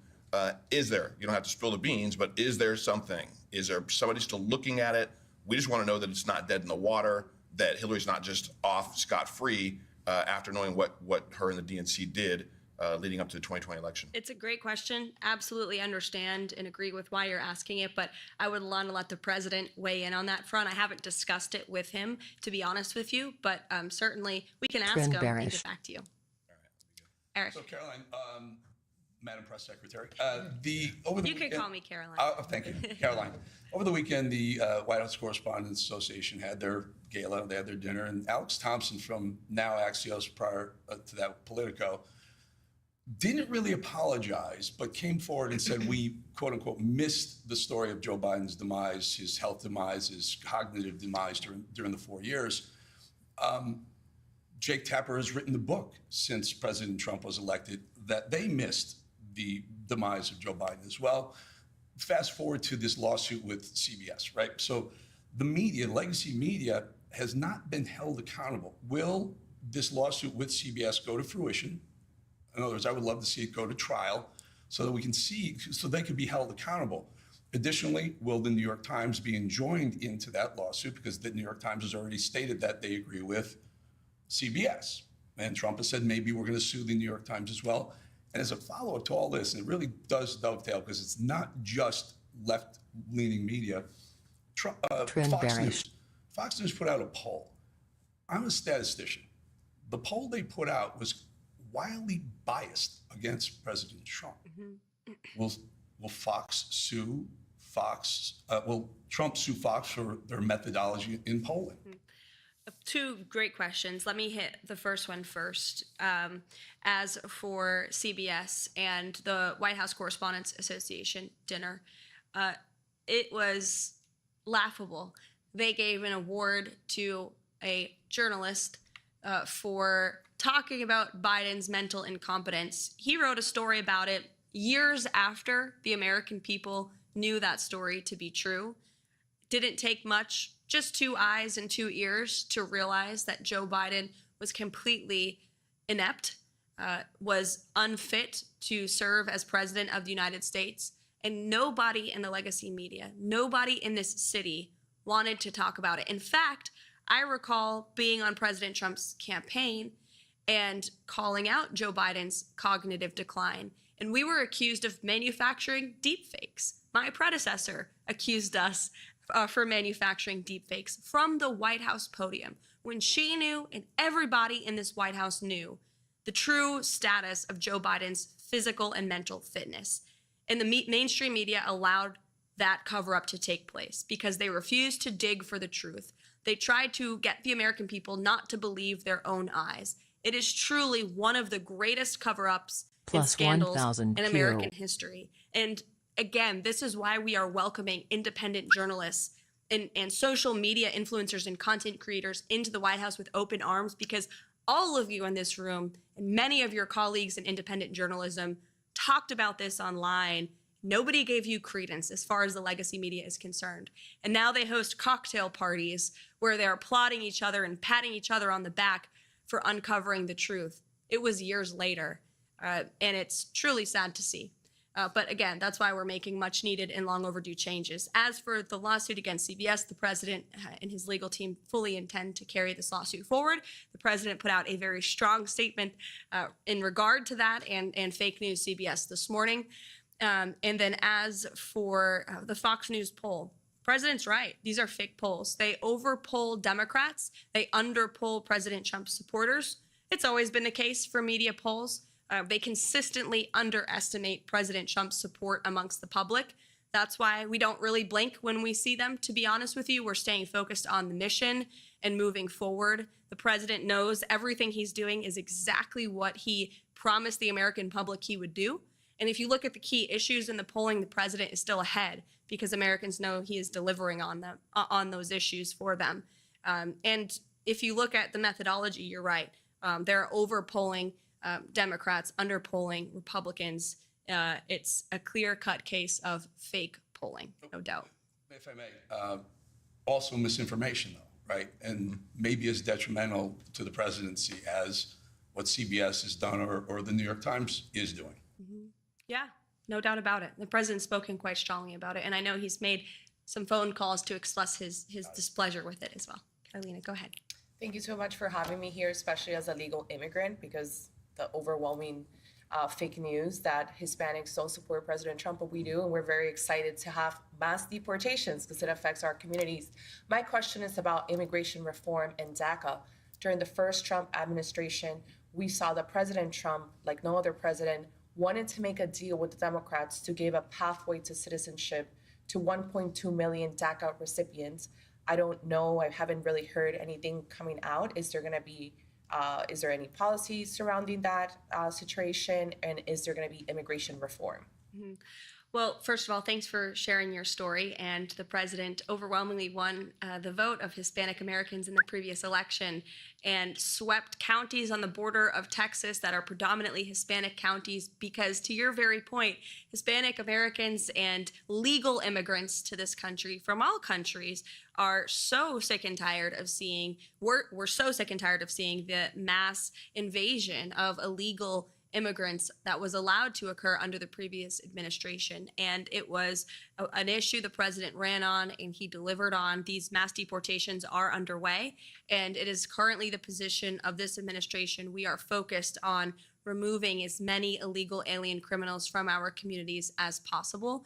And not only are we doing that for law-abiding American citizens, but also legal immigrants, as you said, who are citizens now and came here the right way, waited their turn, paid their dues. It's a slap in the face to them. And so there's a lot of reforms that need to be made to our legal immigration system. The president has talked about that, but our initial focus right now and our priority is cleaning up the mess that the previous administration left us.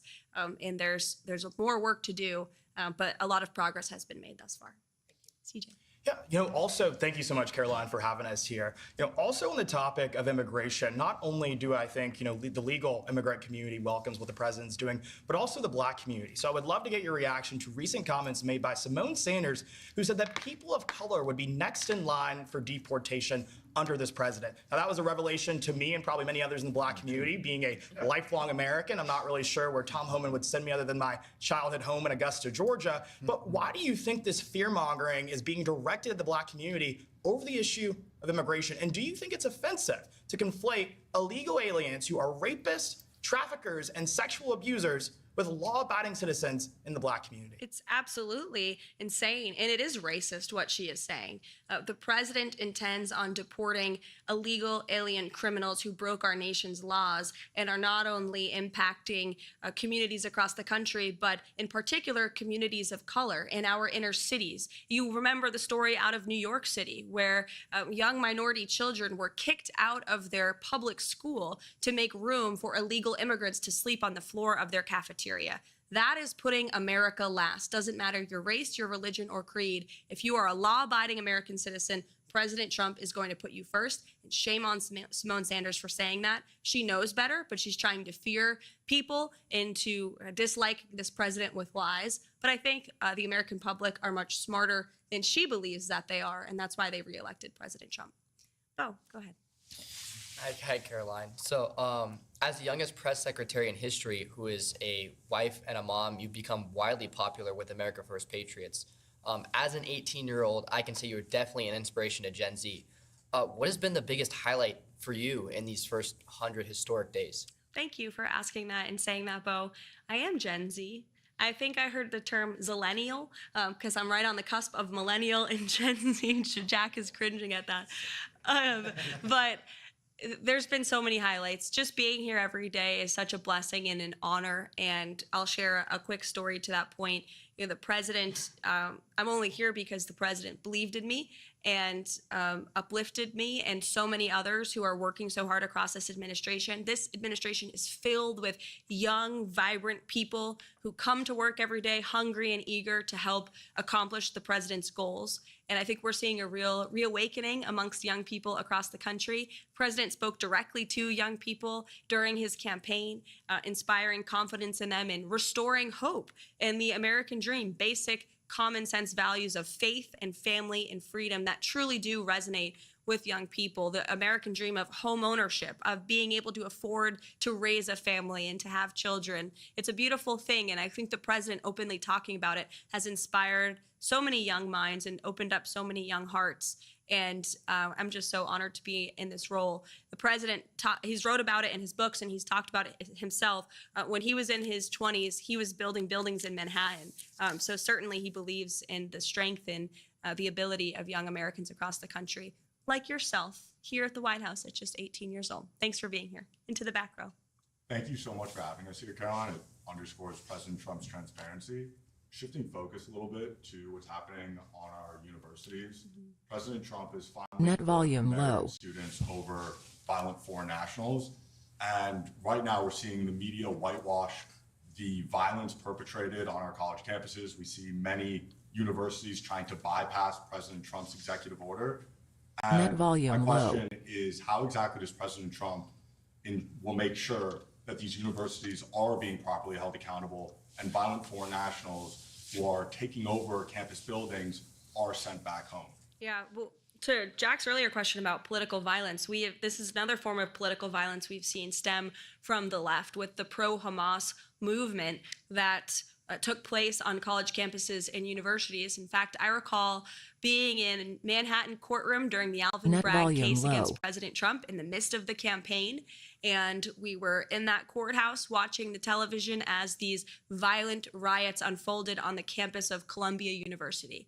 And I remember the president watching the television saying, when we are back, we are going to fix this. This is ridiculous, and immediately directed his campaign staff at the time to insert it into the speeches and to make sure the American public knew he was not going to tolerate violence on our nation's college campuses and the illegal harassment against Jewish American students. He has taken incredibly strong position on this already. He has brought many of these colleges and universities to their knees by threatening their federal funding and in a few cases cutting federal funds. If you violate federal law, you will not receive federal funds under this administration. It's very simple. If you allow the illegal harassment and violence against students of any race or religion on your campus, you will not receive federal funding. You are violating Title VI, which is federal law. The president's made that very clear. And you've seen many of these colleges come to the table and admit their wrongdoing and apologize for it because they know they were wrong.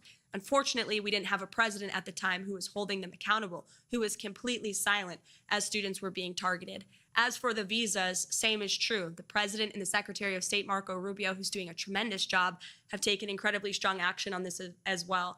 And Marco Rubio, as our Secretary of State, reserves the right to rescind visas from foreign nationals who have the privilege of studying on our nation's colleges and universities. And if you engage in illegal behavior, if you're engaging in activity that's contrary to our nation's foreign policy interests, then you will no longer have the privilege of coming and studying here.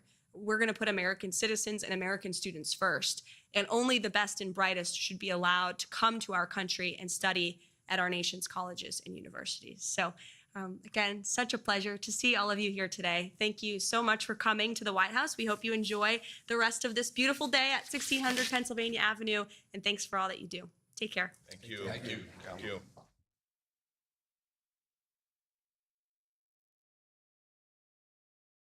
Net volume low.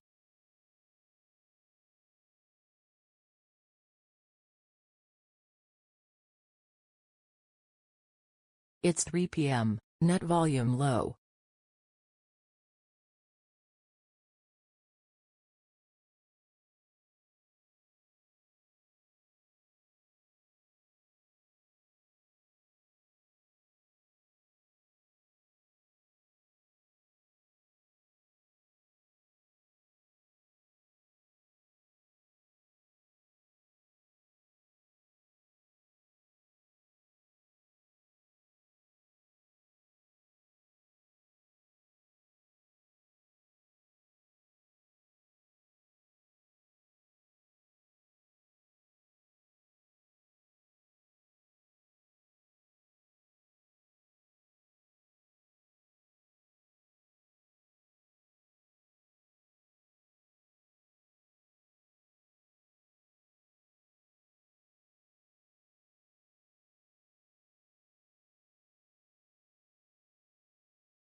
Net volume low.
Net volume low.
Net volume low.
Net volume low.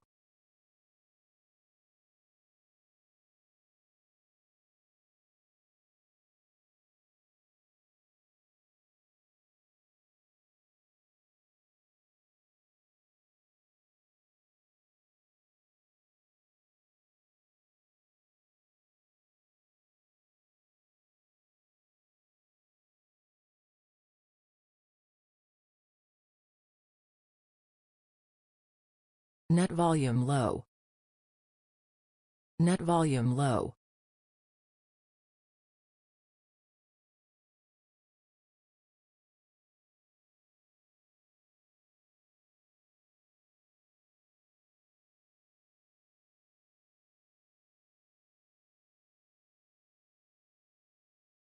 Net volume low.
Net volume low.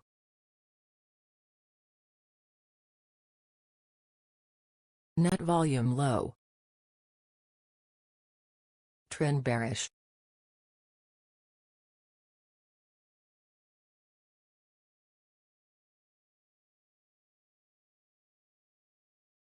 Trend bearish. Net volume low.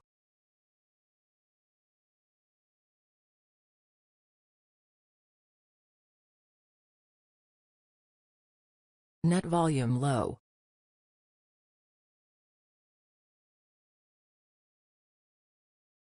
Sell sweep.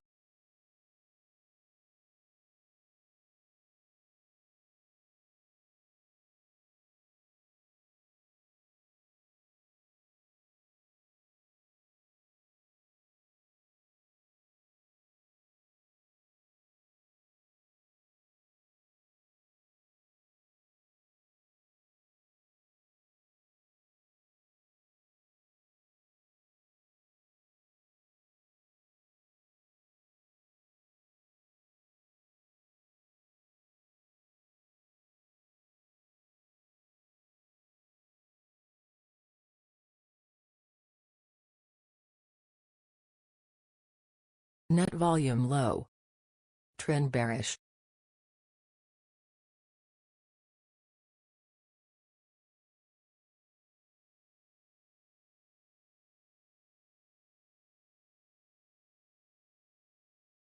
Net volume low. Net volume low.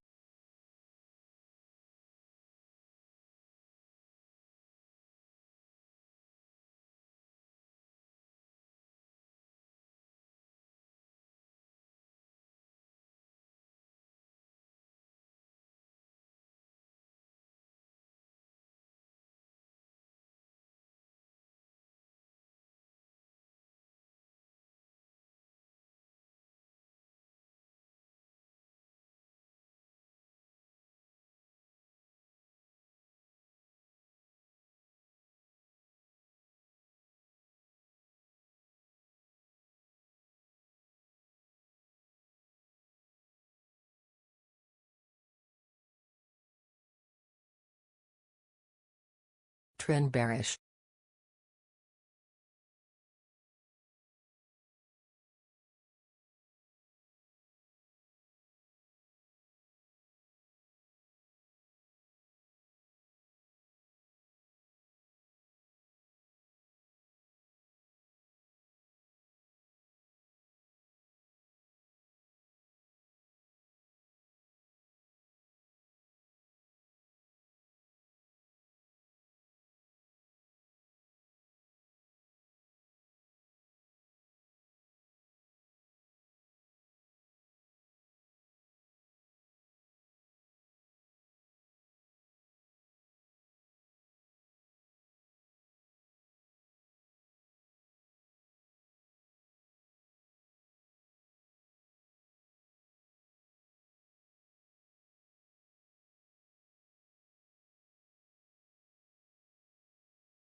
Trend bearish.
Trend bearish.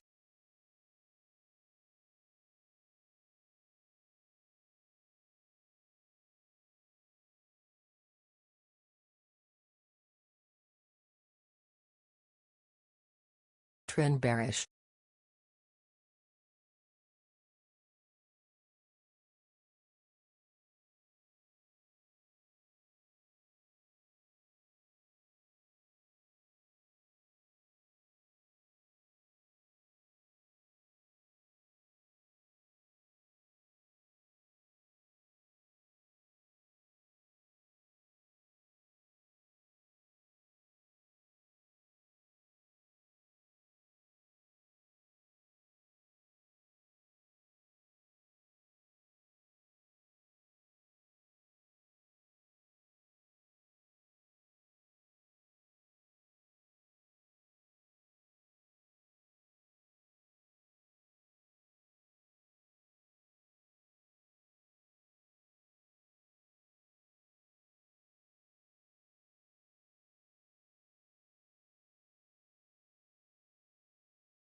Plus 1000 Q.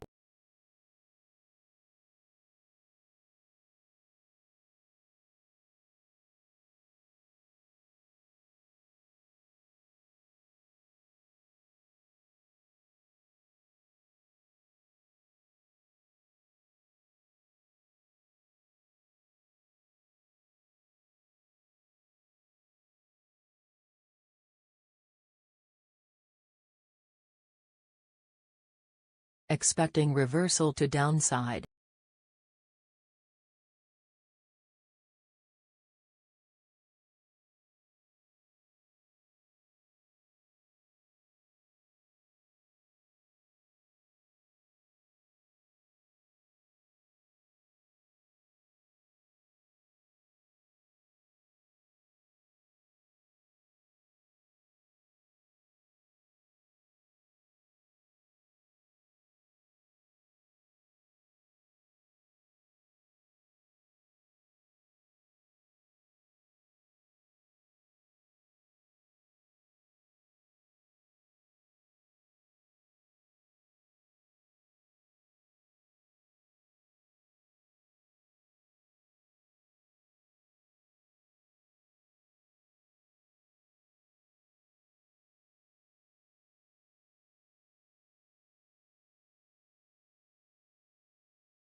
Mock in 1 minute.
Buyers absorbed. Plus 1000 Q. Buyer NQ exhaustion. overnight high crossed.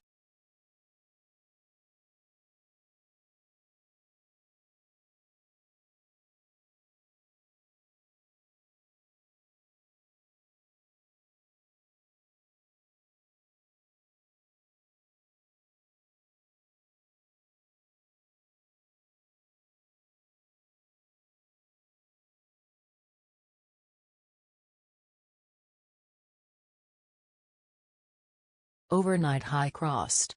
New tick high. Plus Buyer 1000 exhaustion. tick. Tick high.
Yesterday high crossed.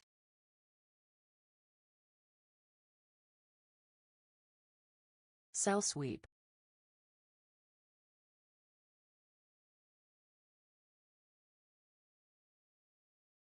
Iceberg.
Buyers absorbed.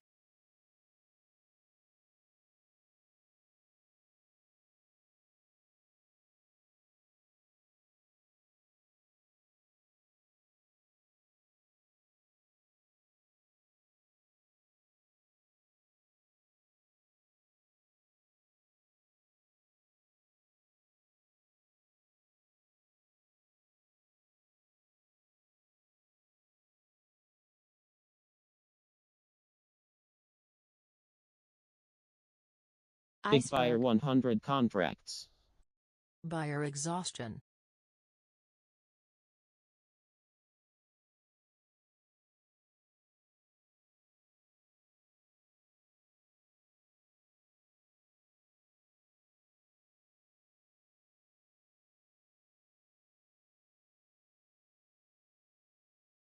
Plus 1000 Q. Big buyer 145 contracts.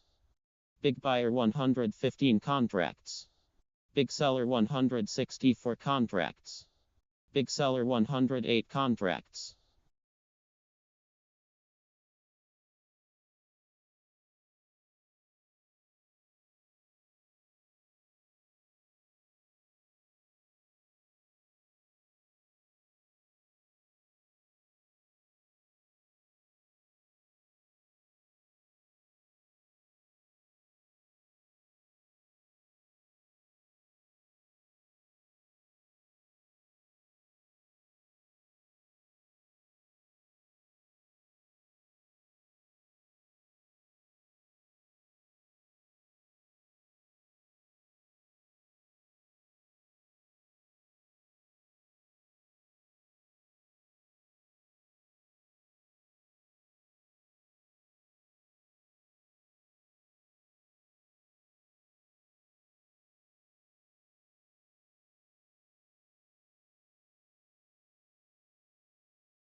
Seller exhaustion.